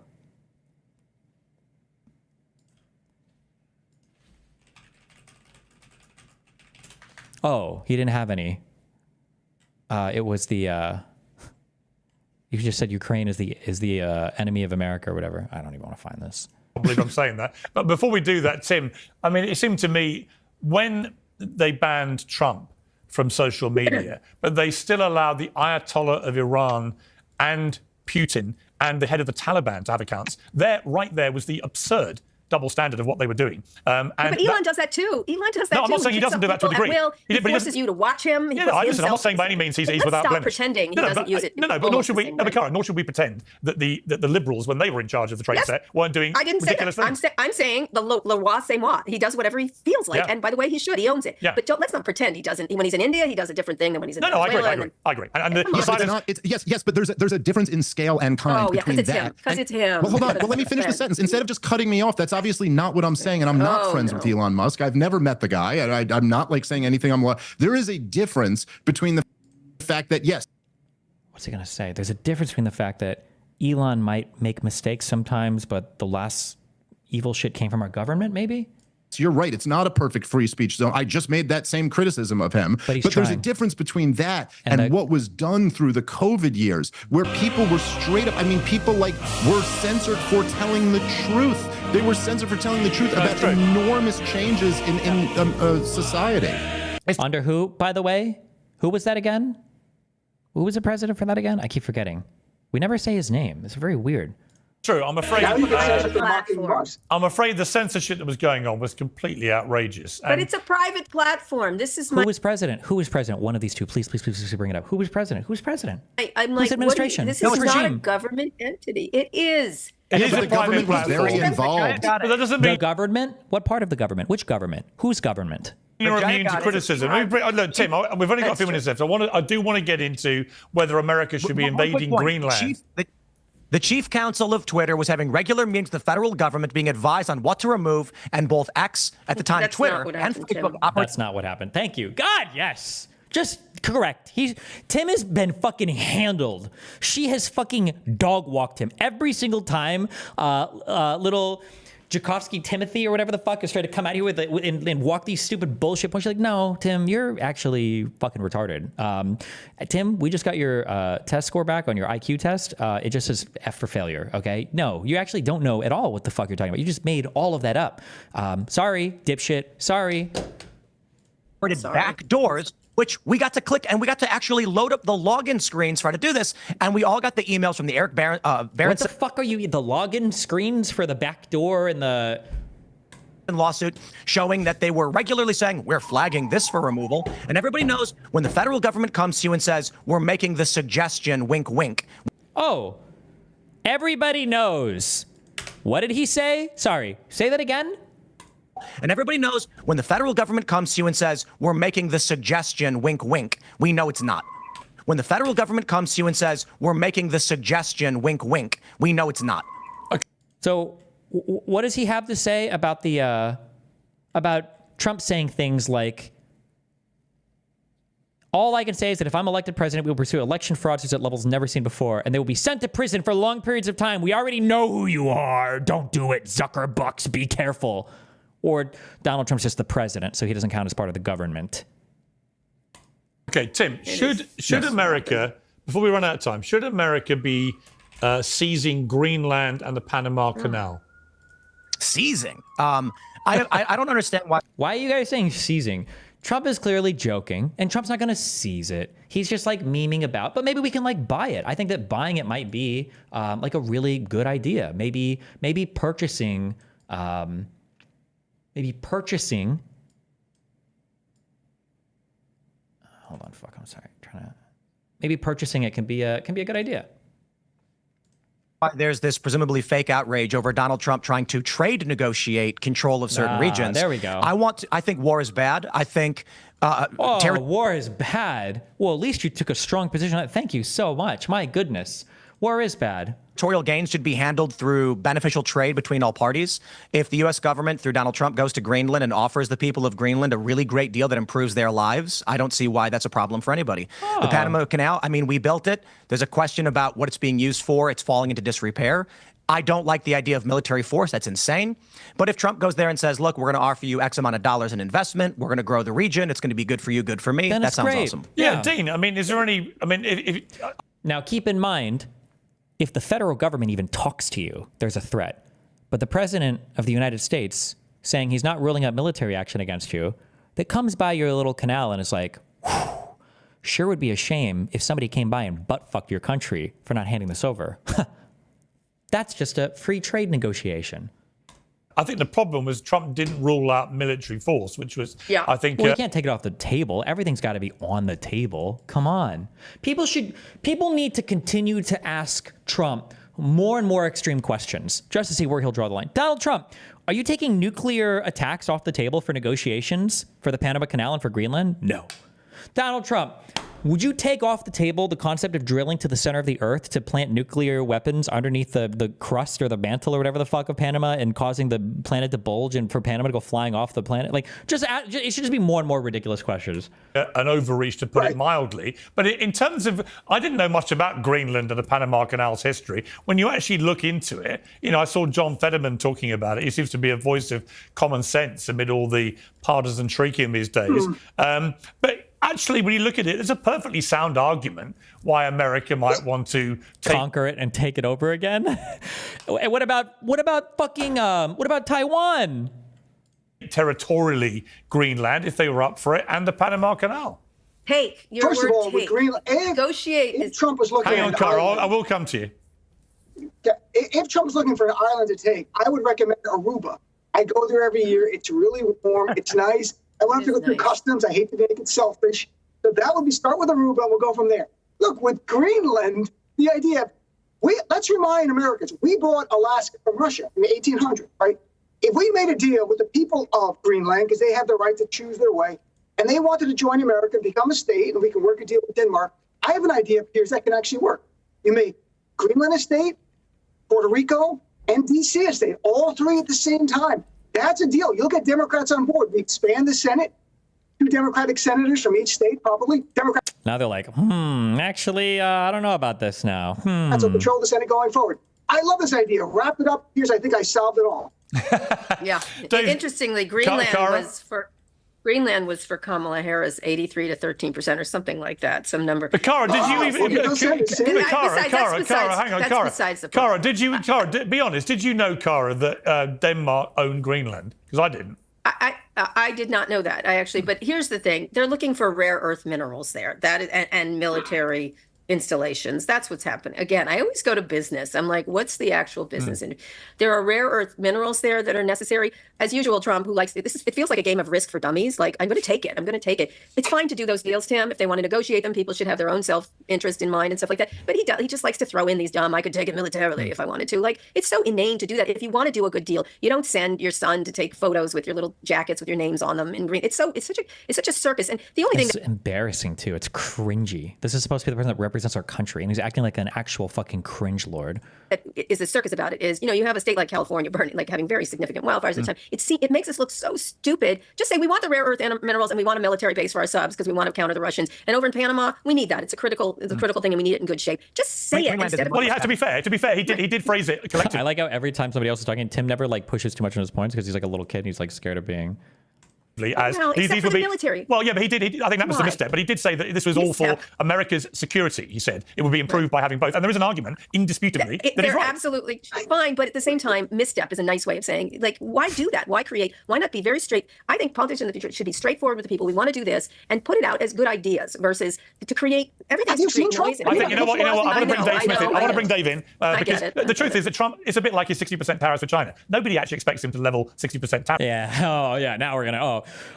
Oh, now when Fauci said that one thing, I was able to figure out just from that one statement that he was profiting off the millions of dying people and lied about the masks and et cetera, et cetera. But Trump, I don't take him seriously on anything. Comrade Dave, please tell us, why should we not take Trump seriously on anything ever? And it's all just negotiating tactics. And it's actually kind of funny memes. Please take it away, Dave. He's taking a battering ram to get what he really wants. And it may be with Greenland. He's just letting it breathe for a bit. America may invade the place. Of course he's not going to invade Greenland. But he wants people to be a little bit twitchy. Yeah. So when he comes with a nice... Not just people, but our allies, by the way. ...little deal, they're like, you know what? I prefer that to an invasion. It's funny how Piers is just laying out the exact fucking thing I just said about the mafia coming by me. Sure would be a shame if somebody fucked your shit up. I mean, as coarse as it is, I suspect it's just Trump being Trump the negotiator. Yes. Well, I think that's right. I think this is Donald Trump's art of the deal philosophy that, like, why would I ever take coercion off the table? If I have that in my back pocket, why would I start the negotiation by taking away my strongest overt play? Of course. The other thing is that, and look, we've lived through this once before, right? Donald Trump was president for 4 years. And nothing happened. Remember, when he was president for 4 years, okay, so hold on. Let's see if we can get these points. First, let's lie about things, lie about the economy, okay? Donald Trump deficit spent. His economy didn't really outperform Obama as much at all. Didn't really even do that great on the fucking border. Mismanaged COVID like fucking crazy. Didn't manage to get any significant legislation passed beyond like fucking tax cuts. Didn't get any legislation, anything passed on the border. Everything was a failure, And January 6th also, oh my God, this is so important, okay? Hopefully we can hit this. Stick the landing at the end is to say that January 6th was a meme and nothing bad happened, okay? All right, let's go. Please, give me the big play-by-play. I need you to make Trump's disastrous 4 years in office as palatable as possible, please. Like, we've lived through this once before, right? Donald Trump was president for 4 years. Nothing bad happened. Donald Trump says wild things that drive the news story, and then everybody's talking about the latest thing we have to say. And it's part of this, whether intentional or unintentional. Mention how nothing bad happens. Mention how he uses these as negotiating tactics, but didn't negotiate anything. He didn't negotiate anything that he likes or he's proud of. He's happy. Remember, bring up that these were all negotiating tactics, but he didn't actually negotiate anything. Please bring that up. This is part of how he floods the zone with constantly talking about Donald Trump. But if you're asking me, sincerely what I think about this policy. I mean, I guess I wouldn't be much different than the rest of the panel. Negotiations and things like that are fine. The idea of any type of like expansionist military move is insane. And personally, I think he's not going to do it. Personally, think we're way too big of a country right now, and the last thing we need to do is be absorbing more territories. I think America has many very, very serious problems, and coming off of 20 years of disastrous terror wars and now the proxy wars in Ukraine and in Gaza, I think the last thing America needs to do right now is say, hey, what else can we take on? So look, America is the global empire. We're the most powerful government in the history of the world. We don't need to seize the Panama Canal in order to make sure that we can do business there. There's lots of other ways that you we know can, what though, when I read that Jimmy Carter sorry, we went with the braver war is bad stance. Okay, respectable. Gave it away for $1, I think it was, in 1977. I didn't know all that stuff. And actually, when I saw Trump's argument about the Panama Canal, I was like, you know what? He's got a point. Well, Which he often does. Remember, Reagan did that. But Reagan Piers, did. Oh no, she hasn't gotten with the program. These guys all hate Reagan now. They all hate Piers might not, but these guys hate Reagan. They hate Bush. They hate everybody. Just the cult leader is the only one they like. So she tried to take a play out of the fighting with the neocons or Tea Party libertarian playbook where you can invoke the names of their sacred daddies. But the new MAGA people, they'll say, oh yeah, fuck Reagan. I don't like it. Dave, I'm surprised that Dave wasn't like fucking chomping at the bit to come out here and shit on Reagan or Timmy. Well, Dean, I'm afraid we're running out of time. I just wanted to ask Cara one last question, which is this, because I think you're the best person on the panel equipped to answer this. Many people believe it is a matter of when, not if, Elon Musk and Trump have a spectacular falling out. Do you agree? Yeah, and what timeline are you giving it? Well, I just interviewed actually Maggie Haberman for an hour on the podcast, and we talked about that. And I definitely have been getting calls from Trump people who are at first were like, Elon's the best. Elon's so fantastic. And they're like, wow, he's strange, Kara. You were right. Or he can be erratic and this and that. And they go, what do we do? What suggestions do you have? And I just say, good luck. And I hang up because I'm like, he's yours. He bought you. He broke you. That's how I feel about it. And she thought, and I think she's correct, Trump is irritated by his presence, and it probably will change once he gets to the White House. It's a very different thing. The question whether he gets a West Wing office, whether he gets one of those blue cards that allows you instant access, that's a good question. See what happens there. I think that she feels like Trump is a one-ring circus, and there's only one ringmaster. And he is irritated behind the scenes, and if you bother him in front of the scenes about it, he'll say he loves him. Because why not love the world's richest man who gave you all this money to help you get elected and was critical to that and can be used as a cudgel against other congressmen and everything else. I suspect there will be a breakup and it will be spectacular and we will have to endure it, unfortunately. Personally, I would like to get better characters in a new season of something, but probably in the end, it is a one-ring circus. I think Maggie's right and her reporting is correct that there is irritation. And in the end, Trump will prevail in that regard. Although Elon will still be the richest in the world. I've got to leave I feel sorry for none of these people. So. I've got to say, that was a brilliant panel. So thank you all very much indeed. And I wish you all a very happy new year. Thank you very much. All right, thanks, Chris. Bye. Jesus. Okay. Fuck me. It's part of my 2025, whatever the fuck. I want to do a community survey. I need to figure out where the fuck most of you weirdo fucking people come from. Because I'm curious what the most effective... I know there are things I do that are good. I know there are things I do that are bad, but I don't know how to measure the magnitude of each. So how do I figure out where I'm getting listeners from? I think one of the things that I'm the most curious about is if I'm getting... am I finding people who agree with my stuff? Or am I converting people from other content creators? And then if I am converting people from other content creators, how is that happening?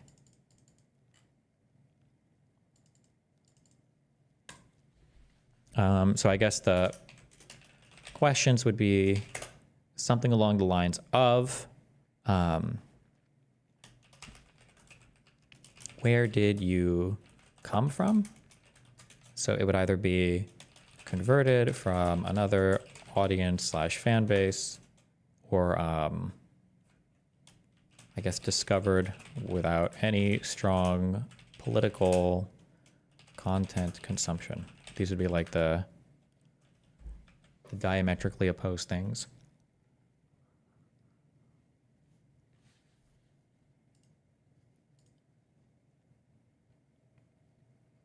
Why did I just links me things to make me upset? He just keeps linking me shit. Don't do it.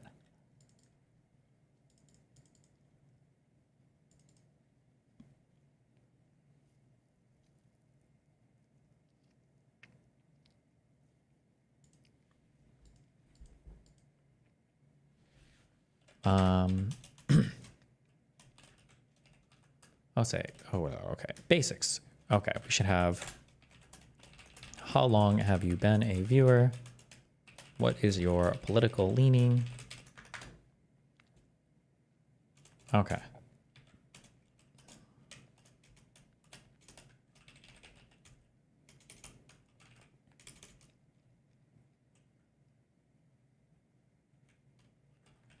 I'll say acquisition, I guess. I don't know.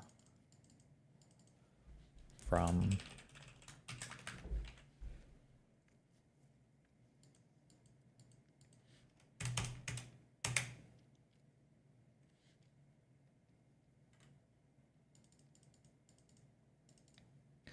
if you came from converted from another audience or fan base, then the questions would be, what were your political leanings then? What are they now?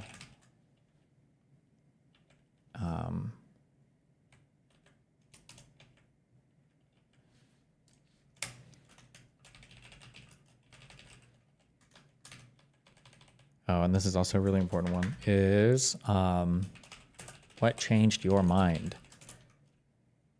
Me being mean. Or we say aggressive conversations. We'll say aggressive or adversarial. Adversarial. Did I really spell it right the first time?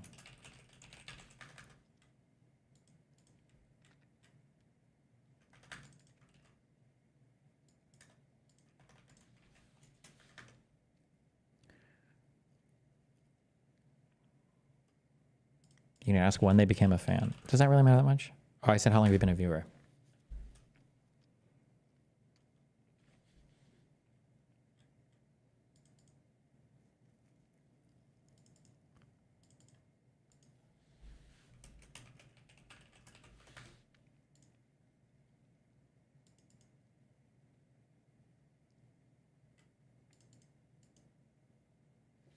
Ethnicity or country, or don't care? I don't think I care about that as much right now.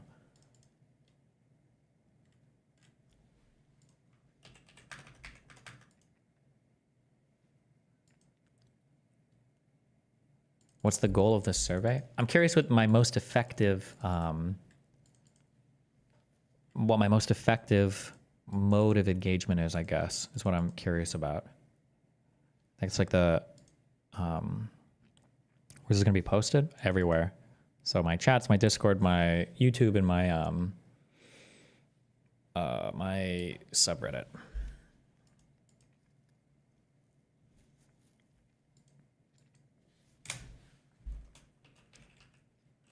Would you consider yourself to the left or right of me, or perfectly aligned? Something like this.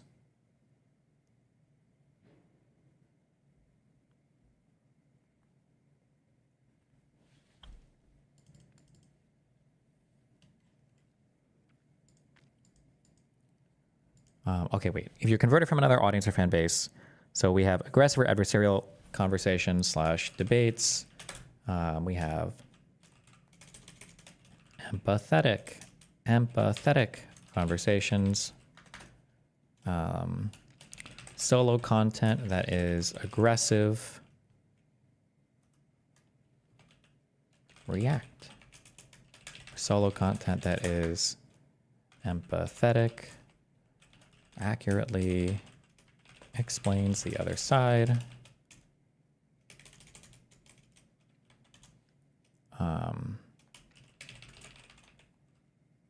Solo content around research.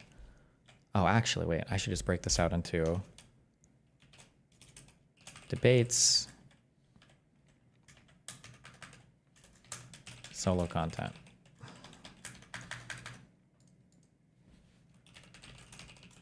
And then politically unrelated social or solo content, politically unrelated content, I have another box for social issues content, e.g. like red pill shit. No, I think that fits into the other boxes.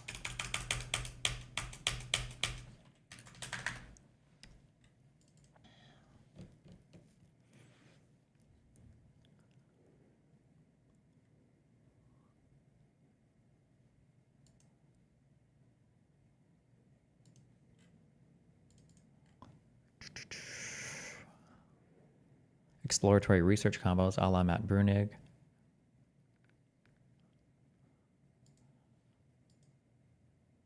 Oh, converted from another audience.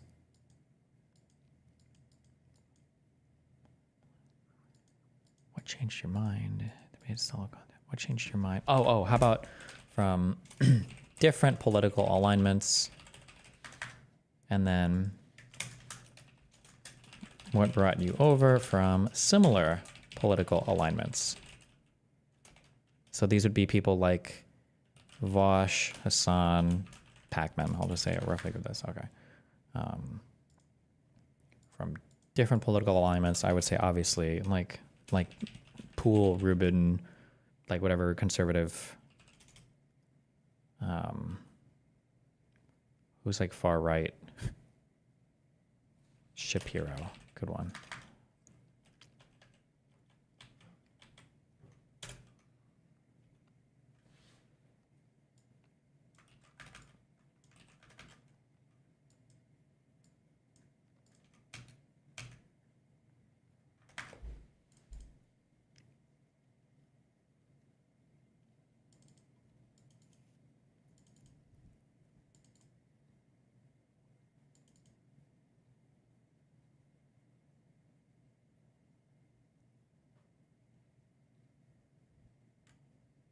Could also look for people that felt politically homeless. That's the, they should say 2. I don't know why this is 3.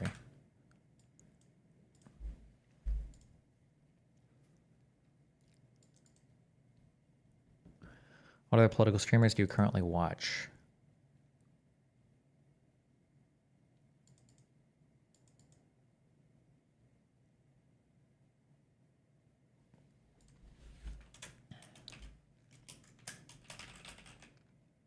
What other content do you consume? What other political content do you consume? Content do you consume? Question mark. So one could be school, education for econ, finance, poli-sci, whatever. One could be media. So like CNN, MSNBC, Fox, whatever. One could be alt media, so YouTube channels, etc.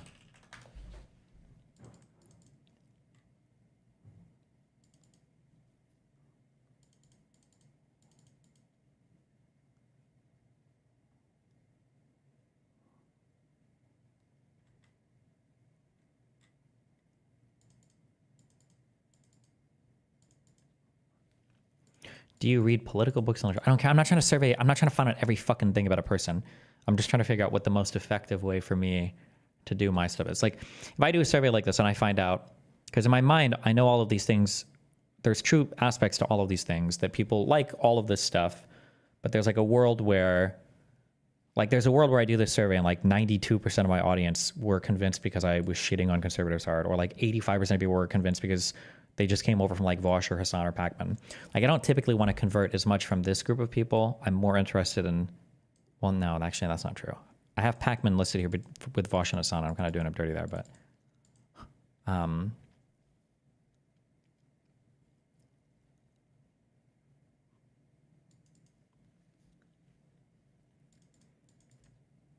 this will be a Google form. Yeah.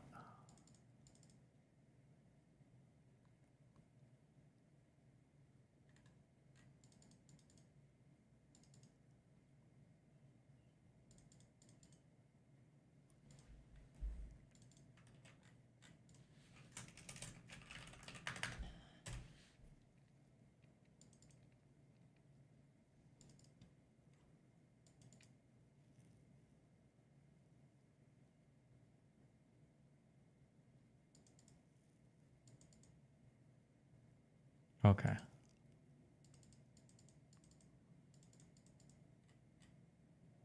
All right. I don't need, it's not, this isn't going to be like a massive fucking survey. It's just a basic. I'm just curious where. All right. I'm going to go eat food with my good friend, Dr. K.